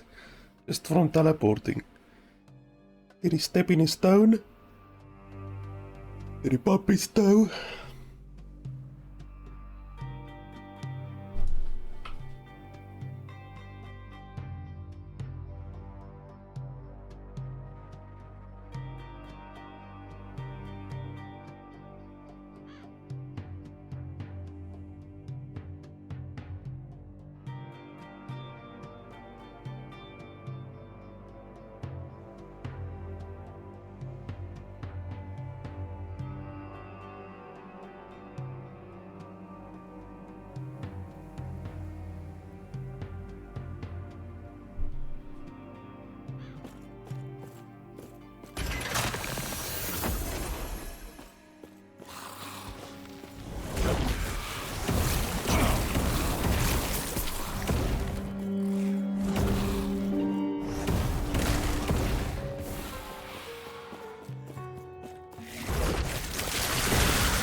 2 more levels, then we can be significantly more powerful.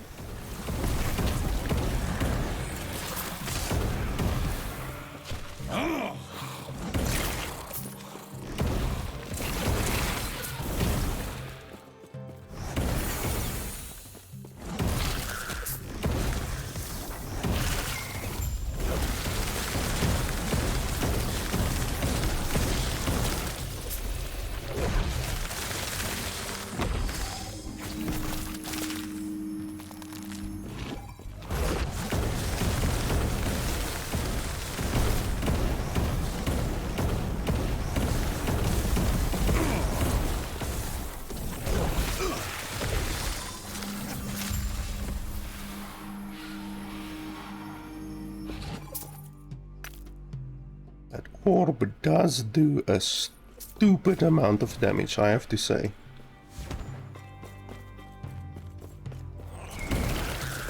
Like when I cast it on a boss, you can very clearly see it just chunking their health.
Now, it's time for the hard part.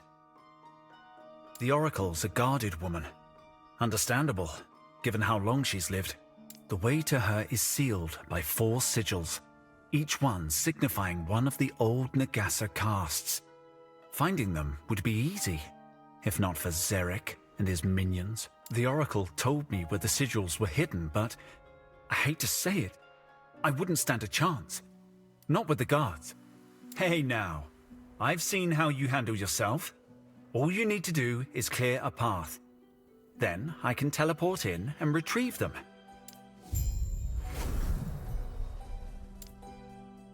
Let's see, 8 skill points.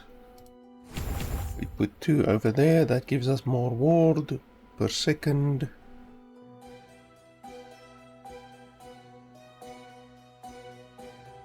Increases area of effect ward per ruin.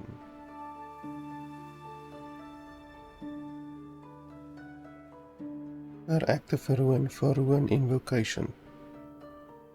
You can get 18 ward per second just by having the ruin of invocation on. Actually, it's like, what's 6 times 6? That's 18, that's 36 times 3. Holy hell, that's more than 100 ward per second. Can that really be true? Per active ruin. Holy hell, how can that be true? Is it per active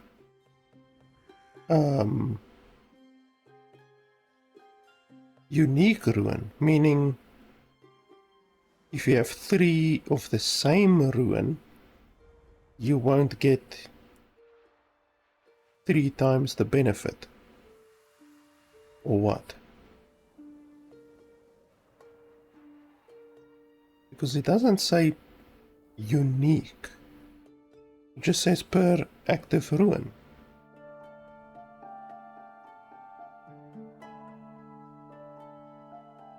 What gained is before the ruins are consumed, as long as the invocation is an area invocation.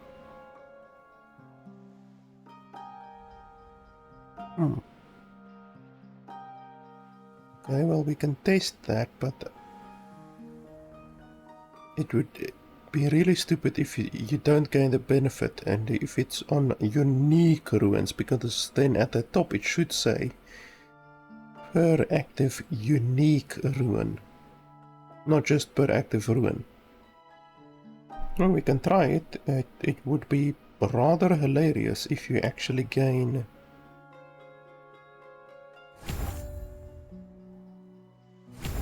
like that amount for each one. It would be a little bit insane. Let's see. Okay, let's remove focus. That's fine.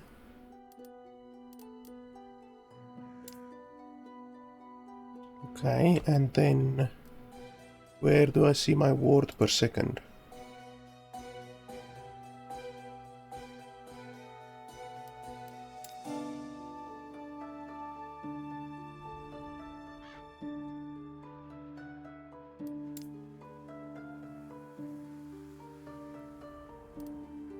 Ward retention.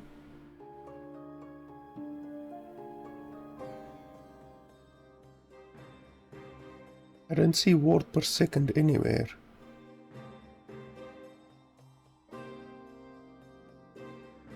Okay, well, I guess we don't even need to see that. As long as my stuff goes up 221, let's see.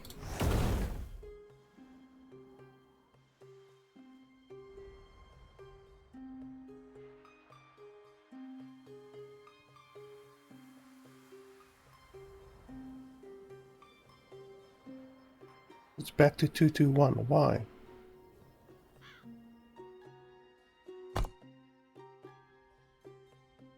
It says your area skills have increased area, and when you directly use an area skill, you gain ward. Oh, when you directly use an area skill, you gain ward per active ruin. Ward per ruin. Okay.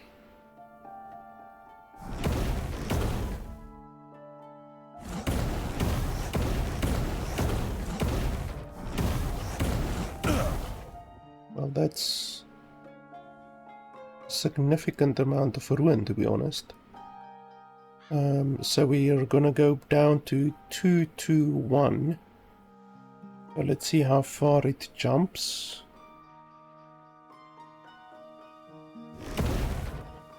Wow, it jumps up by like 100. Okay, that's spicy. Let me check something. Oh, that actually doesn't do anything.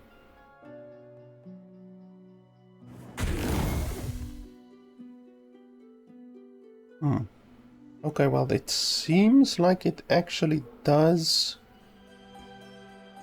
work per ruin, because if I remove this, let's do that, and then it goes back to 221. And then that just gives me 20. I only gain about 20 per thing. Whereas if I have this, I gain like 100 each. That is ridiculous. That's really crazy.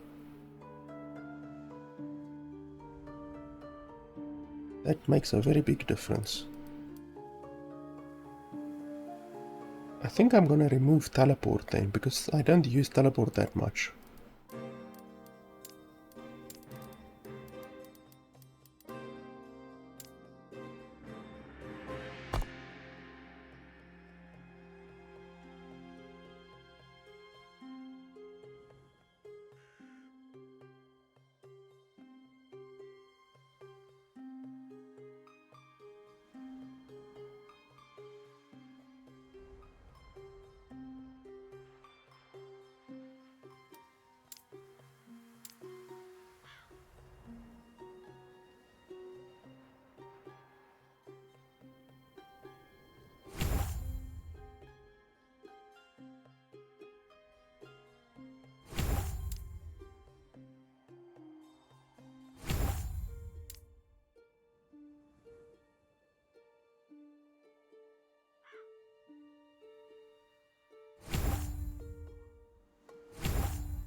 Hey, sorry about that. Just quickly had to take a call.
Let's see. It should be right behind... Ah! There we are. Buried in the slums. She told me of the Emerald Nagasa. They were the same, content to slither through the shadows.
No, 4 layers of arcane wards.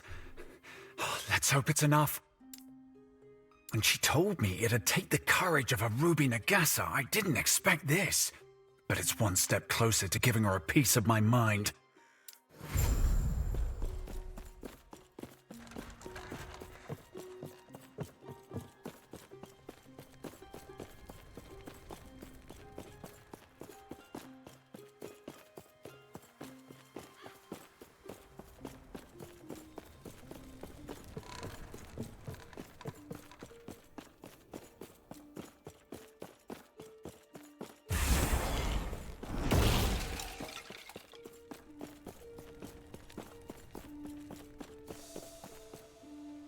After this, and then we get that door there at the bottom right, and then we should be able to go to town to pick up our new legendary items at level 35.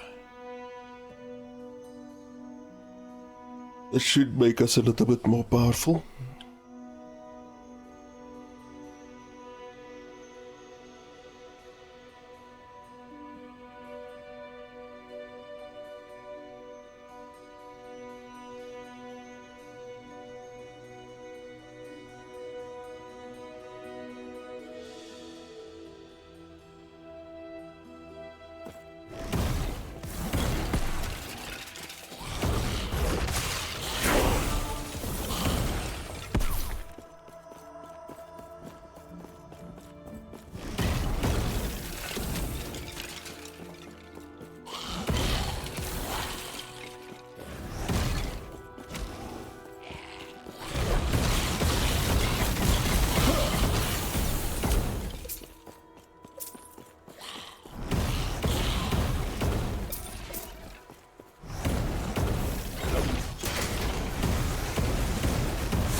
I am not a man of many pockets.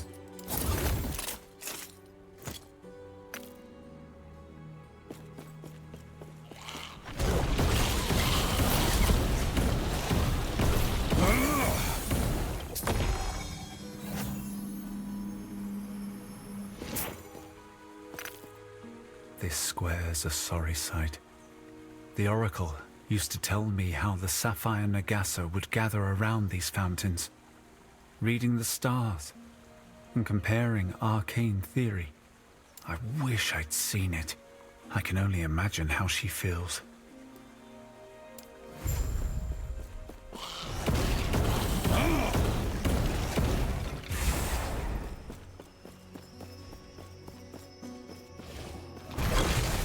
Fools!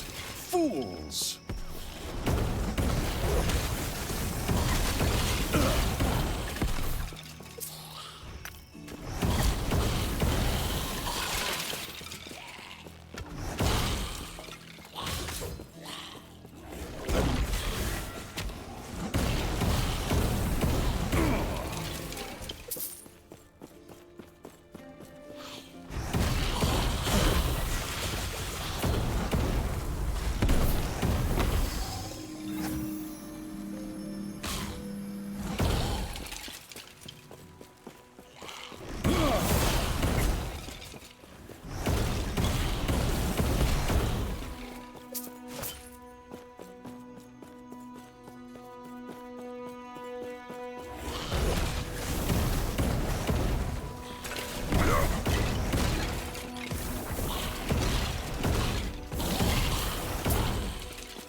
Fools!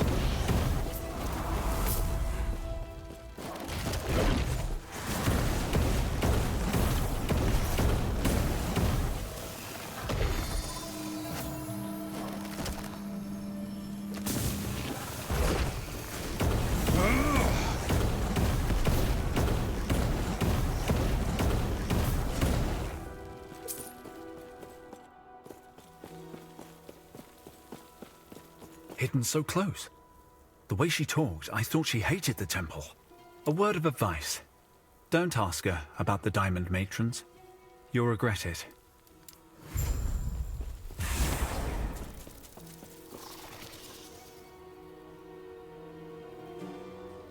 We're really leveling at a stupid rate, like...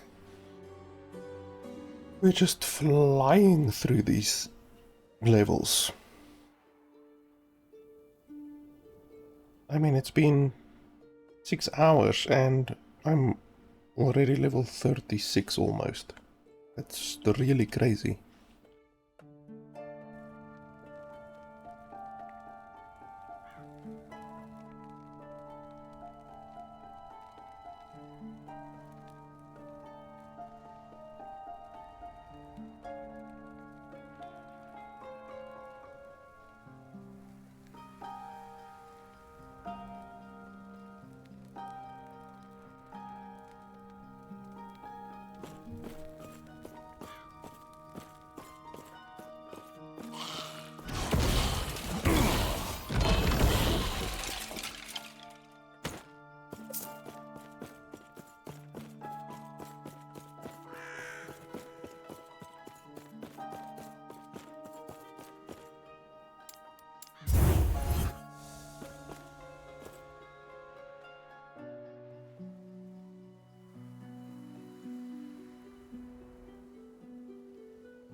Ah, yes?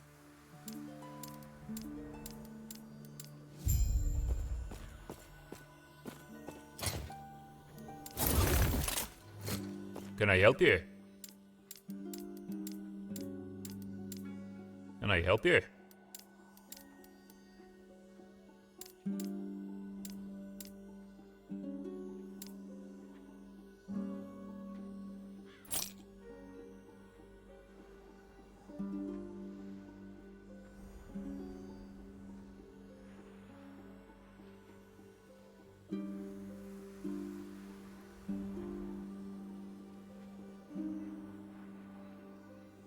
Hmm, 25% increased fire damage. That's not bad.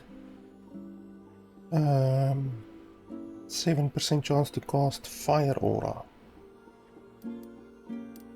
Fire aura. What the hell is fire aura?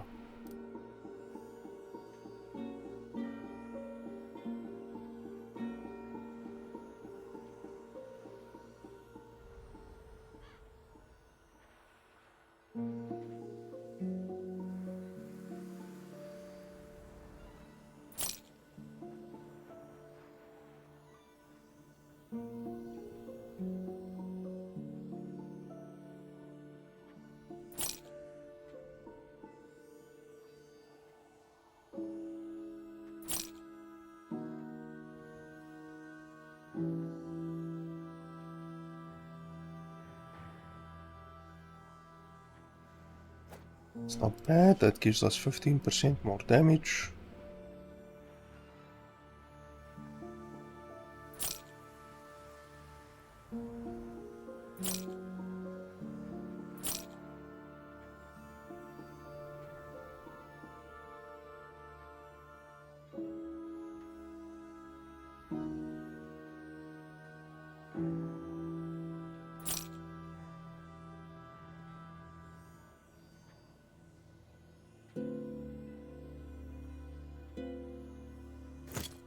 Stay safe, traveler.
Wow, that one is also very good. 34% increased fire.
Okay, so that's all of the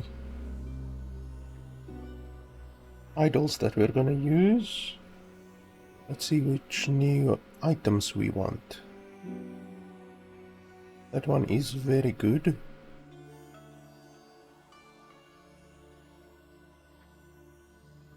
Definitely better than the one that I currently have.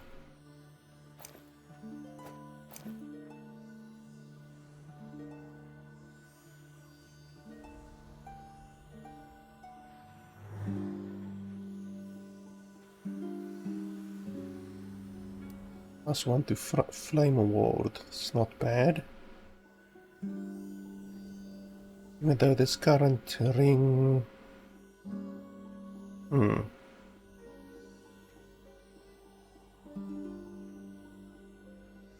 It doesn't roll very good, to be honest.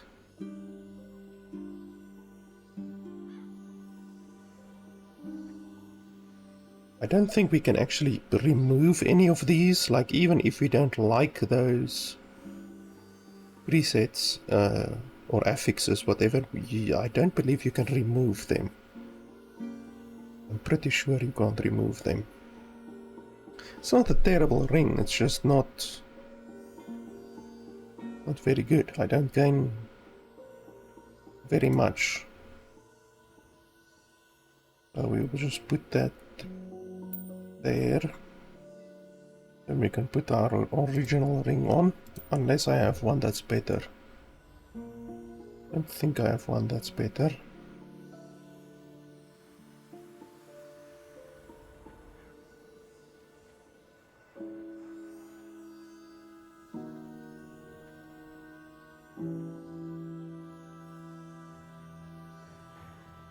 Uh, 40% increased fire damage is nice.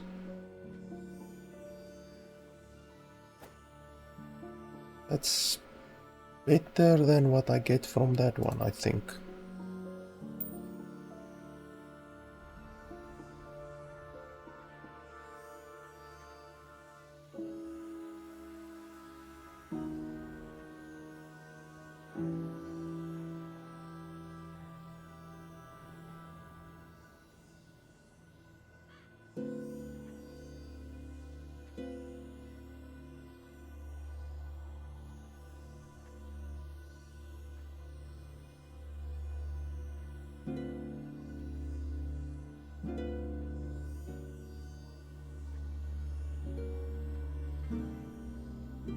This plus spell cold damage. Spell cold damage. Yeah, that will work for me, I'm pretty sure.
Wants to ignite on hit with fire skills and necrotic skills. Increase fire damage if you have killed an enemy recently. No, not particularly good for me. Oh, but this is fine. My main hand is better, belt is better, ring is better. That will do.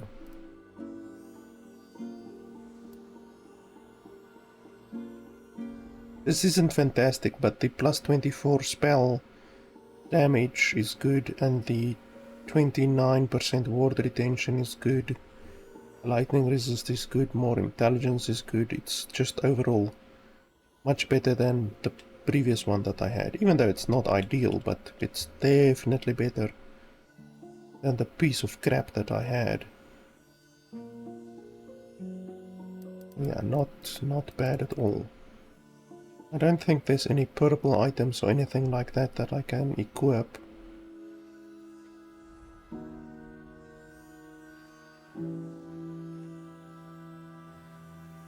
Not right now.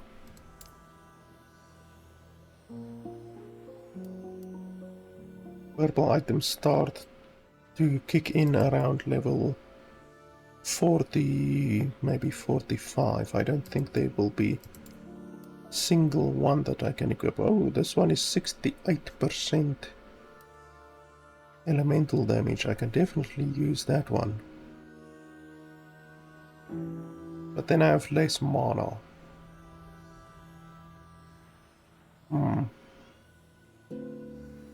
That actually helps me quite a bit, to be honest, the extra mana.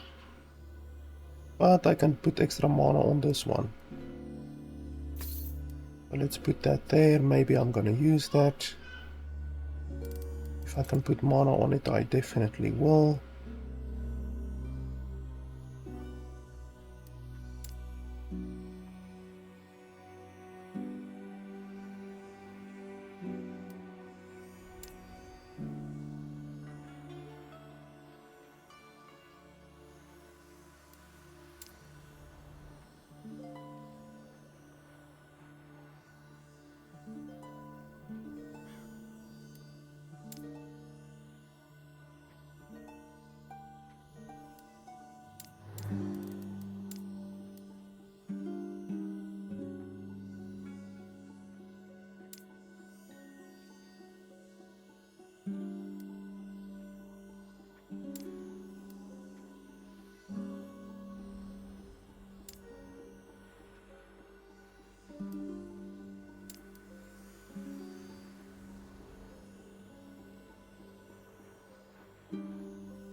Literally looks like this bloody amulet is the only one that I can use out of all of my purple items.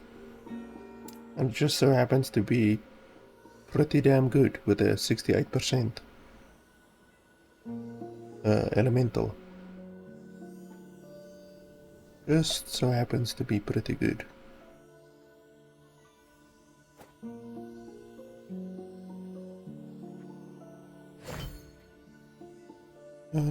Okay, we can try to put mana. I actually need mana.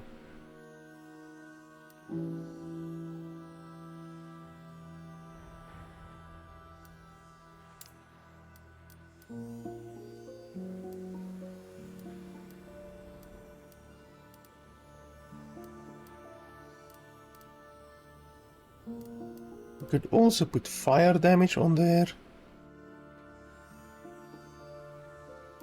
That would actually be pretty fantastic.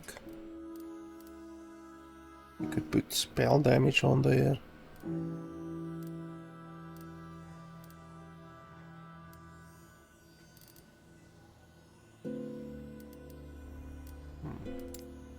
And then over here, what are we going to put over here? Oh no, wait, this is suffix. Okay, suffix can be not really anything bloody useful. Health, I guess I can put on health. Can't really see anything else that's useful. And then here, I would like to put on mana, but quite honestly, fire damage will be better.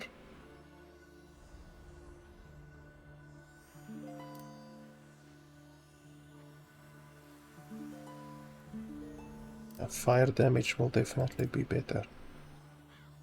Oh, level 36 to forge. Okay, so we're not going to do that. So if we put this on, I will only have 100 mana, which is obviously nicht gut. Plus I will have significantly less stun avoidance. And I do not want to get stunned constantly, so okay, let's put this one here for now. I will remember that one. Can I help you?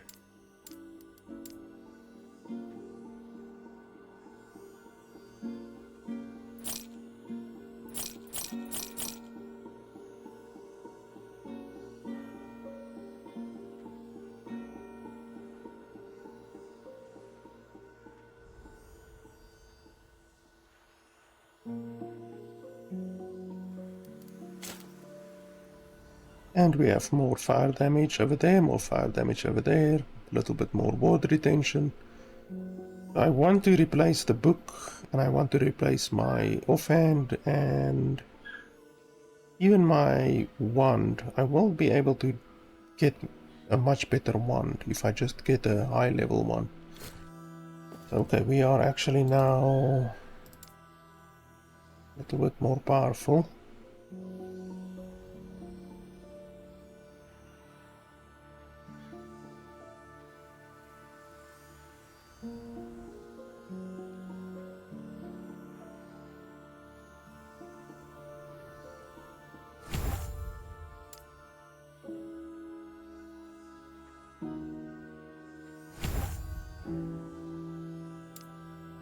Which skill do we want to put in here?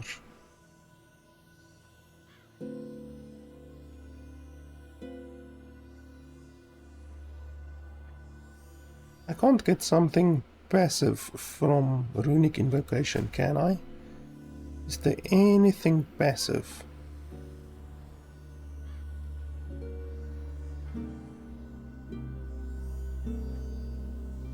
Like something that just makes me stronger instead of just using it.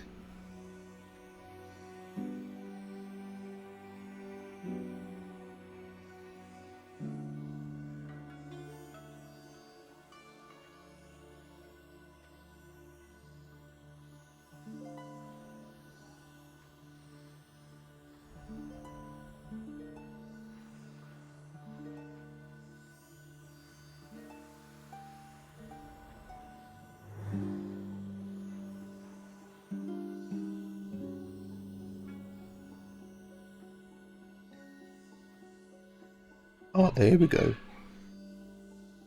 Provide with passive effects. So, fire grants 2 mana regen per point. So that's times 3, so that's 6. 6 times 3 is 18. So that will give you 18% mana regen. Which isn't very much, to be honest. Ward gain per second can be pushed up to 36. That is quite significant. So you basically have to choose between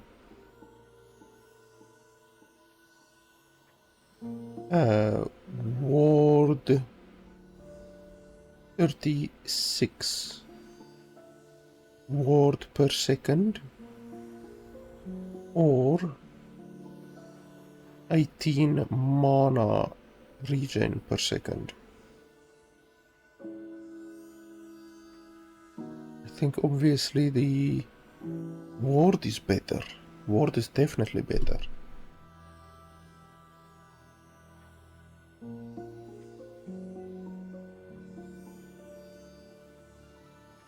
But are there any other passives?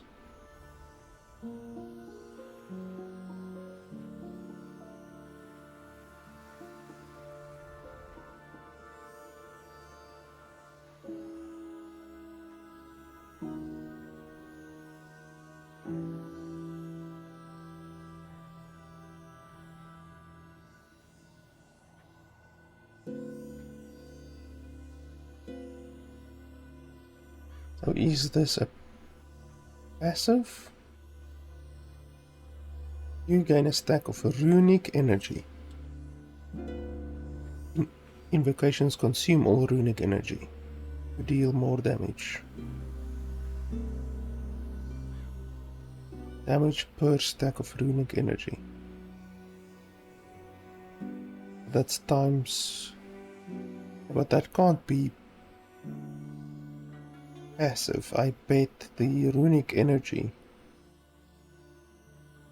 just increases the damage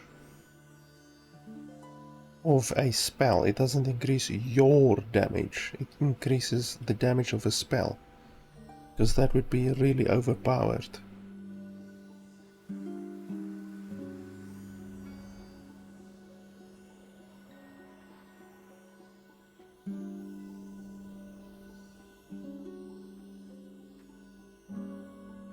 Well, you have 3 ruins and your combination of ruins changes.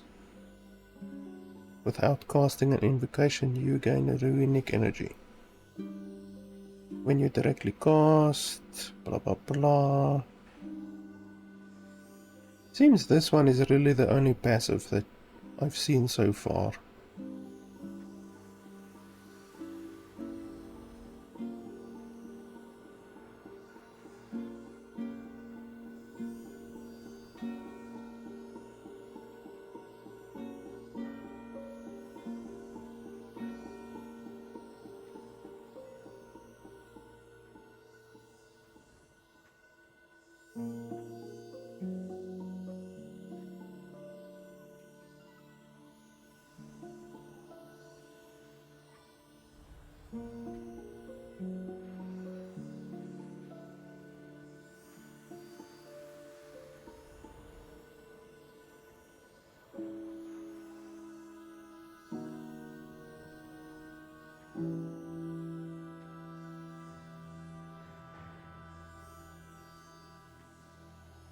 Literally all of these are passive, or active, except this one. This is literally the only passive, and quite honestly I don't want to take a specialization slot up just in order to get 36 ward per second. I mean, it's nice, 36 ward per second would be nice, but it's definitely not worth a entire specialization slot. Something like Volcanic Orb would be far better.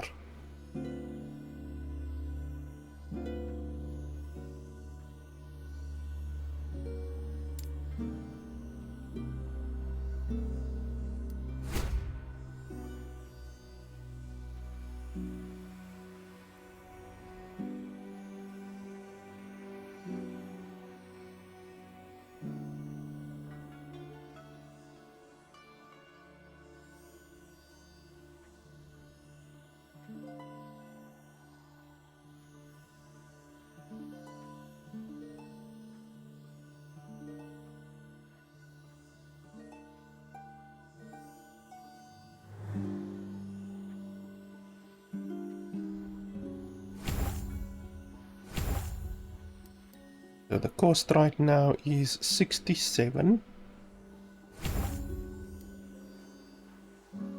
56, 48,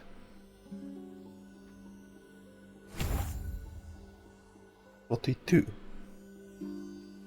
Okay, so it went down from 56 to 42. That's 18 mana.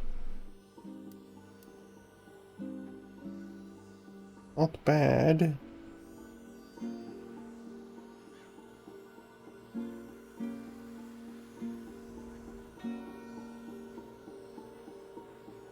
Should be an improvement overall.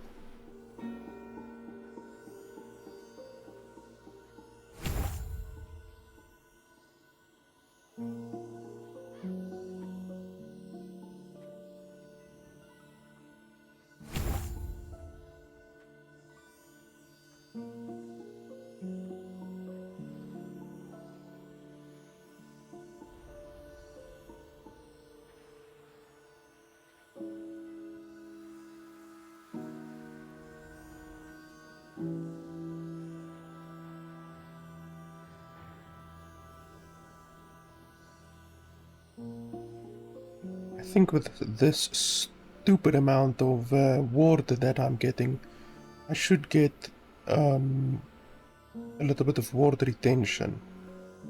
Definitely need to concentrate a little bit more on ward retention.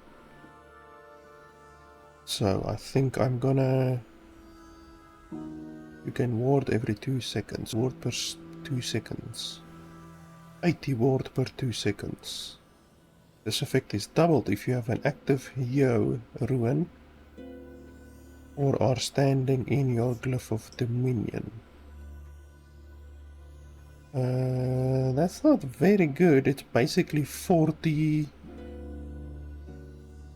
ward per second. 40 ward per second is nice, but it costs you 8 skill points, which is a lot.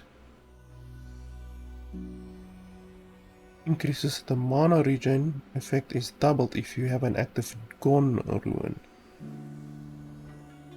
And then this one, more damage to bosses and rares, 1 per point, so that's 8 per point. This effect is doubled if you have an active Gar ruin. So it's obviously not per Gar ruin. That would be hilarious if it were per Gar ruin. More damage to bosses and rares. This effect is doubled if you have an active Gar ruin. Yeah, I don't think it is per ruin. It's just if you have a ruin. So this will give you 16 additional damage, which is not a lot. It's actually very little, to be honest.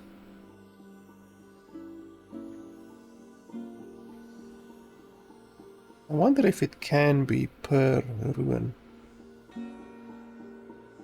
But that wouldn't be so insane. But yeah, I don't think I'm gonna go for that.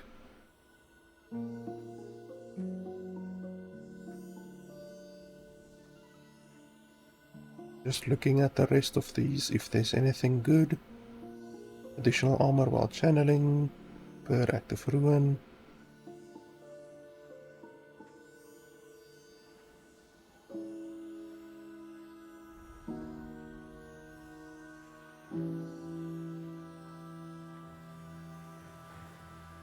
Lightning skills that cost at least 15 mana apply Brand of Deception.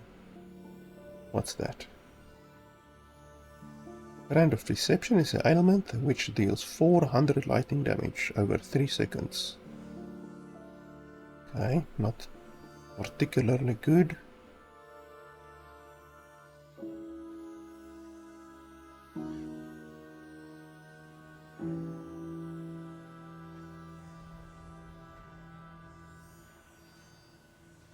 Portion of your health regeneration now also applies to ward. Holy crap. That's potentially very good.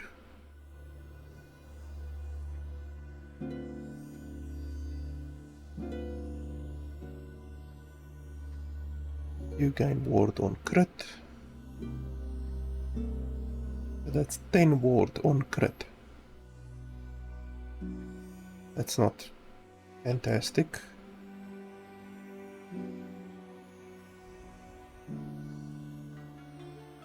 Yeah, none of these are amazing. I think I'm gonna invest a couple of points over here into ward retention.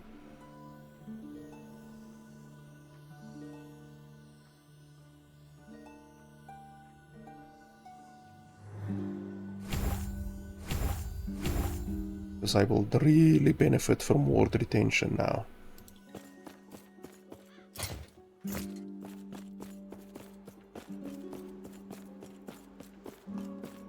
Greetings.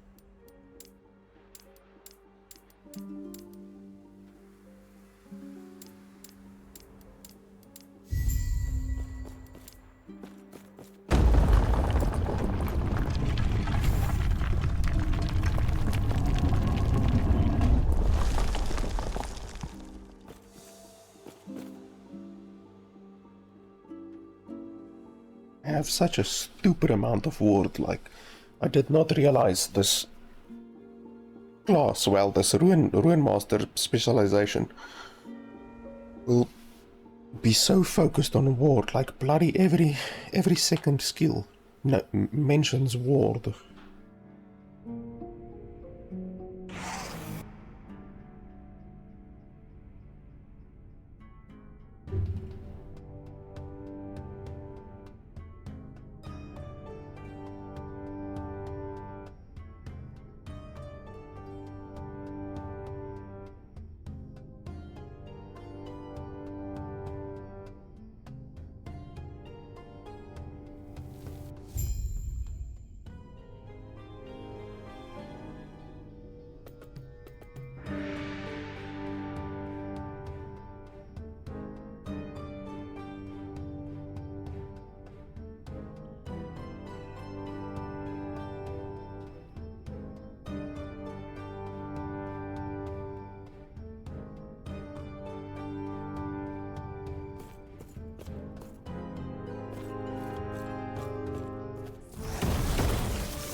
Wow, and our casting speed is also dramatically faster now.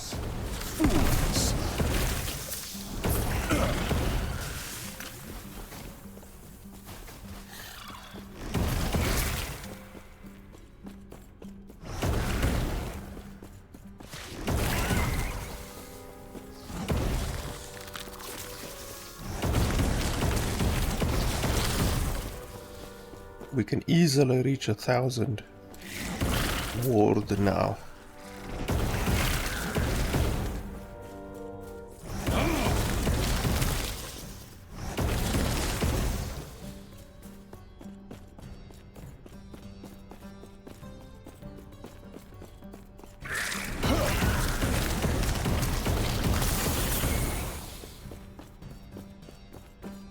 I actually want to test something.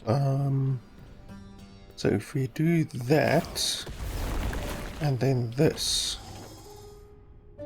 that doesn't even give us a thing. Okay, if we cast it again, that does nothing. We cast this, that gives us fire. So none of my skills are lightning or cold, unfortunately. So if I want to get a lightning or a cold ruin, I would probably have to do something like expend that, and then where's a lightning spell? That, and then that, and then switch back to that, and then I can do that. So that way I will get a lightning ruin, but you can't get a lightning ruin, and then as soon as you use a spell, it resets the ruins. So that's unfortunate. I was hoping it would keep the ruins, but apparently not. I wonder if there is a way to keep the ruins.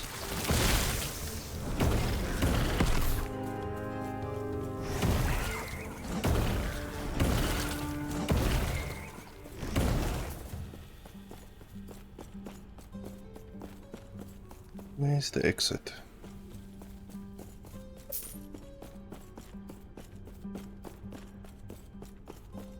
Just 1 second, I just quickly want to let my dog out.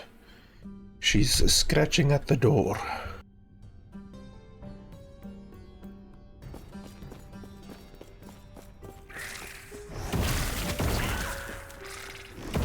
Fools! Fools!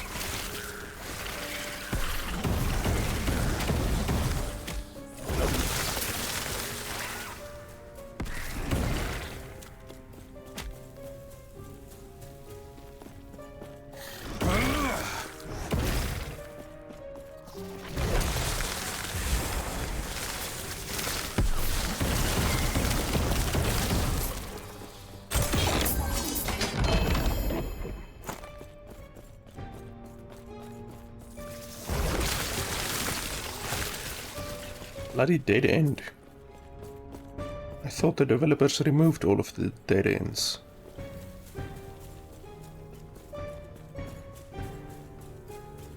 I don't mind having short dead ends, but if you have to spend 20 seconds running back to the place where you were, I see that as wasted 20 seconds. Fools! Fools!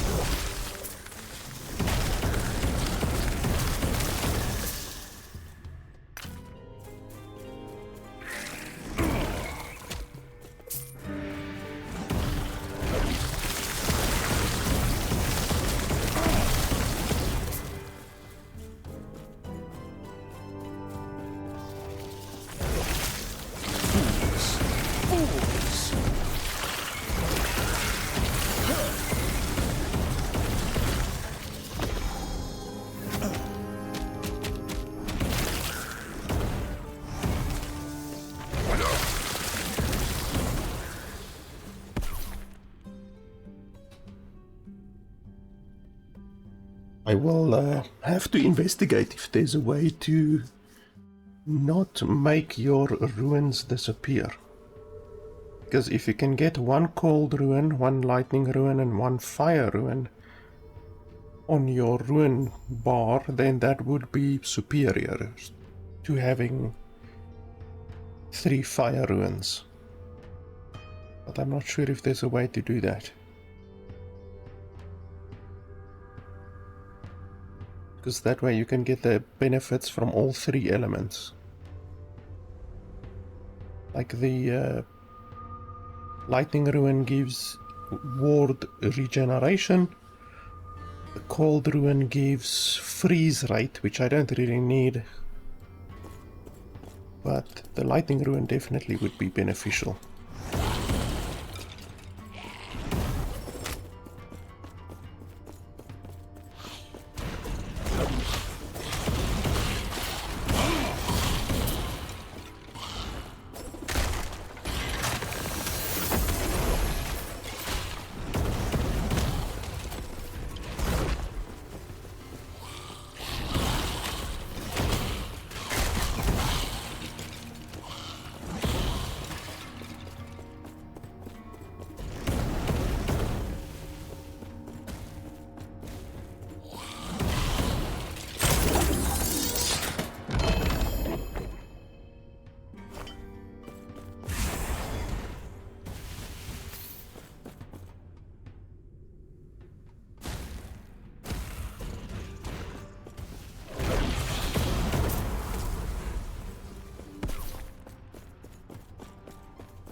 That death sound is always too loud. It's like crazy loud. It's more loud than bloody anything.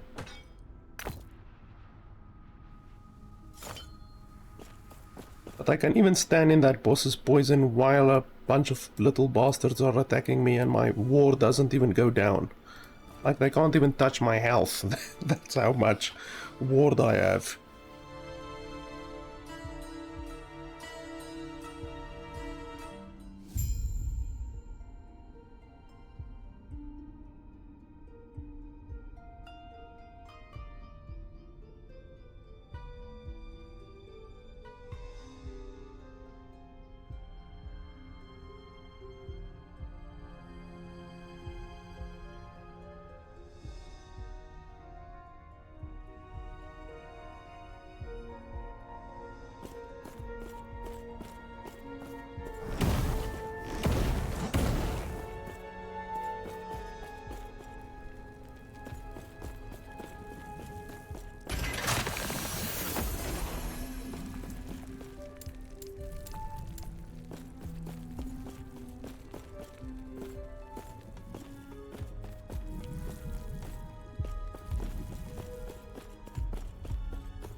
This is the artificial waypoint.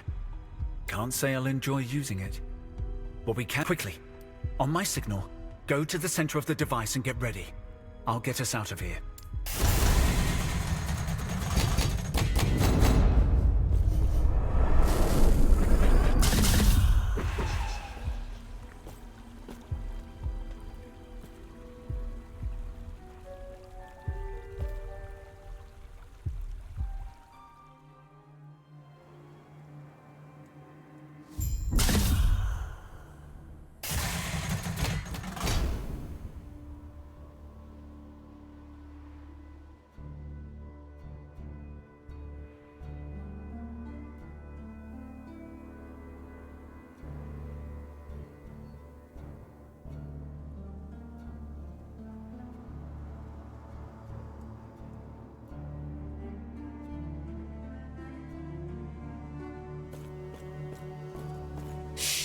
Don't be alarmed.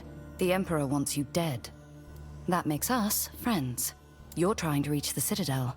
I know a path. Over there. Follow it to the mountains.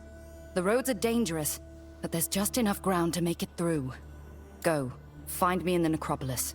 We'll speak more there. I want to say more, but there are spies everywhere. Just know, I wouldn't risk being seen if it weren't urgent. I'll try to distract his soldiers, but expect resistance. Hopefully, I will see you soon.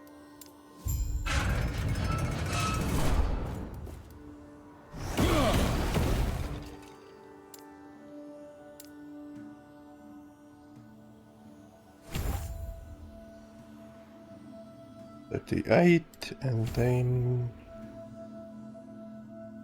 or so it reduces by remarkably less. Like, what did we start out on? 58 or 60? What did we start out on? 60 something? It's definitely better, you know. It is a definite increase, well, decrease in mana, which is good. I just don't know if it's worth 5 skill points. But I do have mana problems, so this will fix that for the vast majority. Casting volcanic creates a fire glyph at your feet, which explodes after 1.3 seconds. Is that good?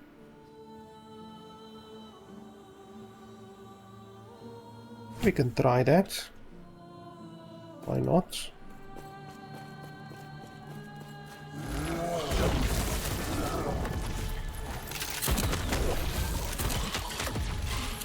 It's not bad.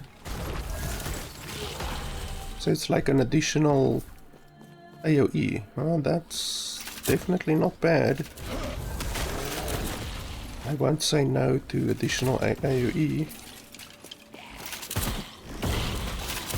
I do like AoE. My middle name is AoE.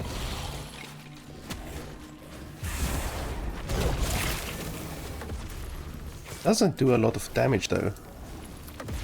Like it just hit that tiger over there and it like did half of the tiger's health. Like that's not a lot really. Definitely not a lot. I would expect an AoE like that to destroy the dude.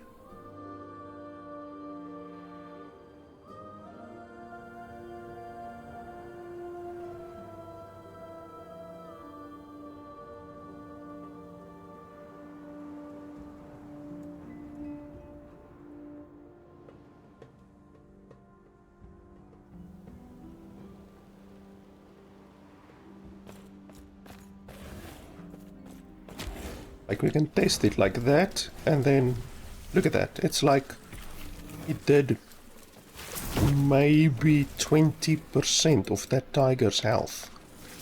Like that's very weak. It's a very weak explosion.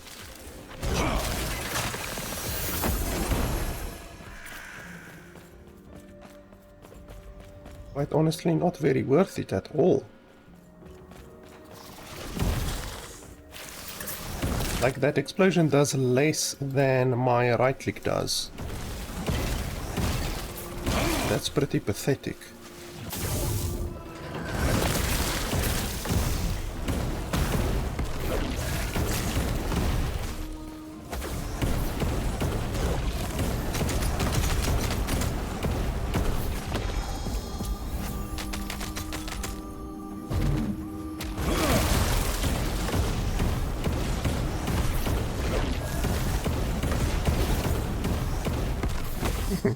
He tries to summon like little stuff to attack me and my AoE just destroys them.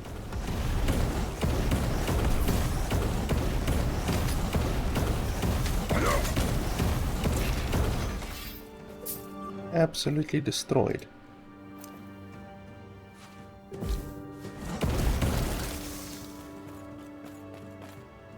Just want to check something. The game sometimes resets itself to 4K for some reason. Well, let's just do that and then do that. Yeah, now it looks markedly worse, but that's what I want. I don't want to bloody well play the game at 4K resolution. That's ridiculous.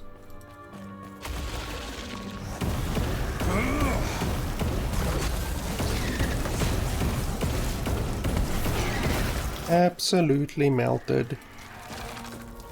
Did he even drop anything? Wow, not a single thing.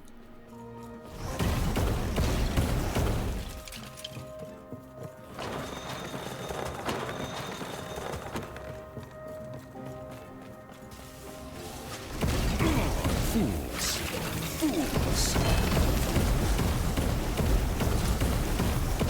Bloody poison. Not that the poison does anything, but still.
Right. I think we're far enough for me to say this. I'm willing to take her on her word. What I'm not ready for are words alone. I'll use my portals to scout ahead, while you make sure nothing follows us. There should be some aqueducts up ahead. Let's meet there. Why don't you fight something for once? If it weren't for you, I'd still be in the Dreadnought. Or worse, I'd be making friends with Zarek's victims. So I'm not impressed by this fire glyph thing, to be honest.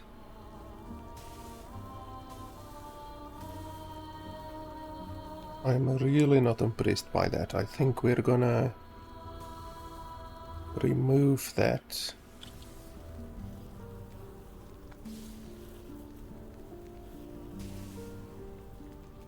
Yeah, that's a very weak explosion, really. So weak, we're gonna remove that. Shrapnel pierces enemies.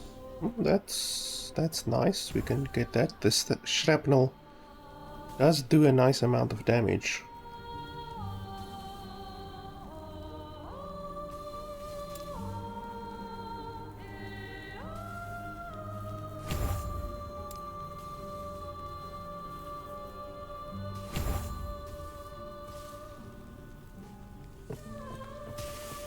I really don't use the flame ward like ever. Like, honestly, I think I might have used it once so far.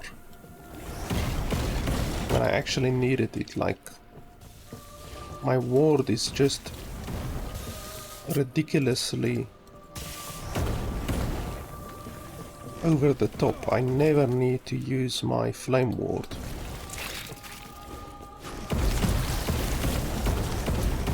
And I can't remember the last time I drank a bloody potion.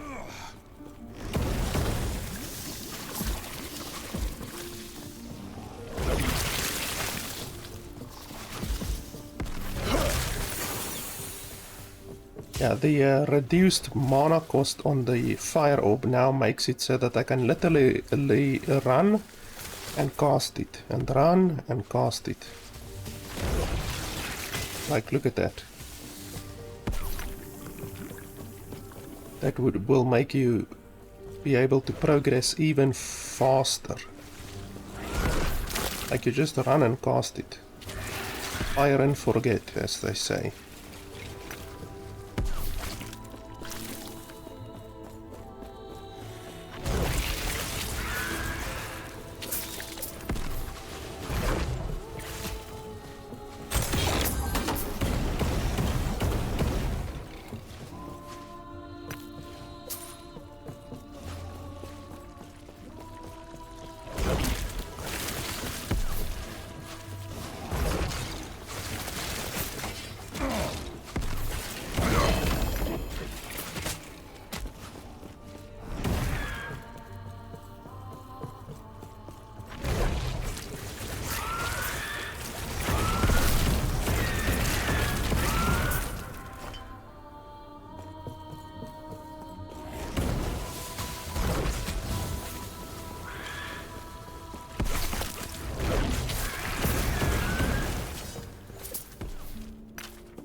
So fun to literally run through the enemies. I only stopped to loot, really.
This place is really stupid because you have to kill everything in the area. So let's make sure that we kill everything.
What the hell, my thing exploded immediately. It didn't even travel at all. My ball just exploded.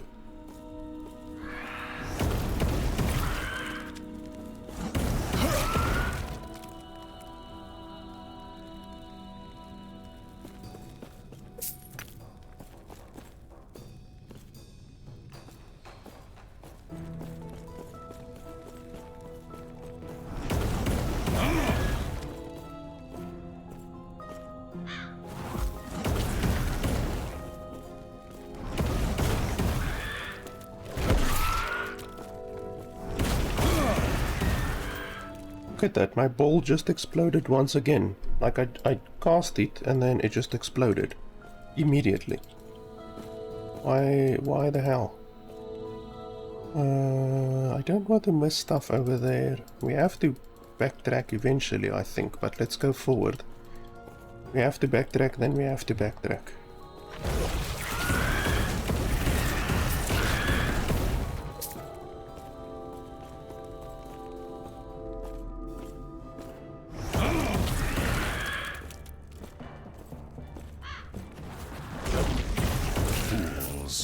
Fools!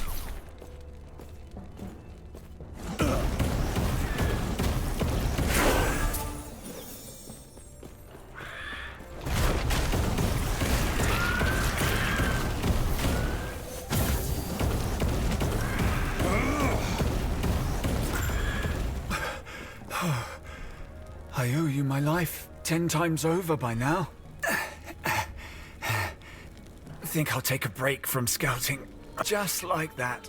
He can teleport around, so why didn't he just teleport away? For one, they nearly tore me apart. Also, my knowledge of the Citadel stops here. And here I was, hoping this would lead us closer. We might have no choice but to chat.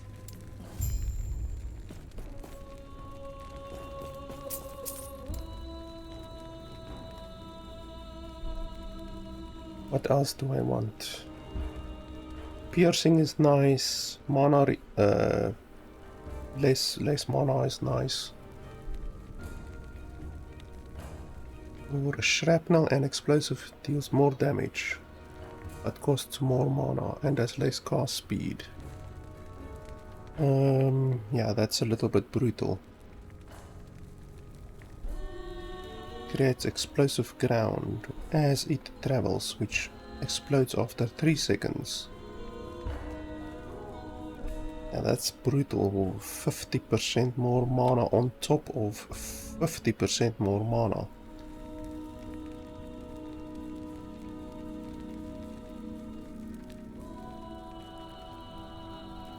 That's a little bit brutal. I don't really have enough mana to do that.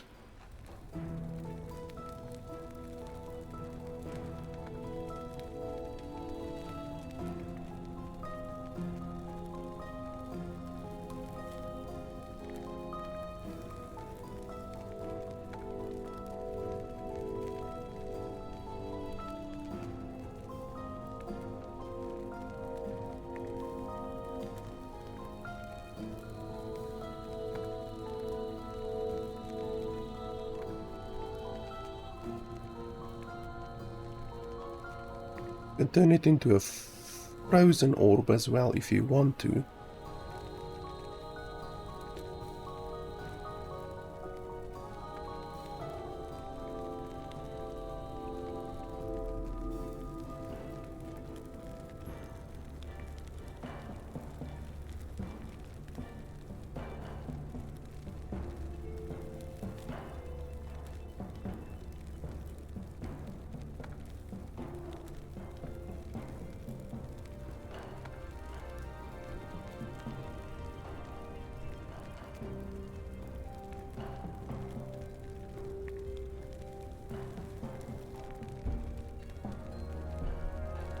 From its final explosion, so only the final explosion gets more projectiles. You can increase the damage, the core deals more damage, but not the shrapnel. Or you can increase the shrapnel. There. Hmm.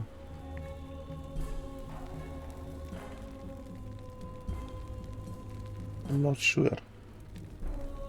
Well, let's leave it for later. And then here, what do I want here? Oh, I was going for the healing.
What the hell is going on here?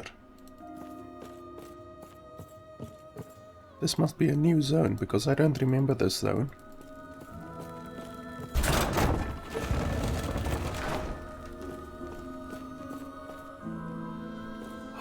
I'm glad we have a chance to rest. Seriously, you usually put on a strong face. Before you saved me from the Ospreys, their leader was with them.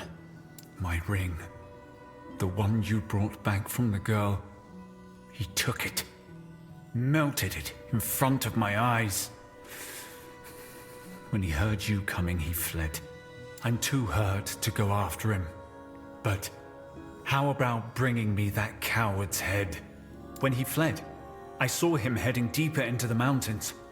When you find time, you could take a peek at his nest.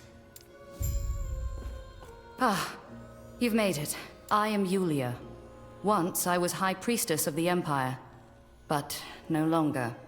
Centuries of cruelty will do that. Because I need your help. In regards to the Citadel, I've cleared a path, but there are still defenses. You will have to take them out. From there, you will find an entrance to the sewers. That is the only way through, and it's also patrolled. You are not the only one. The heart of the Citadel is beyond. There is an exit near the Emperor's throne, giving you a chance to strike.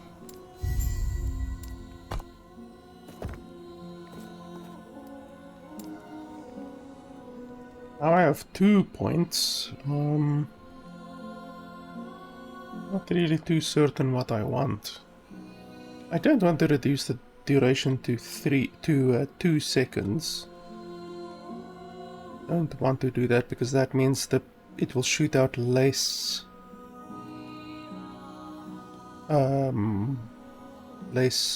projectiles. Because as it travels, it shoots out projectiles. If you reduce the duration, you reduce the projectiles. And I'm not sure you want to do that.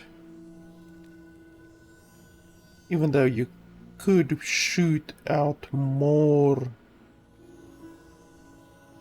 orbs with less mana efficiency or more mana efficiency, whatever. But there's still a 3-second cooldown on the thing, so it's not like you will be able to shoot out orbs constantly. You would have to take... Where is that other thing that reduces the thing? There, cooldown recovery.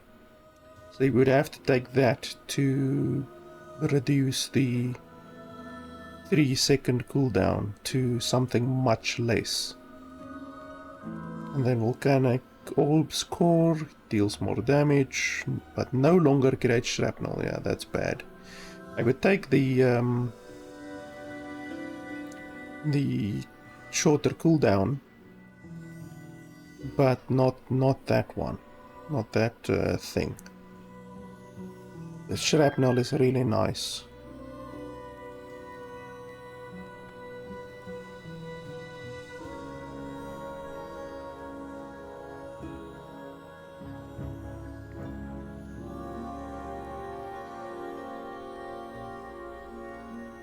And then you could take 1, 2, 3, 1 and 1, but this one and this one increases the mana cost back to 60 something, which is very, very expensive. It would be nice to get that explosive ground thing, but I don't really think it's super worth it. I don't want to make it frozen.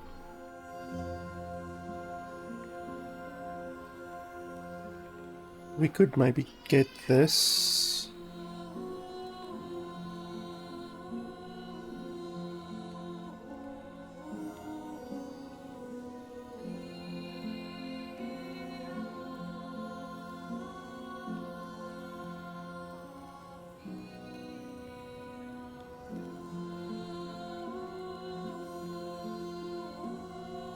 Just 1 second, I just have to deal with something quickly.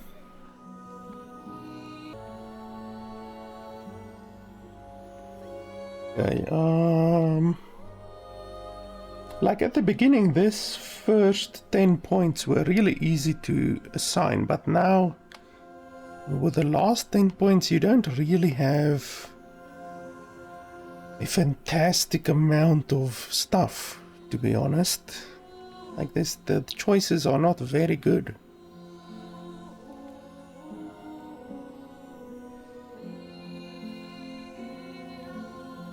Everything either reduces the amount of shrapnel or reduces the duration.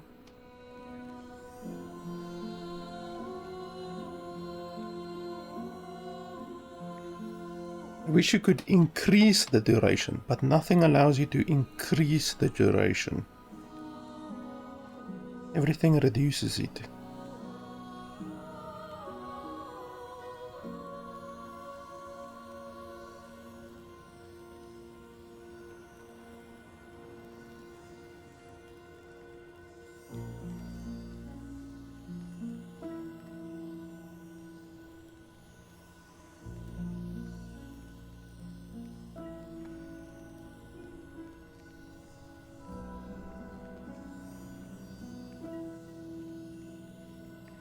There's not much of a choice. I think we're gonna take 2 in this, 1 in this,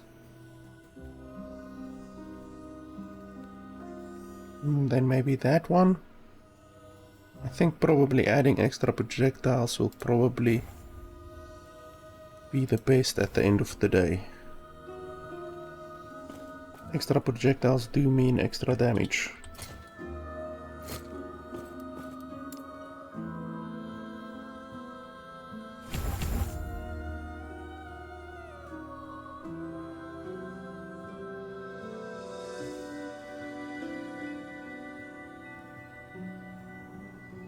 Reactive ward and sun and stone. That's reactive ward and sun and storms.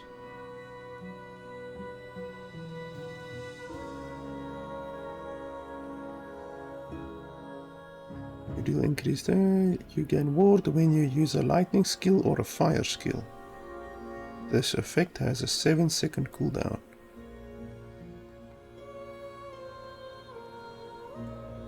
So you can take that, and then this, which reduces the cooldown.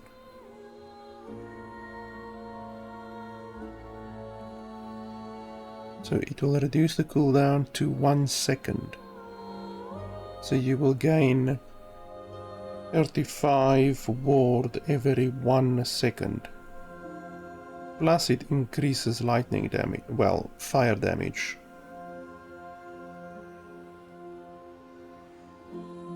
But that's a lot weaker than the 14 increase. Well, it's actually 7. Yeah, so this is actually pretty good. It's better than this one. That's for certain.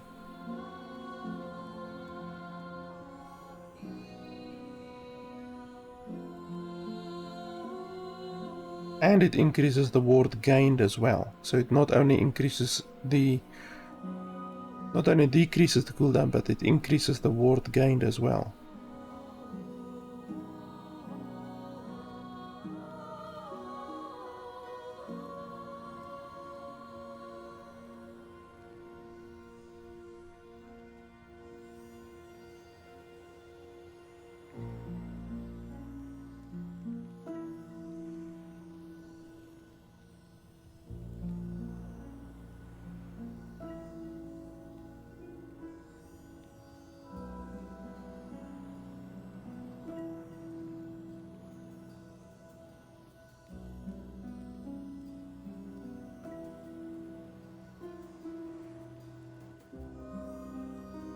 We could maybe take this one. So at the end of the day it will give us 35 additional ward per second. And we will get the additional fire damage.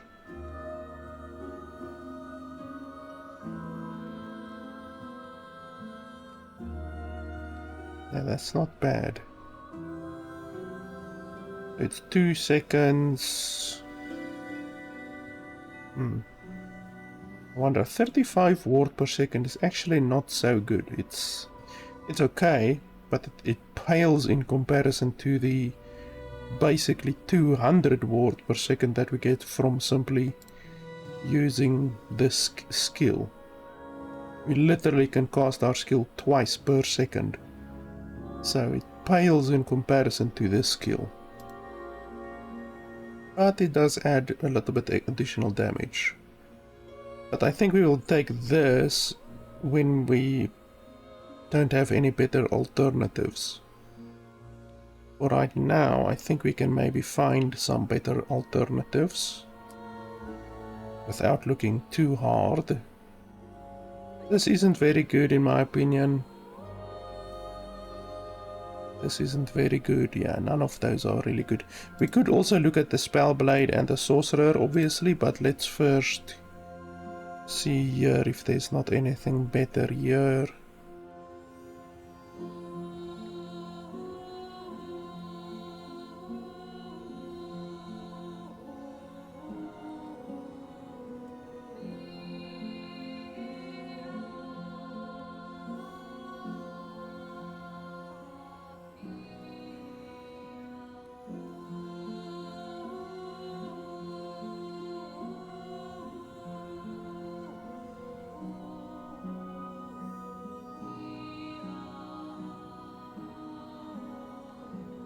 After using a traversal skill, oh no, I don't use traversal skills.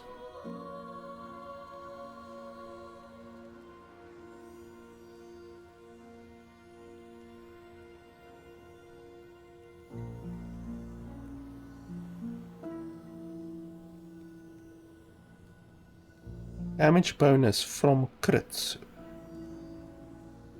Take a reduced damage bonus. Oh, okay. So you take reduced damage bonus. That's not bad.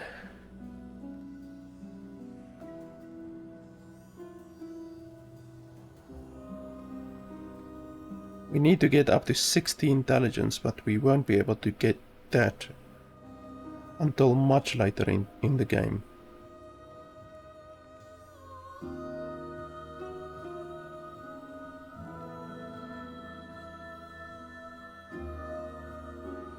Okay, so this will give us the effect is doubled if you have an active hieroglyph. Yeah, well, I don't have an active hieroglyph, so we can't get that, we can't get that. We can get this, but that's not very useful. Additional armor while channeling. I don't channel. Except my mana skill, but otherwise I don't channel. You can increase cooldown recovery speed per 4 intelligence. That's okay, but it's not... I'm probably not gonna take it.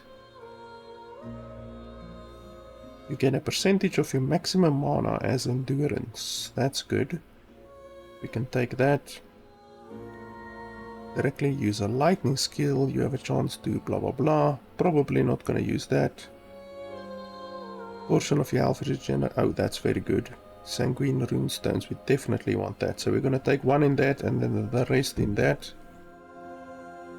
Damage over time has additional elemental penetration. That's not particularly good.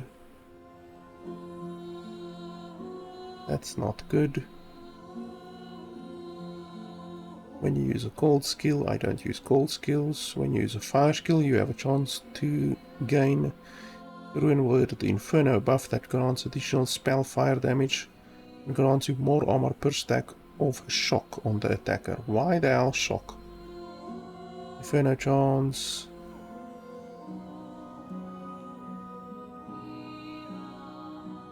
Okay, so what does that actually give you?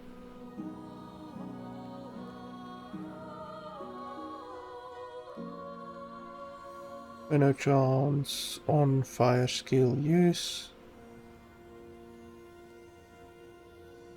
Ruin Word Inferno. Hellfire damage 6. So this literally just gives you 6 spell fire damage. It's not very good, to be honest. When you gain a Ruin Word buff, all allied party members also gain the buff. That's not gonna be useful to me. On crit, you gain 10 ward. You have more critical strike multiplier against bosses and enemies based on your current ward, up to 20%.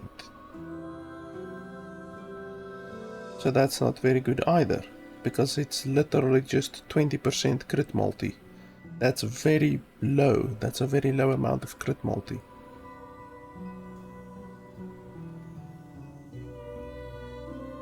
You deal more spell damage to branded bosses and rare enemies, and you gain ward when you hit a branded boss or enemy. 28. That's good. But honestly, I would probably just put 1 point in there. There's 1 point in there.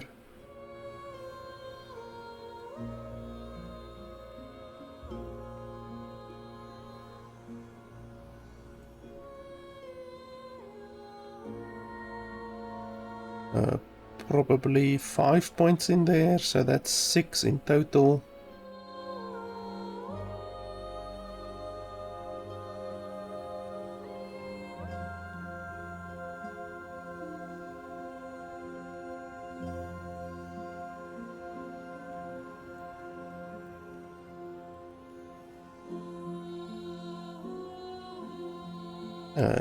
Probably a lot in that one.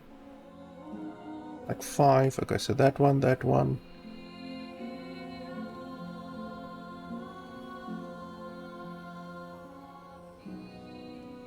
Nothing in that. 1 in that.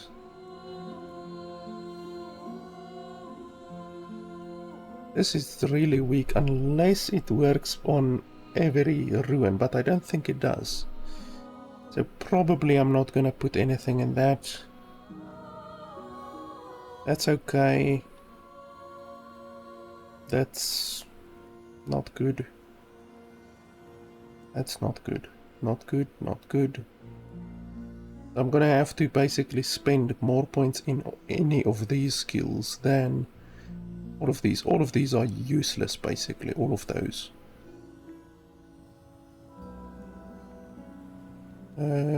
We can do this one. Double the fix with 50 intelligence. That's pretty good. This one is definitely good. Can definitely start spending on that one.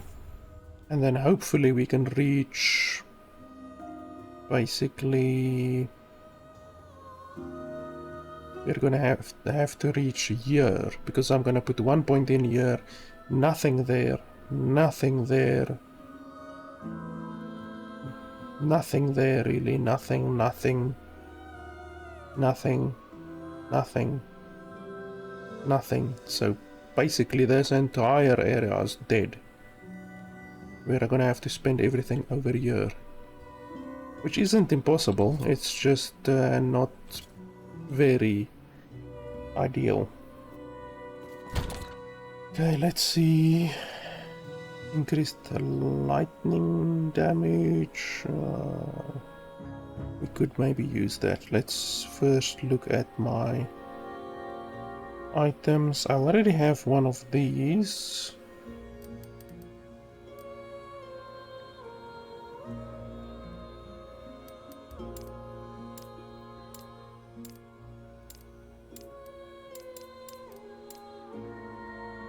I need that one. 7, 23, 25, 5. Companion revive range, companion revive speed. Now that one on the left is better, so that one we're gonna sell. Veil root.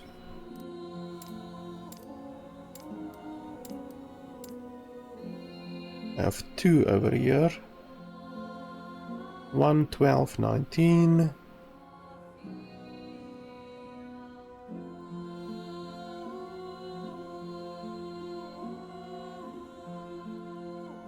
Okay, so the one on the right is better. But this one has legendary potential where the other one doesn't. But I think this one will be better, slightly. Even though I don't think I need 2 of these bastards. Like, 2 of them really seem like overkill. Let's sell these.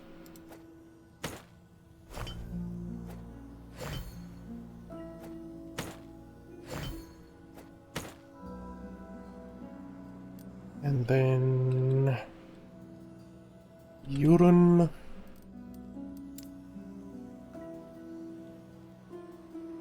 $102.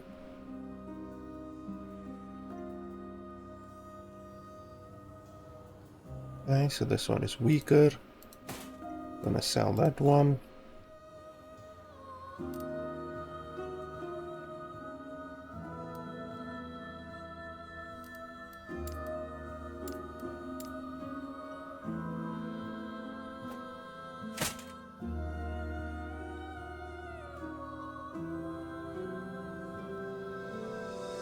Well, the one with legendary potential is probably gonna be ideal. More ideal, at least. Don't have any other ones, do I? Oh yes, I do. Let's compare that one. Okay, I'm gonna sell that one as well. I want to clear out my unnecessary stuff.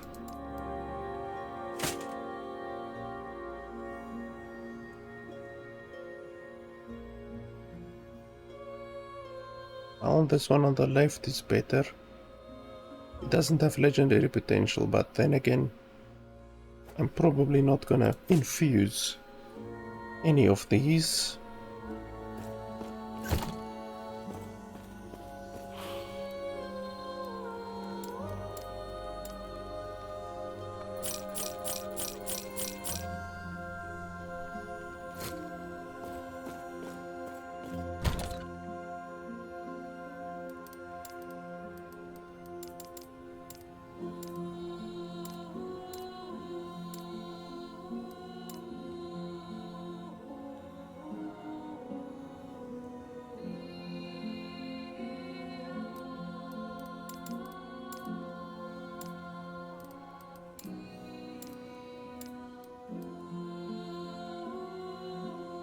$1, 6, 6.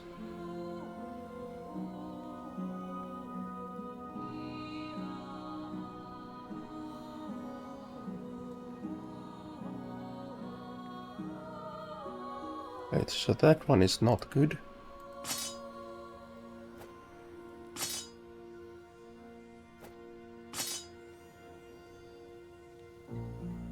I don't think I have more of those.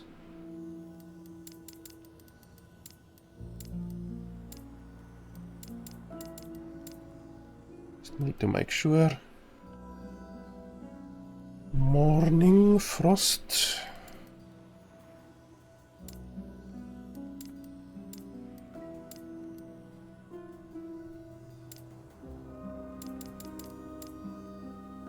Come on, I have to have these boots.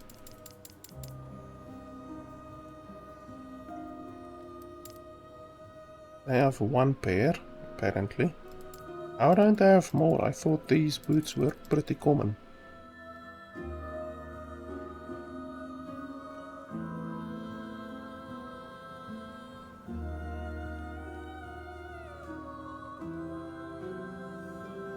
Okay, so this one is better.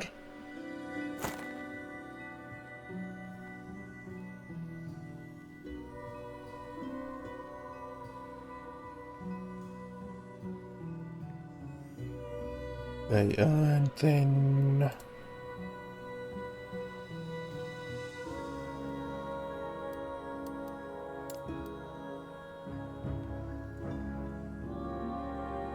$19.25. Okay, that one is better. What was that? Don't know what made that noise, but everything seems fine.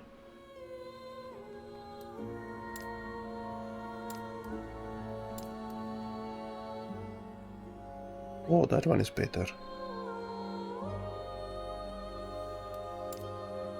There's another one. Holy crap, that one is much better.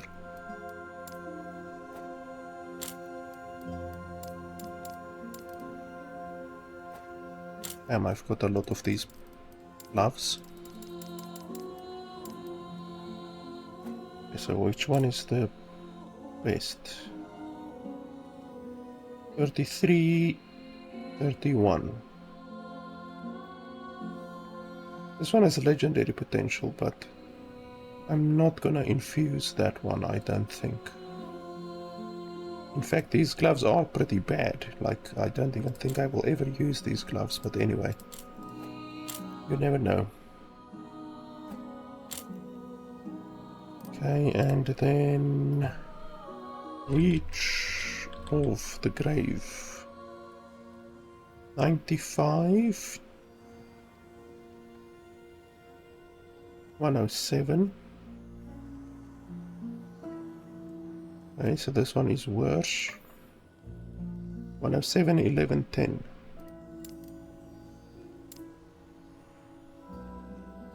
Oh, that one is much better.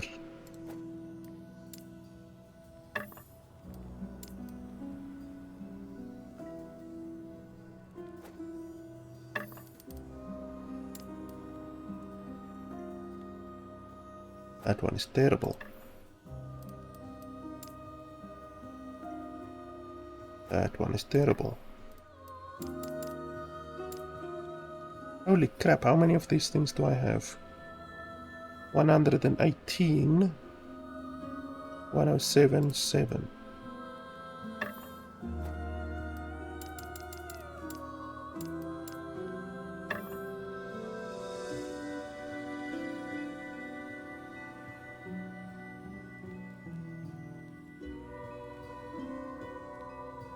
Oh, we're gonna take that one.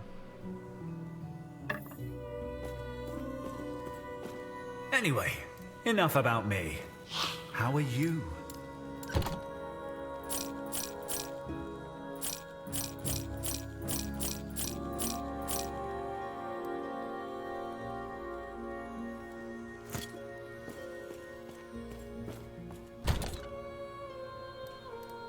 Hey, that's not bad.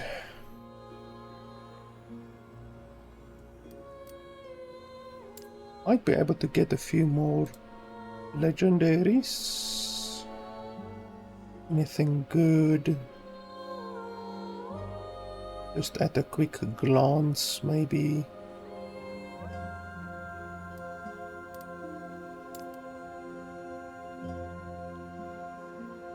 Don't really see anything that would stand out.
Bloody hell, I have a lot of these aberrant coal staffs.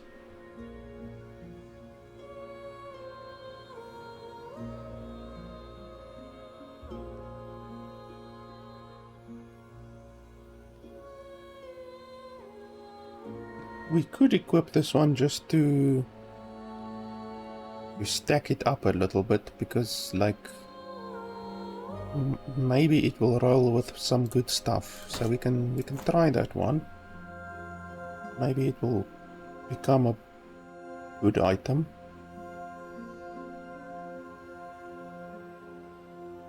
Oh, that one will be really nice.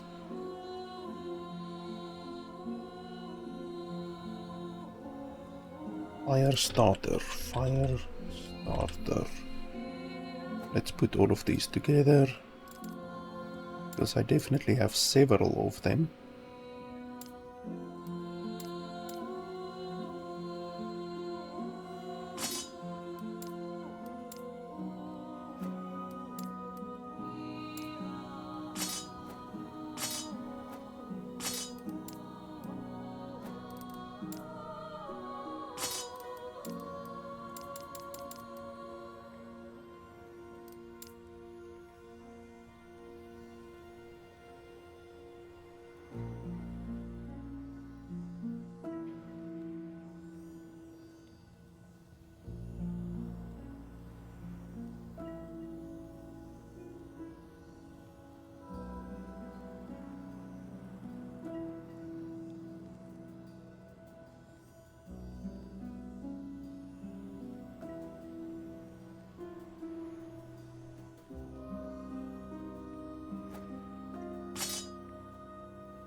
Okay, that's not bad. Cleared out some space.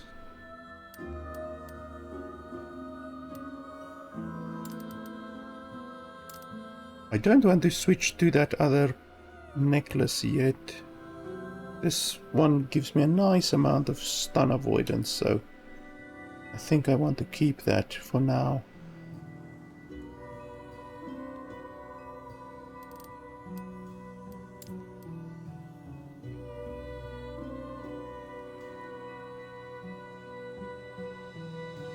Might also be able to get a nice ring or something like that. I'm just having a quick look. Oh, okay, but yeah, I don't want to replace the necklace really. Stun avoidance is important. Stun is the one thing that can kill us, because damage can't kill us. We can get hit by the biggest hit possible and we won't die. But if we get stunned and then hit by multiple stuff, that would maybe kill us.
Unfortunately, I can't get any purple items yet.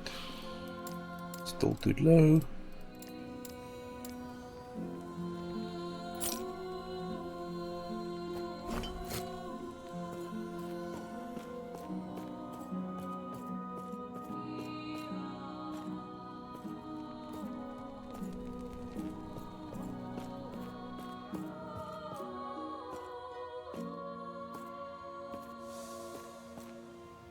Our ward regen is a little bit lower now, due to the fact we don't have the catalyst equipped anymore, but it's just a little bit low. It's probably not even 10% lower, so especially considering we get the vast majority of our ward actually from our skill, not even from a item or anything like that.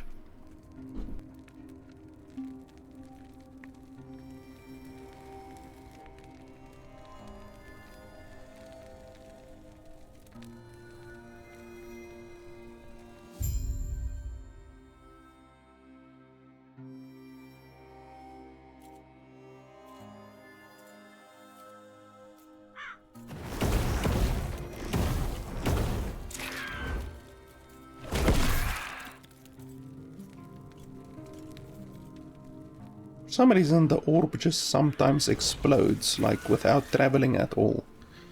I think it has to do with like the terrain. The terrain isn't very good sometimes.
Oh, that bastard actually managed to damage my health there. Actually managed to get past my ward. I'm surprised.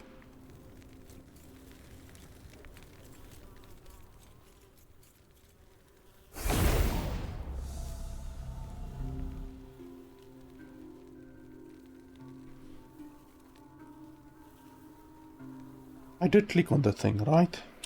I think the game is just loading again.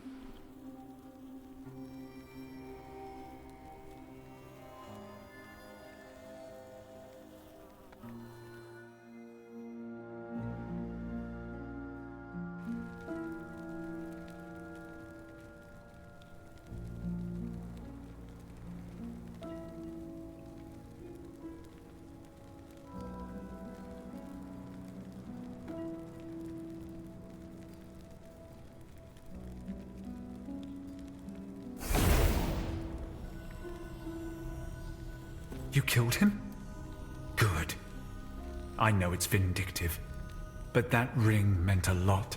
Her? Just a poor girl who cares too much for someone who can't return her feelings. If we pull this off, maybe I can give her some good news for once, eh?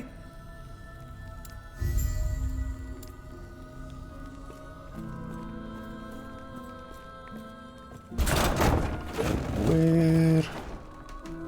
Okay, over there, Immortal Citadel.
Ouch.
I hate these areas where you have to chase trolling enemies around. Like, it's always a schlep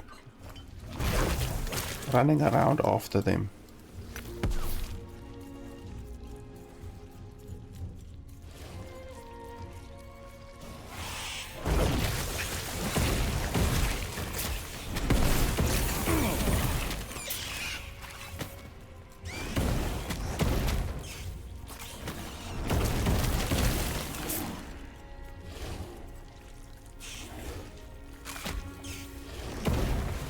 Look how fucking fast those things are.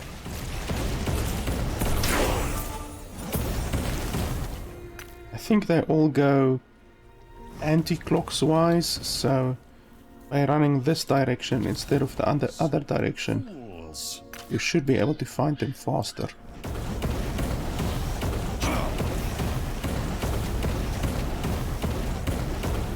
Look at that, 1600 ward. Crazy. For this level it is insane. You have 1600 ward.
I don't usually like fighting these big bastards because they simply take too much effort to kill, and they don't give a huge amount of experience.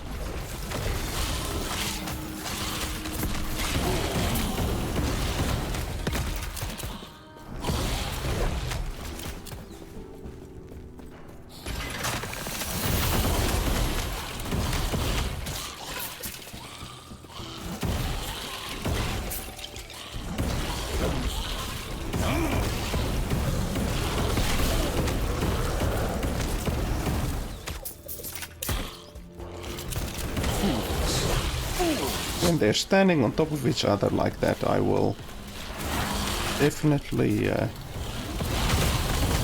take the time to kill them. Because you literally get 2 birds with 1 stone then.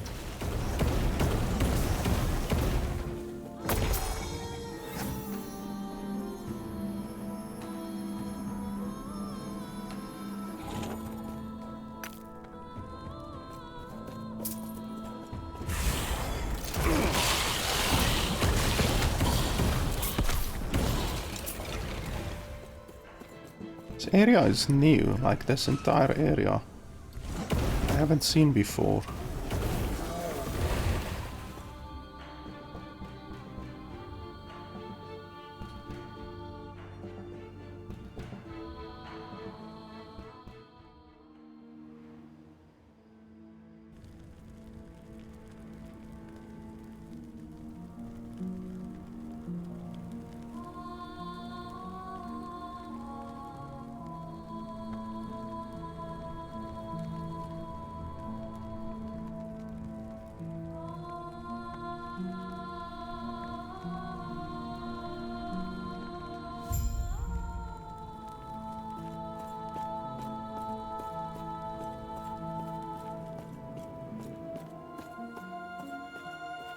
You should have seen, you know, yes. I've heard of your power.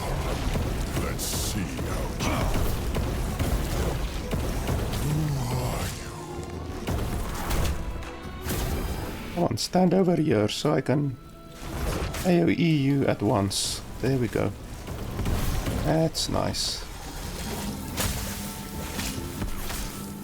With both of them standing on top of each other, I can burst both of them down pretty easily. Just have to watch my health, because this is not child's play to stand in this amount of damage constantly.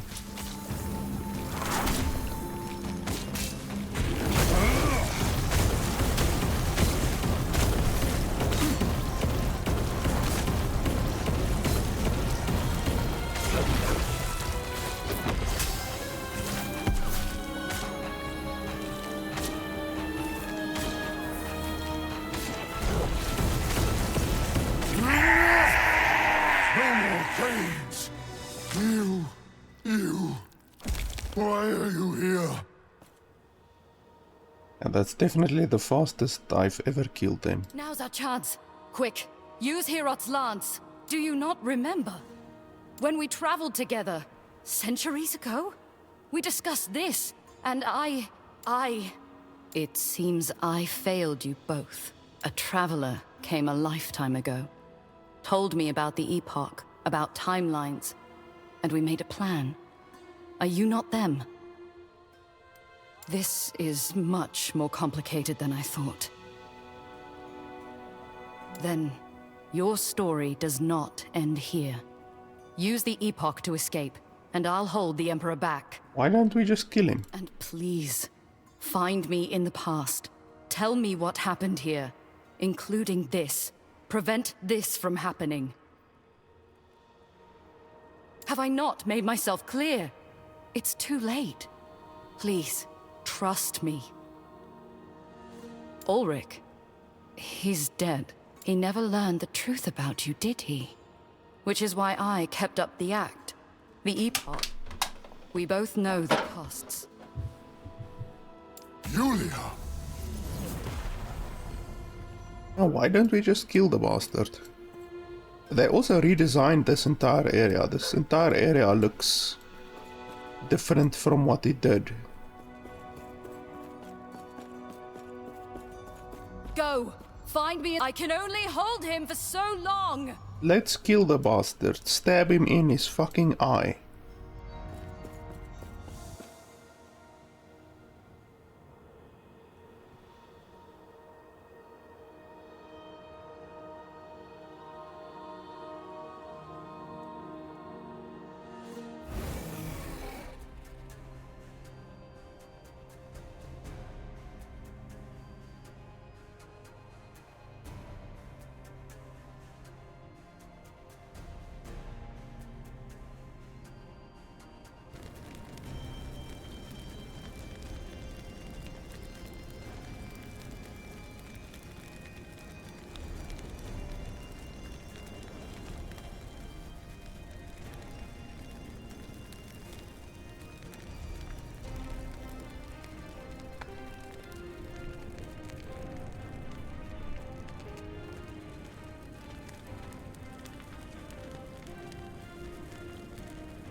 Well, they really redesigned this place as well.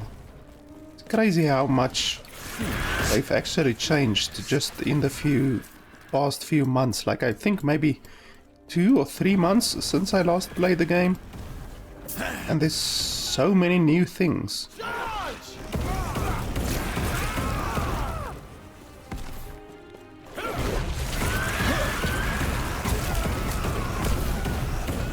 Like, I want to take a couple of screenshots here because this looks really nice.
How does the shield look? I haven't even looked in a while.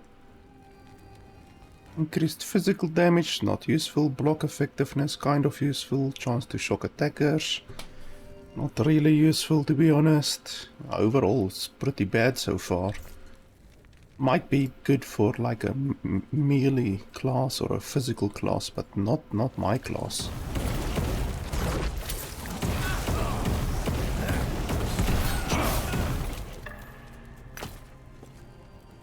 Why does the game lag that much when you actually just pick up items? Like, the game literally stutters. It's been around for quite some time, to be honest, the stuttering when picking up those things.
Fools! Fools!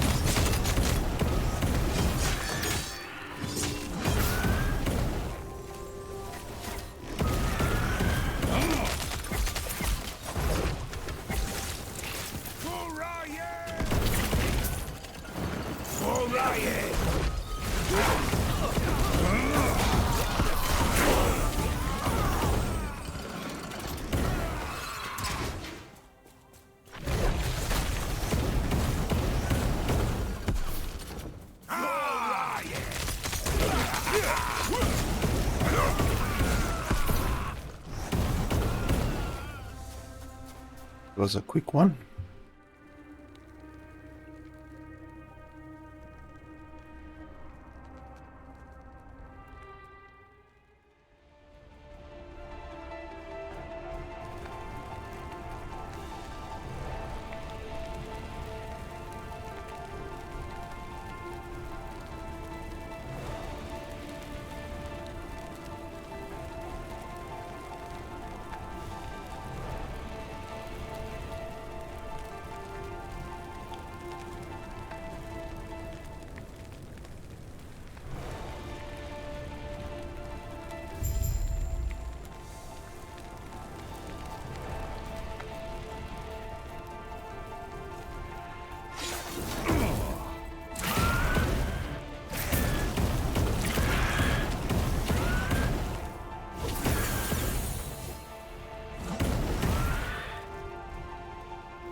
Submit. You are no longer worthy. Begone from this land. My flames will scour this place. So be it then. Perish. Pathetic. I do not have much longer.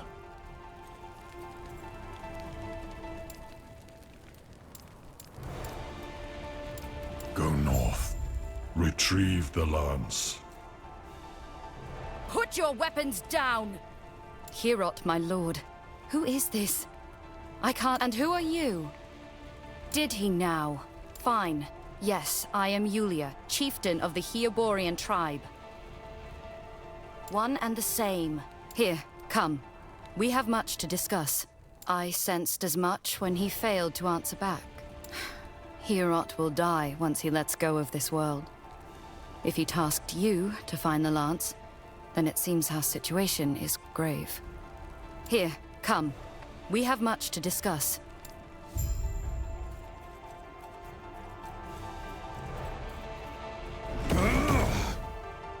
What, are we teleporting now, or do I need to wait, or what's going on?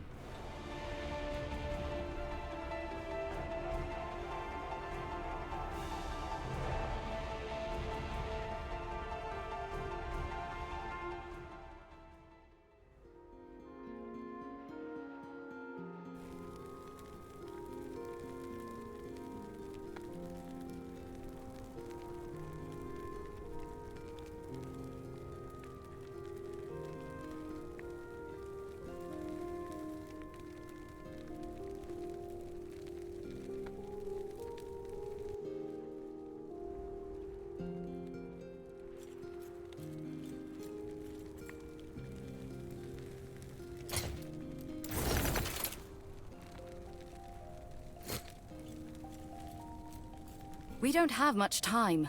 We need the Lance of Herot. The Lance is cursed from misfortune. It lies deep in far wood, hidden away. We will have to speak to nomads, which is unfortunate. We do not have a strong alliance. Perhaps. I sense a familiarity between you and Herot whenever we speak. He trusts you for some reason. It is not my place to question. Though I will not lie and claim I have no reservations. You are not one of us. Then pray my reservations are unfounded. You will speak to the nomads. With their help, we will reach Farwood soon. They will reveal the path to Herot's temple.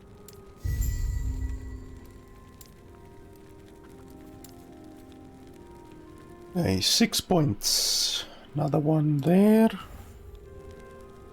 And then I could test this. I highly doubt that you will gain that amount per ruin. Even though on this one, no wait, this one you do gain it per ruin on this one. So perhaps you do also gain it on this one per ruin, but it would be really surprising. You deal more damage with bosses and rare enemies. I don't know, I really don't think you would gain it per ruin. But I would need a target dummy in order to test that. So I'm probably not gonna test that right now. We first need to get a target dummy.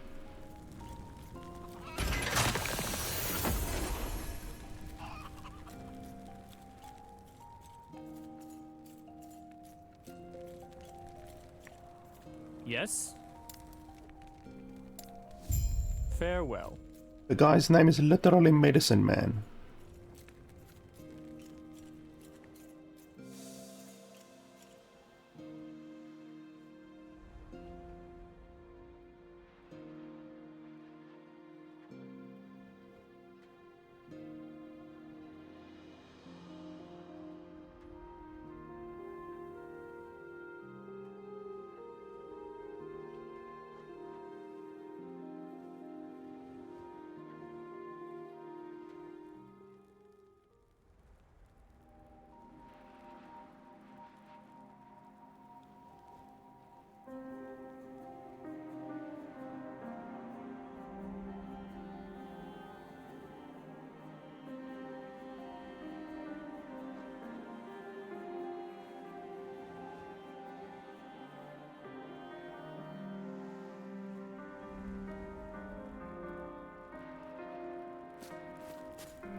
Wow, time lost. That's the first time that I've seen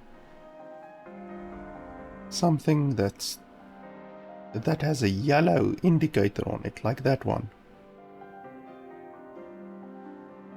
That's weird.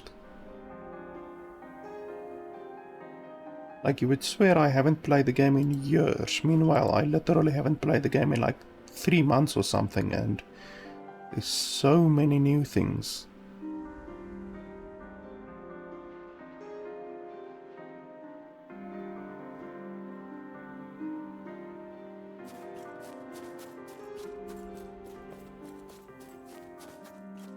there's a waypoint around here somewhere, so I first need to get the waypoint.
Melting these bloody ice dudes. Ugh.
I also think these bears are new, because I really don't remember bears like that. I remember there were bears, but they were white. These bears are like black and white. They're not polar bears, they're like a different type of black and white. They definitely look different from the bears that were in the game.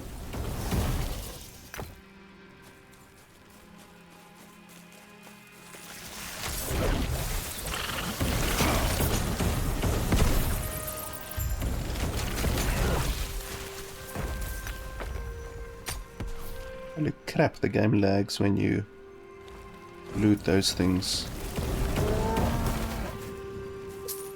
Look at this, like the lag, it's like stuttering when you do that. Okay, there's one more Weaver's Will available on that one. We just need to kill some more stuff.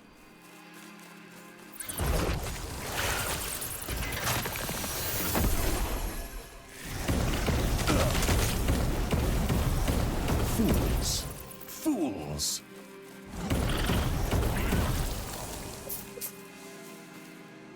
I do like the Weaver's Will mechanic. Like I like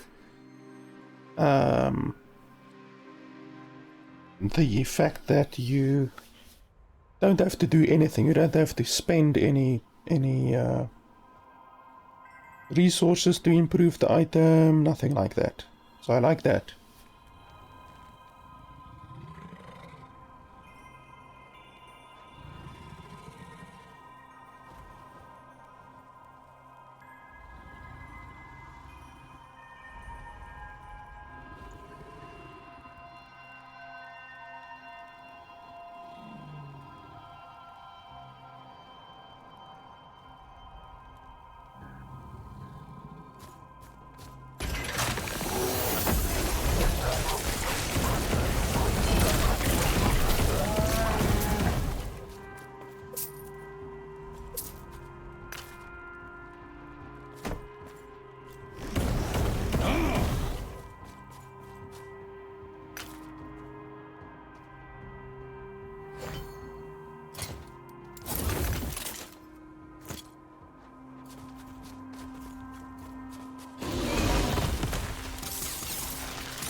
That was another really quick transition.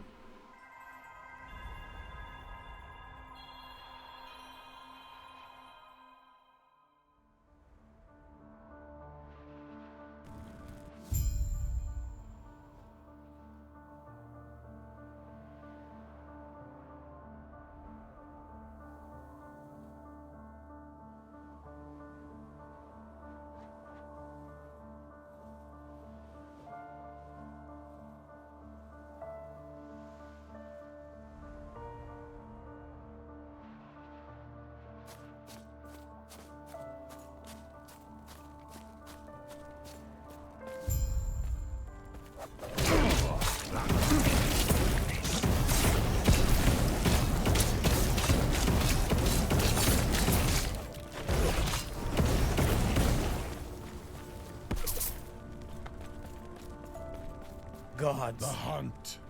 The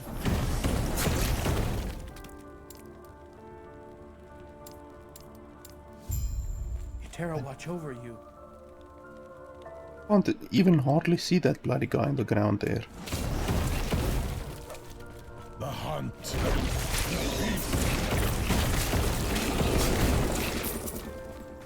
The hunt. Feast. The hunt.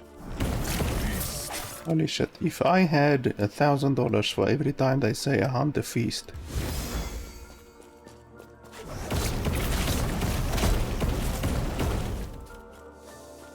Wow, that was another really quick one.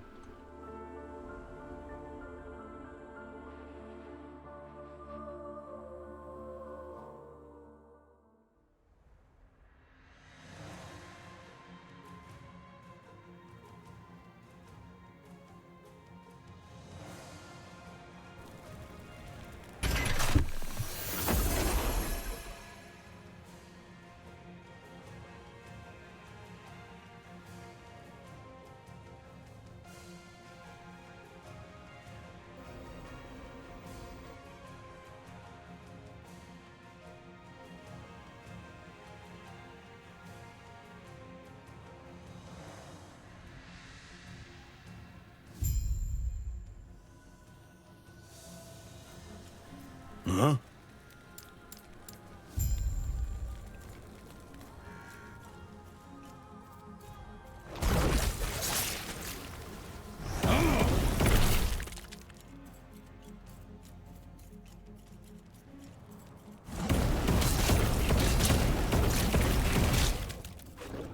The hunt. The feast. The hunt. The feast. Fucking hell.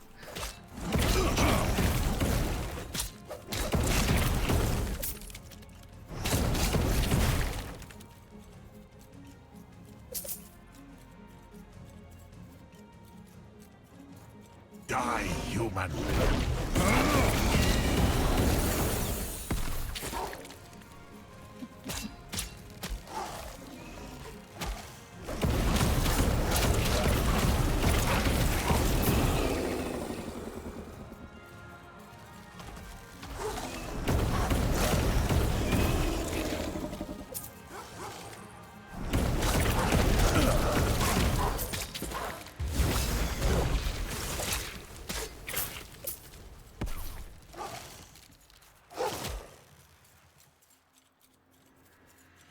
My beasts will eat well.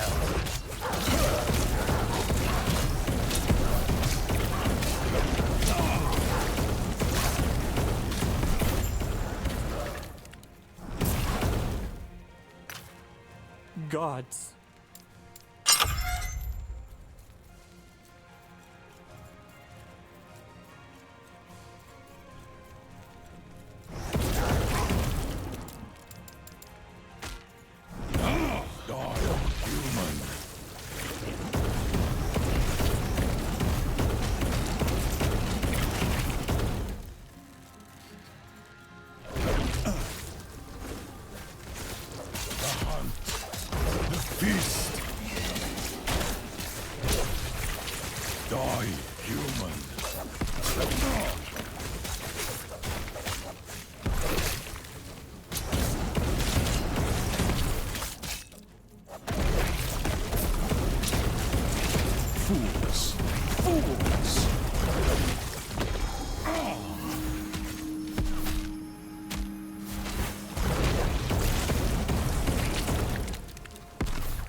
Feast.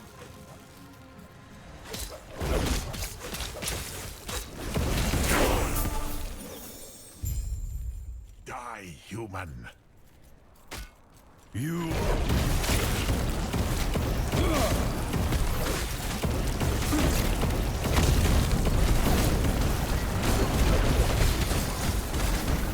Oh shoot. Holy hell.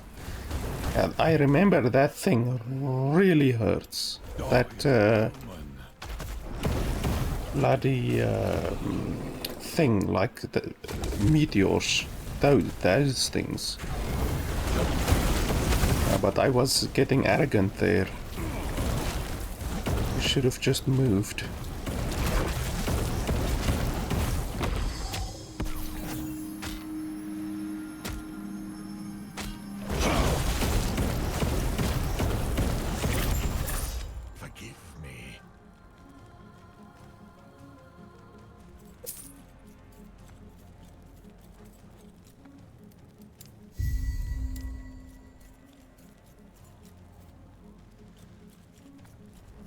And now we need to head to the previous place where we were. So, teleport. Die, human. We actually need to go to the gate place, Kolheim's Gate, because we need to get to Champion's Gate.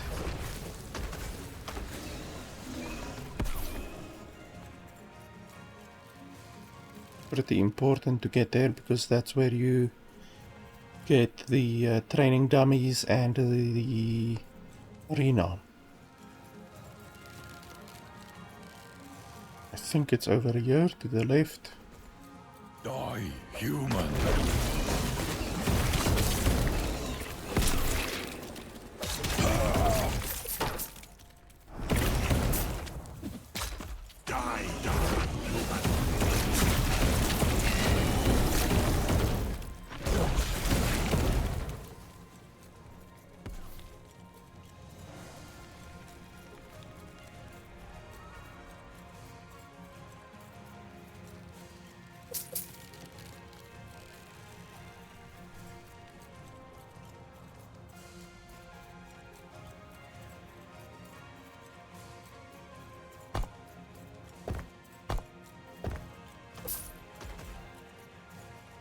Die.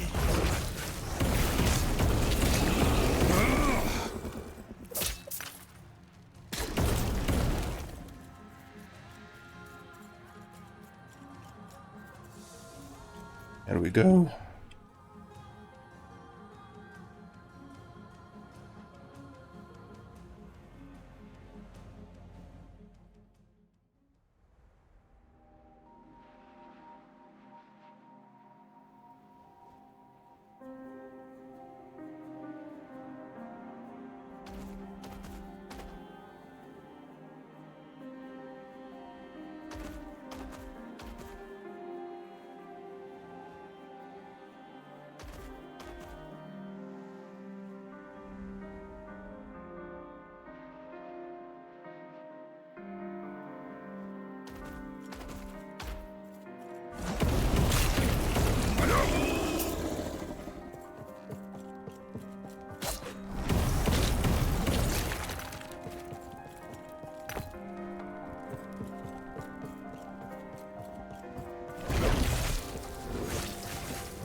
again.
Fools!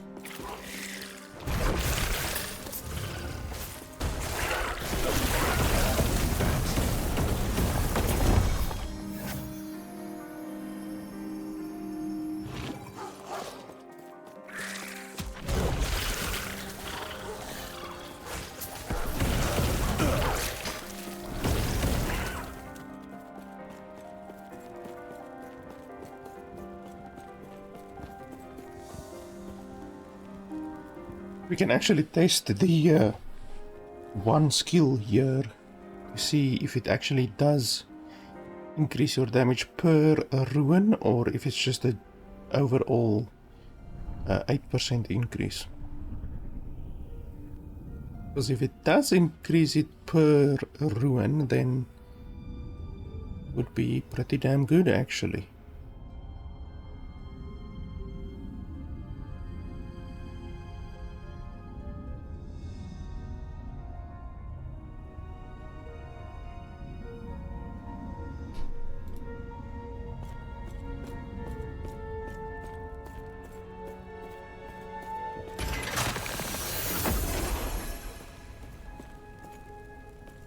Okay, so let's do some testing quickly. So 500 hit, 1200 crit, 1400 crit, 500 hit, 400, 500, 1600. Unfortunately, the game doesn't have DPS dummies, they just have target dummies, so determining whether a skill is better or not, unfortunately, requires time and effort. Okay, it's about 500 for a non-crit and about 1400 for a crit. Looks like. So now if we go and we add, so it's how many is it gonna be? 7.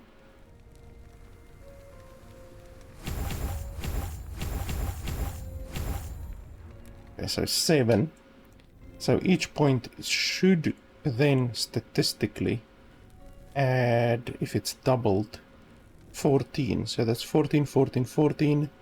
That's 28. So that's what, 42? Right? Let me pull my calculator out here. I did not have very good math scores in high school. So 14 times 3 is 42. So that should be a 42% damage increase. If it is per ruin. If it is not per ruin, then it's only a 14% increase. So obviously there's a very big difference between 14% and 42%. So we should be able to see a huge difference if it's 42%. So let's test it quickly. Okay, that's a 400. That's the lowest we've seen so far. 1300. 450. 500. Yeah, it definitely looks like it's not 42% increase. There's no way. If it were a 42% increase, you would absolutely see it. No question. Yeah, so it's definitely not a 42% increase. Oh, but bosses and rare enemies. Does it only apply to bosses and rare enemies? I didn't even read that. Where's the boss one? Counts as an enemy, but where's the boss one? No, there's a boss one around here somewhere.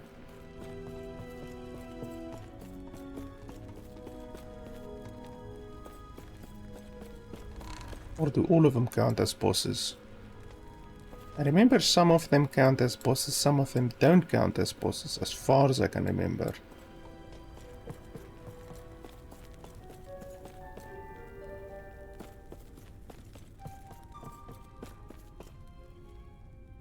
Enemy training dummy. This one you can't even click on or do anything to, but it is there apparently. What's that over there? How the hell do you get over there? I've literally never been over there. Did they remodel this place as well? That's still 400. There has to be one of these that is an actual boss. Let me have a look up here. Hello. Stay safe. There's no way to go down there.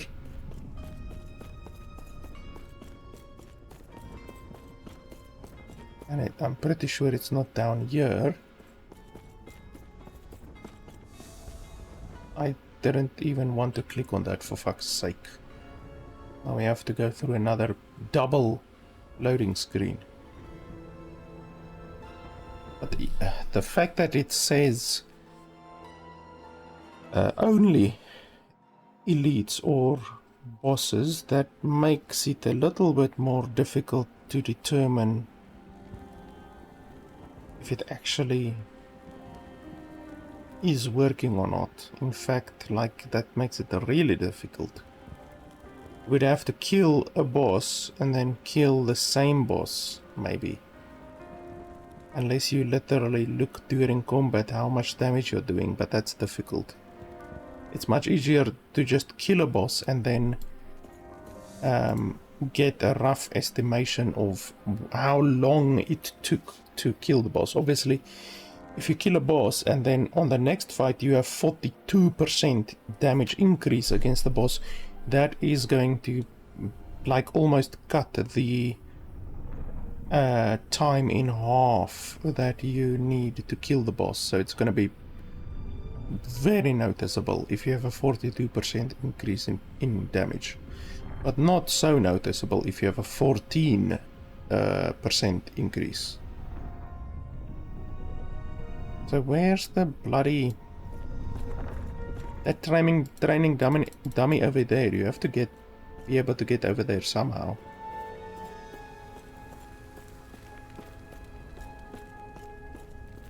It's not here.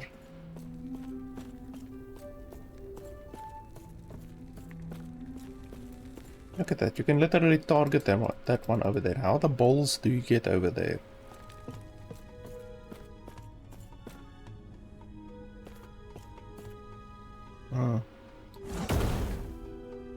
Yeah, I don't think these count as elites, really. It's possible, but I don't think so. It's really difficult to determine. I would have to ask on the Discord just to get clarification, you know, like to understand if it does or doesn't add that amount of damage per ruin, because this one does add it per ruin. So I don't know if this one adds it per ruin. And like I say, it's only on bosses and rares, so you can't use a dummy. I thought there were dummies that are marked as bosses, but apparently not. Apparently I'm thinking of World of Warcraft maybe. World of Warcraft has dummies that are marked as bosses and dummies that are not marked as bosses. So you can, because bosses have more armor than normal enemies. So let me just quickly do something here in the background. 1 second. 8 times 7 is 56. So 7, 8. So if you spent 8 points on this thing, you would get 56 bonus damage. If you spent 8 points on this thing, you would get what did we say?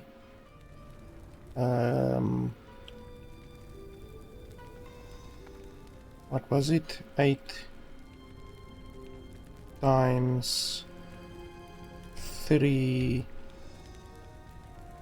times 2, that's 48. But how can that be? Is that correct? 48? So it's 1 point. So if you add the maximum amount, that's 8. It's double. No, what's 16 times 3? 48. Yes, it's 48. So this will give you 48. And this will give you, what did we say, 56? So actually, this is not even that good, and it only works against bosses. So even though this gives you any damage, doesn't matter if it's physical damage, lightning, cold, fire, doesn't matter, this increases all of your damage, whereas this one only increases fire and cold, you know, so there is a little bit of a trade-off. But on this one you also get chill chance and you also get ignite chance, you know, so this one is definitely better than this one, even if it's triple, you know, even if you get per ruin, you know, the bonus, if you even get per ruin, the same as what you get this one, then still this one is not as good as this one, because on this one you get additional chance to chill or ignite. So in the best case scenario, this one will not be as good as this one. And I don't even think it is really gonna be like that. I think it's just gonna be one ruin, because with the fact that all 3 of these are here, that in my opinion means that they want you to have one of each, you know, they want you to have one, they want you to play with a skill, with the elemental invocation, whatever, to have 3 different skills, you know, a cold skill, a lightning skill, and a fire skill, so that you can benefit from all 3 of these. But that would be insane, because it takes 8 skill points, 6 skill points, and another 8 skill points. That's a hilarious amount of skill points. So I don't know how it can be anything other than times 3, you know, 3 ruins. Because if you take this one, for instance, you're gonna spend 8 points, and it's gonna be ward per second, 10. So it's gonna be 80 ward, so that's gonna be 40 per second. Now if you, that's right, 80, it's 40 per second. Wait, do I have it wrong? Ward per second. Ward per 2 seconds. So it's 80 per 2 seconds. So that means it's 40 per second. And that is if you do not have a Eon Ruin. If you do have a Eon Ruin, then it is 80 per second, which is a shitload. Like 80 per second is a very large amount. So on this one is much better than this one, because this bloody one gives you 80 ward per second if you have a Eon Ruin. This one gives you, what did we say, 16 damage extra if you have a Eon Ruin. Now, what the fuck would you want? 16 damage extra or 80 ruin per second? 80 ruin per second is insane. Like, it's far better than 16 damage per percentage, you know, like it's not even in the same ballpark. And then this one, 6 times 3, that's 18. So this one, a single ruin, a single gone ruin, will give you 16 mana times 2. So it's a single one will give you 32 mana regen. That's very good. That's also very good. So this one is very good. This one is also very good. This one is dog shit compared to these two. Okay, quite honestly, I would not even want this one. But those two I would definitely want. But like I said, it's going to take 8 skill points over there, 6 skill points over there. It's a little bit brutal. But this is all assuming that it does not stack. That you can't get triple benefit from it. Like, we can get triple benefit from this. We've already noticed that you can get triple benefit from this. If you can get triple benefit from this, or from this, to be honest, it would be really, really insane. Like, this would give you 32 times 3, so that's 96% increased mana regen. And this would give you 240 ward per second, which is hilarious. 240 ward per second is a stupid amount. Quite honestly, this one and this one would be a little bit bloody overpowered if you could get triple benefit out of it. That's actually maybe another question I also want to ask on the forum quickly, or on the Discord. I just want to find out, can you also get the triple benefit from those other ones, or not? Okay, I've asked on the Discord now to see if you can get triple benefit from this. Because like I say, in my opinion, this is weak, and these two are stupid powerful. Like, this one is really powerful, this one is stupid powerful. 240 ward per second would be crazy powerful. I mean, 80 ward per second already is really powerful, but it becomes so much more powerful when you don't have to spend another 8 skill points to get the additional 2 ruin benefits from this one. Because if you have to spend 8 skill points for 80 ward per second, then that's not particularly good. But if you have to spend 8 skill points for 240 ward per second, then that is hilarious. That's a crazy crazy overpowered. Okay, so where do we want to spend the other 7 skill points? We can spend it on there. Oh, but that doesn't scale. Yeah, that doesn't scale, so we don't want to spend it there. We could take this one. Catalyst. Oh, I don't know what we're gonna use in the end game as our offhand. We might use a shield, we might use a catalyst, we might use dual wielding. I'm not sure if the mage can dual wield, but we might do that.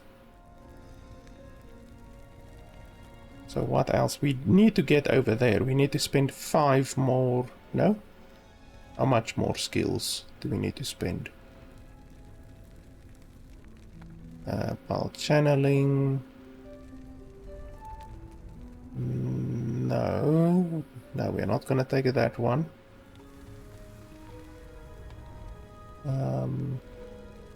We're not gonna take that one.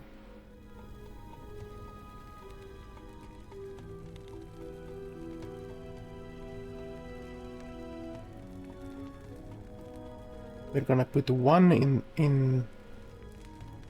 No, we're gonna put 8 in this one. Right? No. No, we're gonna put 1 in this one. That skill isn't particularly good. But then this one we're gonna put a lot in. This one we're also gonna put a lot in. So we need to get to year plus 4 additional. So that means we need to spend 9. Like right now we need to spend 9 skill points in order to reach that area over there. So where are we gonna squeeze that 9 in?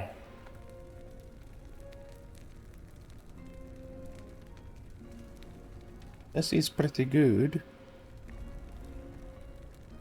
But what if we use a mace, or what if we use a sword or anything like that for our endgame weapon?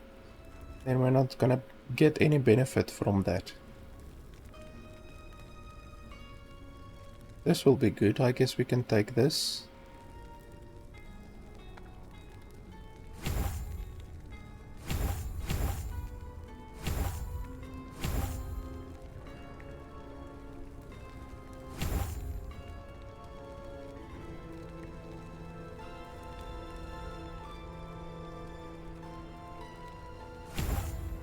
And then we need to spend 3 more skill points. So now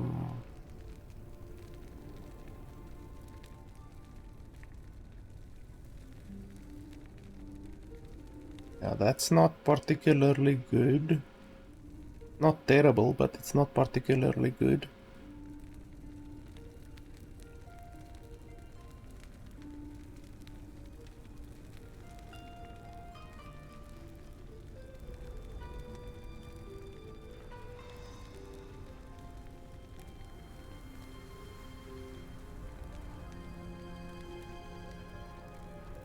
You deal more spell damage if you have more ward than the target has health. Yeah, that's not very good. Where are we gonna put 3 additional skills? Whenever you directly cast 3 skills in a row that cost 0 mana. Yeah, I don't do that. Quite honestly, I think it's gonna be here. I don't really see another one that's really much better.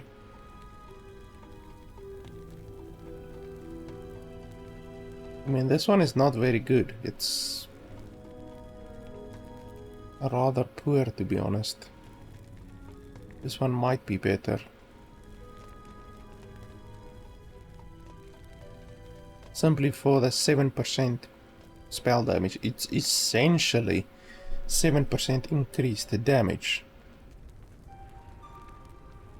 So you really have to choose, do you want 12% increased crit chance, or do you want 7% increased damage, or do you want a little bit more health, or do you want a little bit more mana and cast speed? I think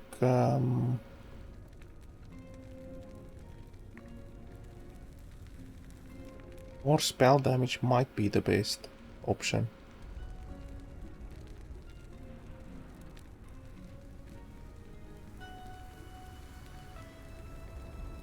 This only gives you 15% more damage on low health enemies, which isn't a huge amount.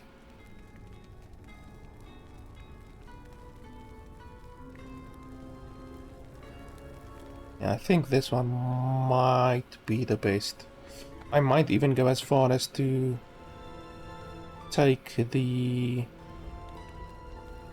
skill points from here and put them over here, just so that I can get to that 7-point bonus. Even though 7-point bonus is not particularly useful. We also got a Ruin Bolt over here. Combo spell that fires projectiles. The first part of the combo is fire, the second is lightning, the third is cold. Okay, so that's a single target thing, I'm assuming. I would assume so. Okay, let's get out of here. We can't test the Elemental Nova, so that's fine. Okay, we need to actually go to the top, but let's first go hand in our 2 quests quickly.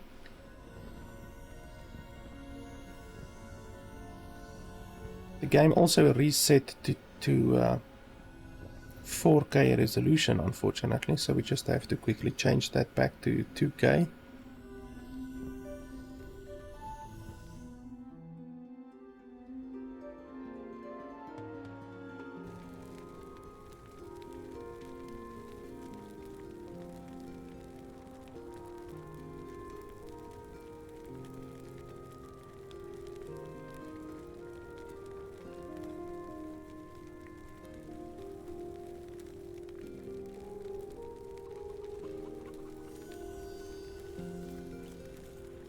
Yes. Oh, we got 2 idle slots. That's great. Yes. And we got another 2 idle slots. Idle slots are really powerful for the mage. Like, some classes get just a stupid amount of benefit from their idols, like a really crazy amount of power from good idols. Okay, so this one is done, the shield. Guess we can put it over there. I don't think there's anything new that we can equip. We only gained a couple of levels, not anything insane. Let's see. Pontifex.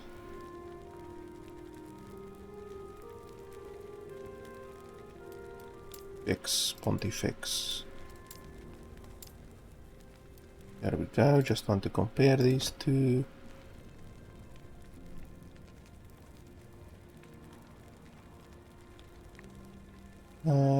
The one gives more melee stun chance. The other one gives more ignite on hit and fire damage. It's a little bit of a toss-up, to be honest, but let's take that one on the left. And then this one is Machinations. Which one is the best here? This one on the right is actually significantly better. So we will take that one. 28 warp per second is pretty nice. Okay, is that all? I believe so. I don't think there's any new items that we can really take. Oh, this one is new, but that's not good.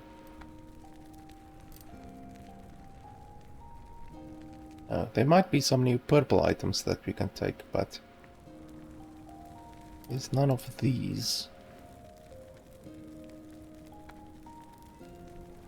Doesn't look... Oh, that one. Increases volcanic orb damage, increases cooldown recovery for volcanic orb, increases volcanic orb shrapnel speed, increases cast speed. Well, that increases volcanic orb by a significant amount. So I think we're gonna have to take that one, to be honest. That seems very good. We do use volcanic orb quite a lot, so why not? What's this? Physical damage taken as fire increases. Oh, you can actually change Elemental Nova to target like I did, but then it won't cost you any skill points. That's interesting.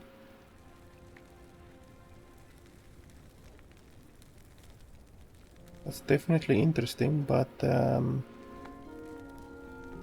don't think I want to do that really.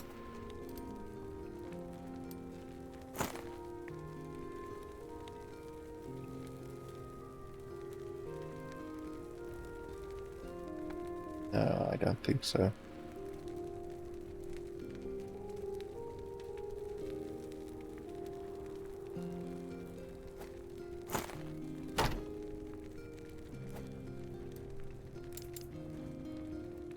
Where's the other book? I know I have 2 of these at least.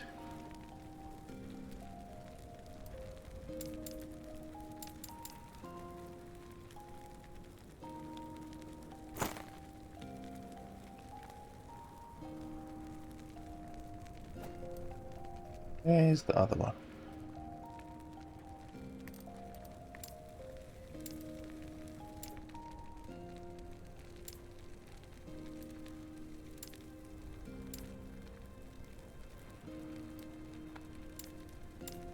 Oh, there it is.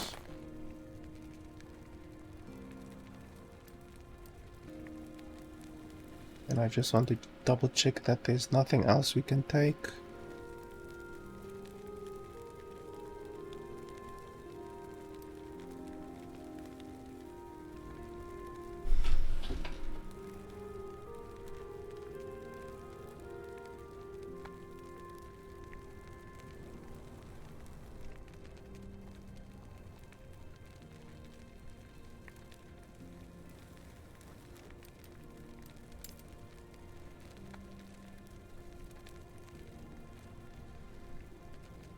This one,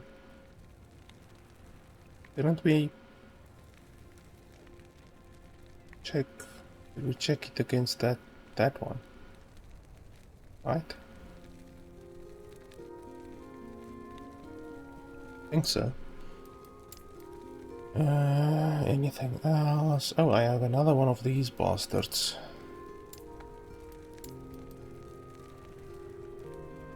Where is it?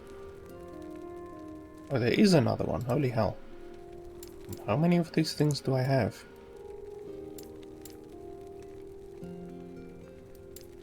Need to do a clear out sometime. Unfortunately, I've gotten to the point where my thing is so bloody expensive.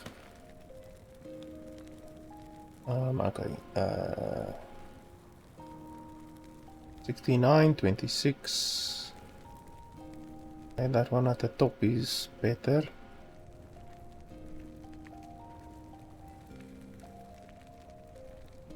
Yeah, the one at the top is definitely better. This one has legendary potential, but it's not worth it in my opinion. There's other things that I would want to imbue with legendary potential other than that thing.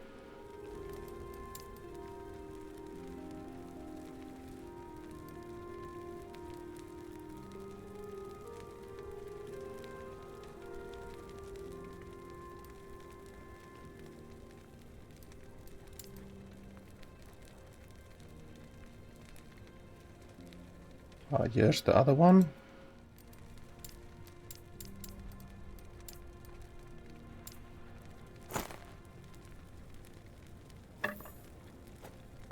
And we move this one.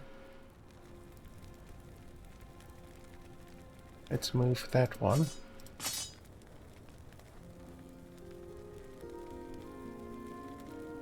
Then let's find another home for this one.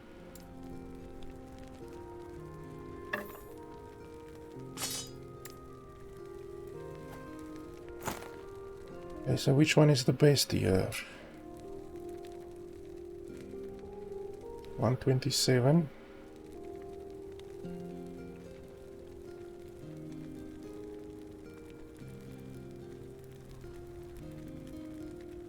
Okay, so this one is better than this one. So this one is definitely out. Yeah, this one is definitely out.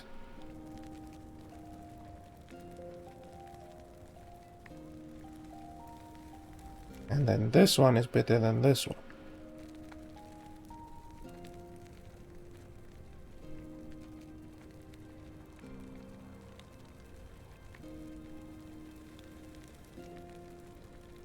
But I think we can keep that one, but we're definitely gonna get rid of that one.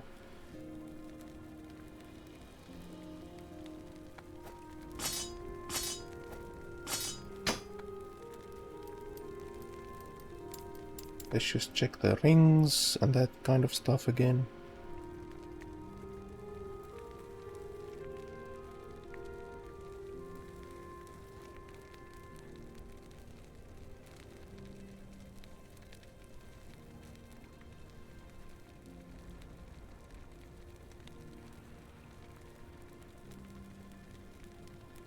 Meteor. I do have Meteor. Well, I will get Meteor eventually. I don't have it right now, I don't think. But I will get it.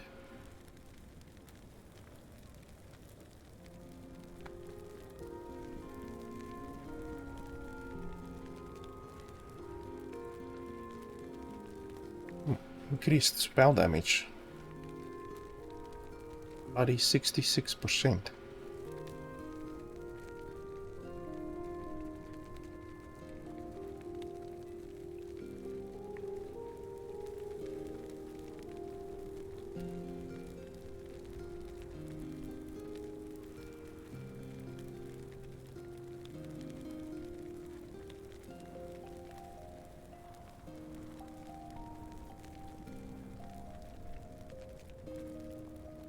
I don't think any of these are really worth it. Okay, so let's sell quickly.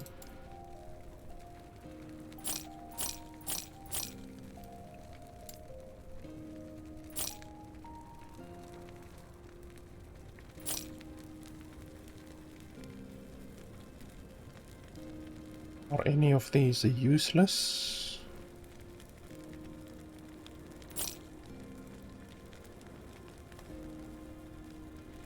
This one seems useless because it increases cold damage and then also fire aura damage. What's the use of that? Unless you can change fire aura to cold damage. Can you do that?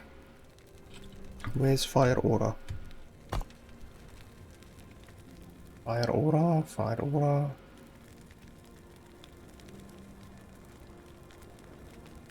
I don't see fire aura anywhere.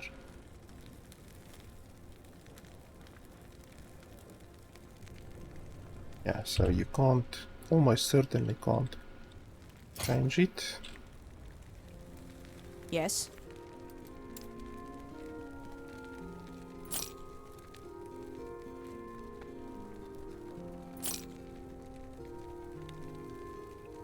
Like that one will be fine, you know.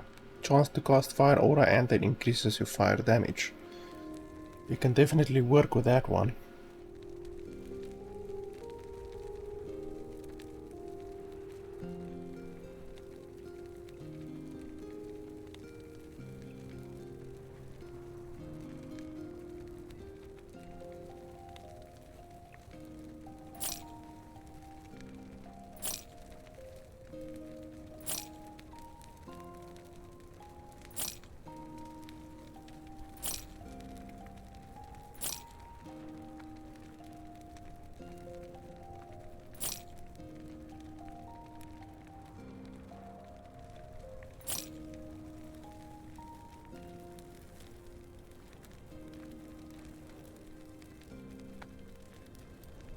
Fine, and then we need to look at idols because we have 4 idol slots open. We could do...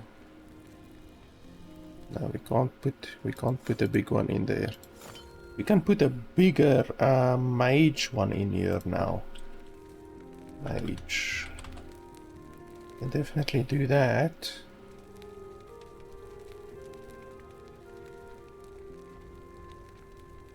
Like we can put in something like that for 24 additional fire damage.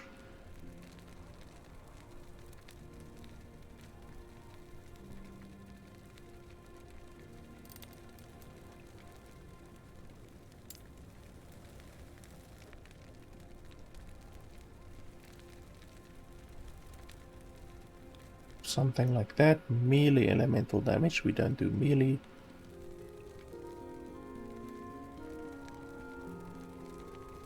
We don't do lightning.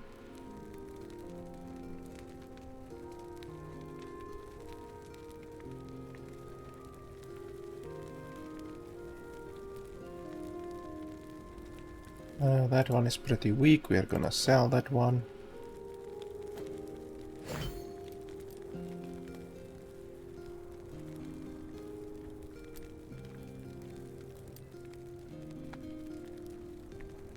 That one is also weak.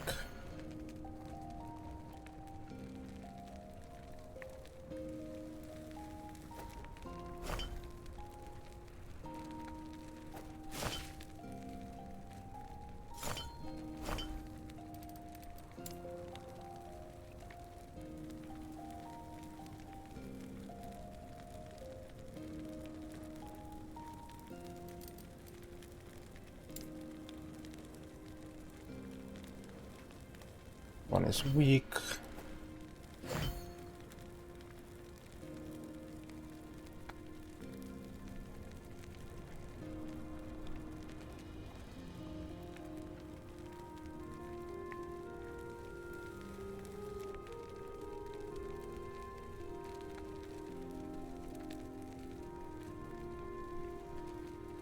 That one is weak.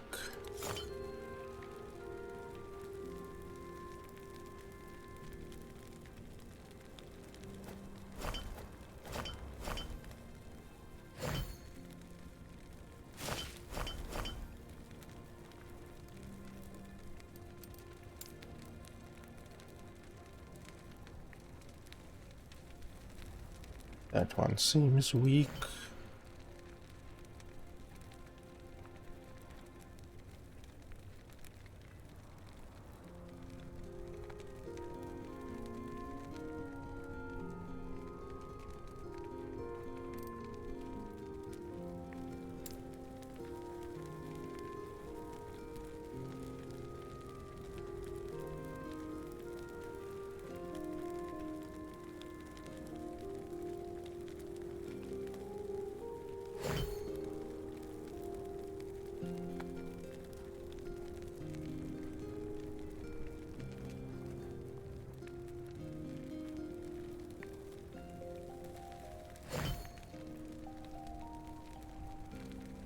%23 water retention. We could maybe make that one work.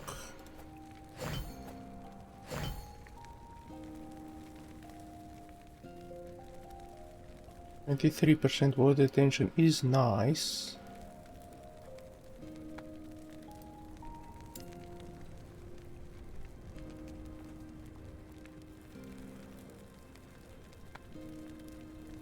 That one is weak.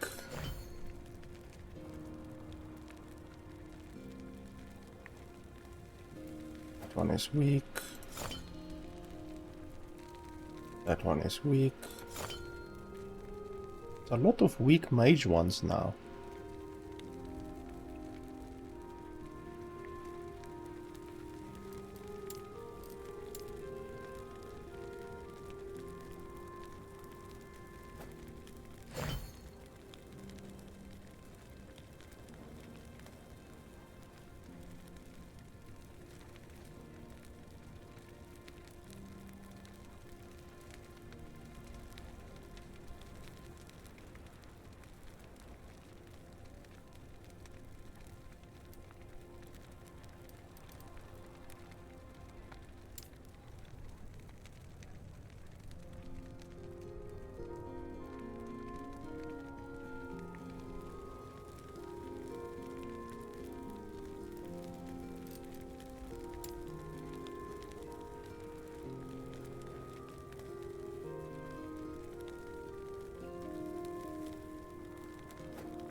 That one might be good. Literally 2 free static charges per second. That sounds very good.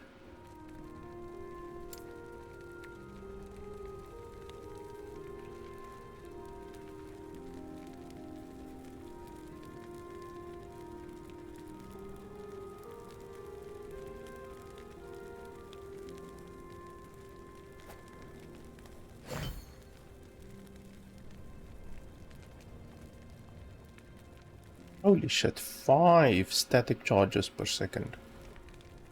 Holy balls.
This one isn't too bad. Elemental Nova area. That's not really good. I don't care about making my Elemental Nova area bigger. Damage, yes, but not area really. 10 words per second, it's not very good.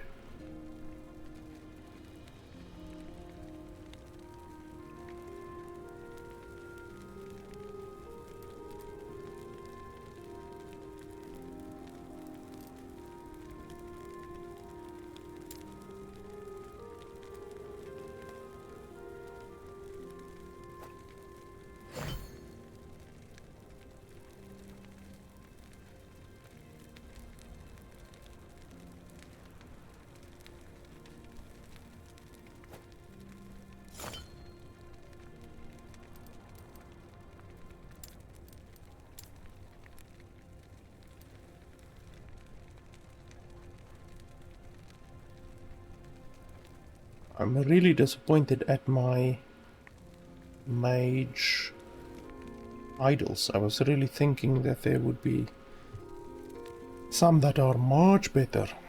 This one is pretty good, word retention, but it's gonna be difficult sticking it in here. That's what he said. So we're gonna have to remove the weakest one.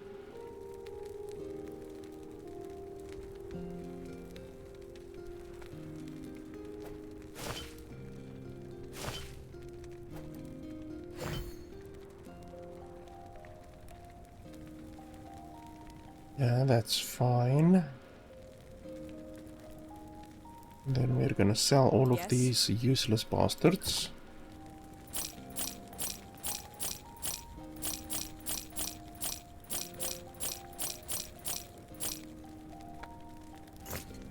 And then we need 2 small ones or just one flat one. What's a good flat one? What that we can put in there? What are my resistances looking like? Probably pretty terrible. Yeah, my resistances are pretty bad. I do have a lot of ward, which obviously helps, but overall my resistances are pretty bad. This one is actually like a bunch of these small ones will be better than this one. Ward retention. Let's have a look which ones I have. Like this one, for instance, not bad.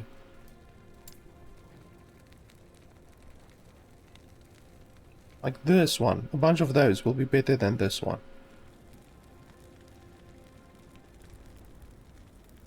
Oh, this one is bad. This one is good.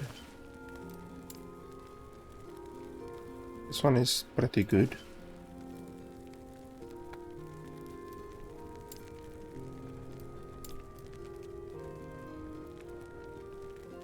That one is bad.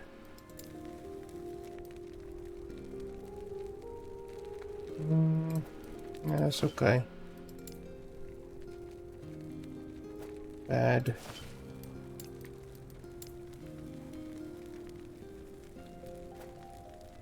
Pretty bad. That one is okay. Bad. Bad.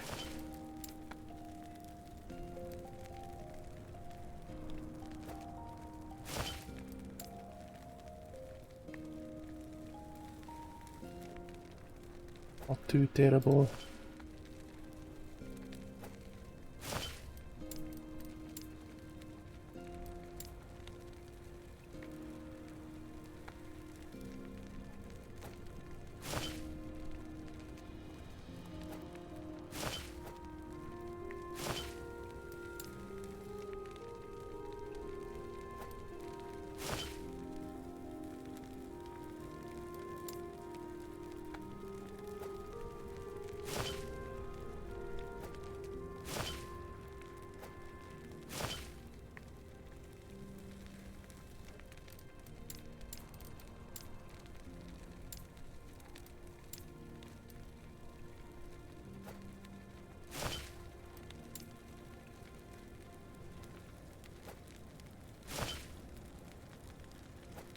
I think my cold resistance is already... Yeah, no, my cold resistance is pretty bad actually. Okay, so we take that one. We can remove this entire bloody one. That's not bad.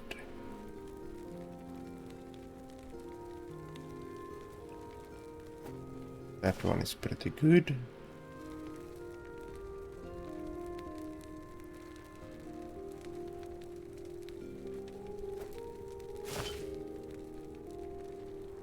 I don't need fire resistance.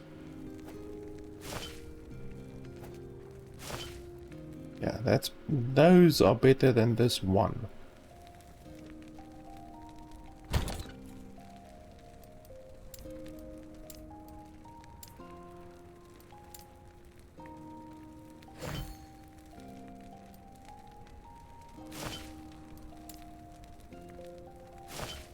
Yes? I've at least cleared out a little bit of the bullshit now. Because it is difficult managing your bloody inventory when you don't have a lot of space. But okay, now we can continue.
I'm gonna see, like, after I'm done today, maybe I should, like, revalidate the game files or some crap, because it's not normal that these loading screens take so long.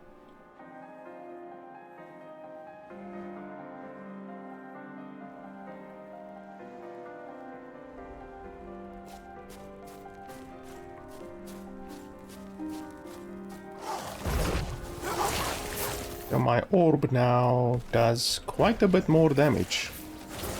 It's pretty brutal now. Fools! Fools! Oh shit. Bloody hell. They very nearly killed me there because they stunned me. That's not fun. Oh yeah, I need to reduce the bloody graphics again. Because for some reason it just goes back to 4K.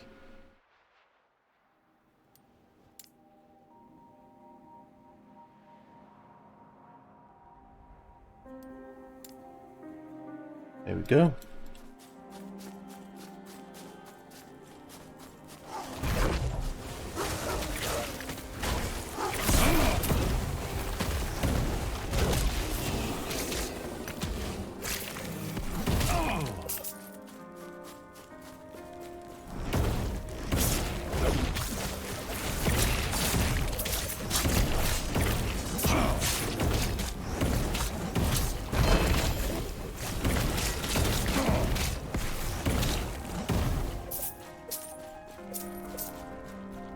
On rubber banding.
Oh, I actually had that portal over here. Why didn't I just teleport here?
What the hell? No, I'm gonna die. Come on, what's going on? Is it me that got disconnected, or what's going on? Let me check my internet quickly. Oh, yeah, that probably was me. Yeah, that's unfortunately me that disconnected for some reason. And probably I'm gonna die there, unfortunately. Yeah, that sucks. Anyway, that is why I record locally as well, so that I can upload the locally recorded file afterwards. Are we back? I think we are back. Yeah, so I disconnected, but I think in any way it is not too bad of a time to end for today. I probably died there because I was surrounded by enemies, but anyway. We will continue tomorrow again. Like I said at the beginning of the video, I'm gonna play every day for at least, I would say, 9 to 10 hours, thanks to the developers of the game sponsoring me on each of those days, so that's very cool of them. Definitely go check out the game. Like I said at the beginning, you can get the game on nexus.gg, and if you buy it on there, you can also buy the packs. Like there's the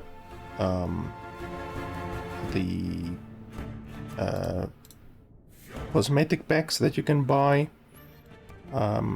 that obviously benefit the channel as well. So if you buy any of these, or if you buy the main game, you just go to nexus.gg/LFP Gaming, you click there, or you can buy any of the packs, and as you can see there, I will get $5 from the purchase price. So you can buy the game on Steam for $35, but Valve takes 30% of the developers' money, which obviously sucks for them. And if you buy it on nexus.gg, then they get to keep a larger percentage of the money, and they also get to give me $5, which is really fantastic, obviously, and you still pay the exact same price as you would if you bought it on Steam, for instance. And then there's also a bunch of packs here that you can buy that have some really cool cosmetics as well. Cosmetics that you can't just buy in the game. Like these are like exclusive cosmetics that you have to buy with the pack, similar to what Path of Exile does, so you get exclusive cosmetics over here as well. So those are some good ways to support the channel and support the developer as well, obviously. So yeah, I think I'm done for today. I will play some more tomorrow. That is pretty much it. We did pretty good, 10 hours, and we are level 46. Perhaps by the next session we should be able to reach monoliths. I think we definitely will be able to reach monoliths with our next session, and then obviously we can start grinding endgame stuff, you know, monoliths and enhanced timelines, or empowered timelines as they're called, and all of that good stuff. So yeah, I am done for today. I will be uploading the locally recorded 2K resolution high bitrate recording to my channel, so that will take about a day or so for YouTube to process it. So if you want to watch today's stream in a higher quality on 2K resolution, then just check my channel and I will be uploading it there within a day or so, because obviously I can't stream at 2K resolution, so that is why I also record locally. So yeah, that is it for today. Thanks a lot for watching, guys, and I will see you guys next time.